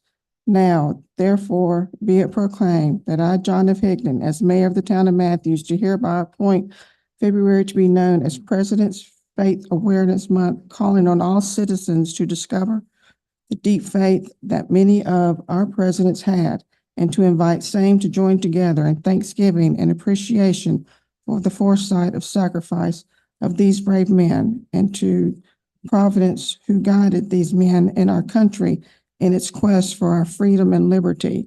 In testimony whereof I have hereunto my name and caused the great seal of the town of Matthews to be affixed this 12th day of February in the year of our Lord, 2024. Thank you, Mayor Pro Tem Hoover. Commissioner Garner, you had a comment or a question? I do have a comment because I think it's really beautiful that we can all express our freedom of religion and also freedom from religion here today. Because I also value religious liberty. I think it's important that we mark this as a statement of personal opinion and not a value judgment of the board. Thank you, Commissioner Garner. We'll move on to the last proclamation for tonight in recognition of Black History Month. I just want to comment very quickly that I attended former Commissioner Whitley's church this past Sunday, and he had his youth children's groups, and these were very young kids, all probably 12 and under, and some of them as young as 4 or 5, it looked like. They played Black History Jeopardy. Yeah. And the questions were amazingly difficult, and the kids knew the answers. So it was really, really fun to watch, but I did enjoy that. So we'll read the proclamation in recognition of Black History Month. And this Mayor Pro Tem mentioned some of this in her comments during the invocation. Whereas February has been designated as Black History Month, in which we pause to reflect on the contributions of the African-American community, African Americans have been an important part of our history of Matthews that have made valuable and lasting contributions to the town of Matthews. And whereas Matthews is home to the Crestdale community, one of the oldest African American communities in North Carolina, the town of Matthews and the Crestdale community have worked to preserve this piece of local history by completing the Matthews Heritage Trail. Signage is placed at specific locations along the trail, detailing some of the history and interesting facts about Crestdale. And whereas the first known African American residents in the Tanktown area beginning in 1880 include William Weddington, Harvey Downs, Ep Greer, and Henry Gaddy. In 1963, the school system changed the name from the school in Tanktown from Matthews Colored School to Crestdale. The entire community adopted the new name. And whereas Sam Boyd, the son of Reverend Henry Calvin Boyd, who started Mount Moriah Missionary Baptist Church, grew up in Tanktown. Sam and his wife, Viola, built their home in Crestdale Drive in 1944. Sam was unofficially known as the mayor of Crestdale for the many ways he helped the community. He represented the community on the Matthews School Board, helped get Crestdale incorporated into Matthews, and began the Crestdale Community Association. And whereas Harvey Boyd, the youngest child of Viola and Sam, attended the Matthews Colored School. At just 19 years old, Harvey designed the seal for Mecklenburg County that is still in use today. Harvey was one of the first Black staff members for the Charlotte Observer, working in their graphics department. He went on to attend Howard University and worked for the Washington Post. After a career as a commercial artist, Harvey returned home to Crestdale. And whereas Dr. Selma Burke, a well-known artist and sculptor, often visited Matthews while growing up in Mooresville, North Carolina.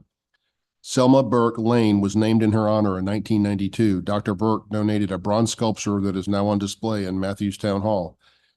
And whereas historic Roseland Cemetery is the home to the graves of approximately 75 to 125 souls, believed to be mostly freed slaves and African Americans, the cemetery was used for burial until the late 1950s. It was named a local historic landmark in 2012 by the Charlotte-Mecklenburg Historic Landmark Commission. The Matthews Historical Foundation, together with Hoke Thompson, recently led an effort to clean up and restore the property. The foundation continues working to identify those buried at the cemetery.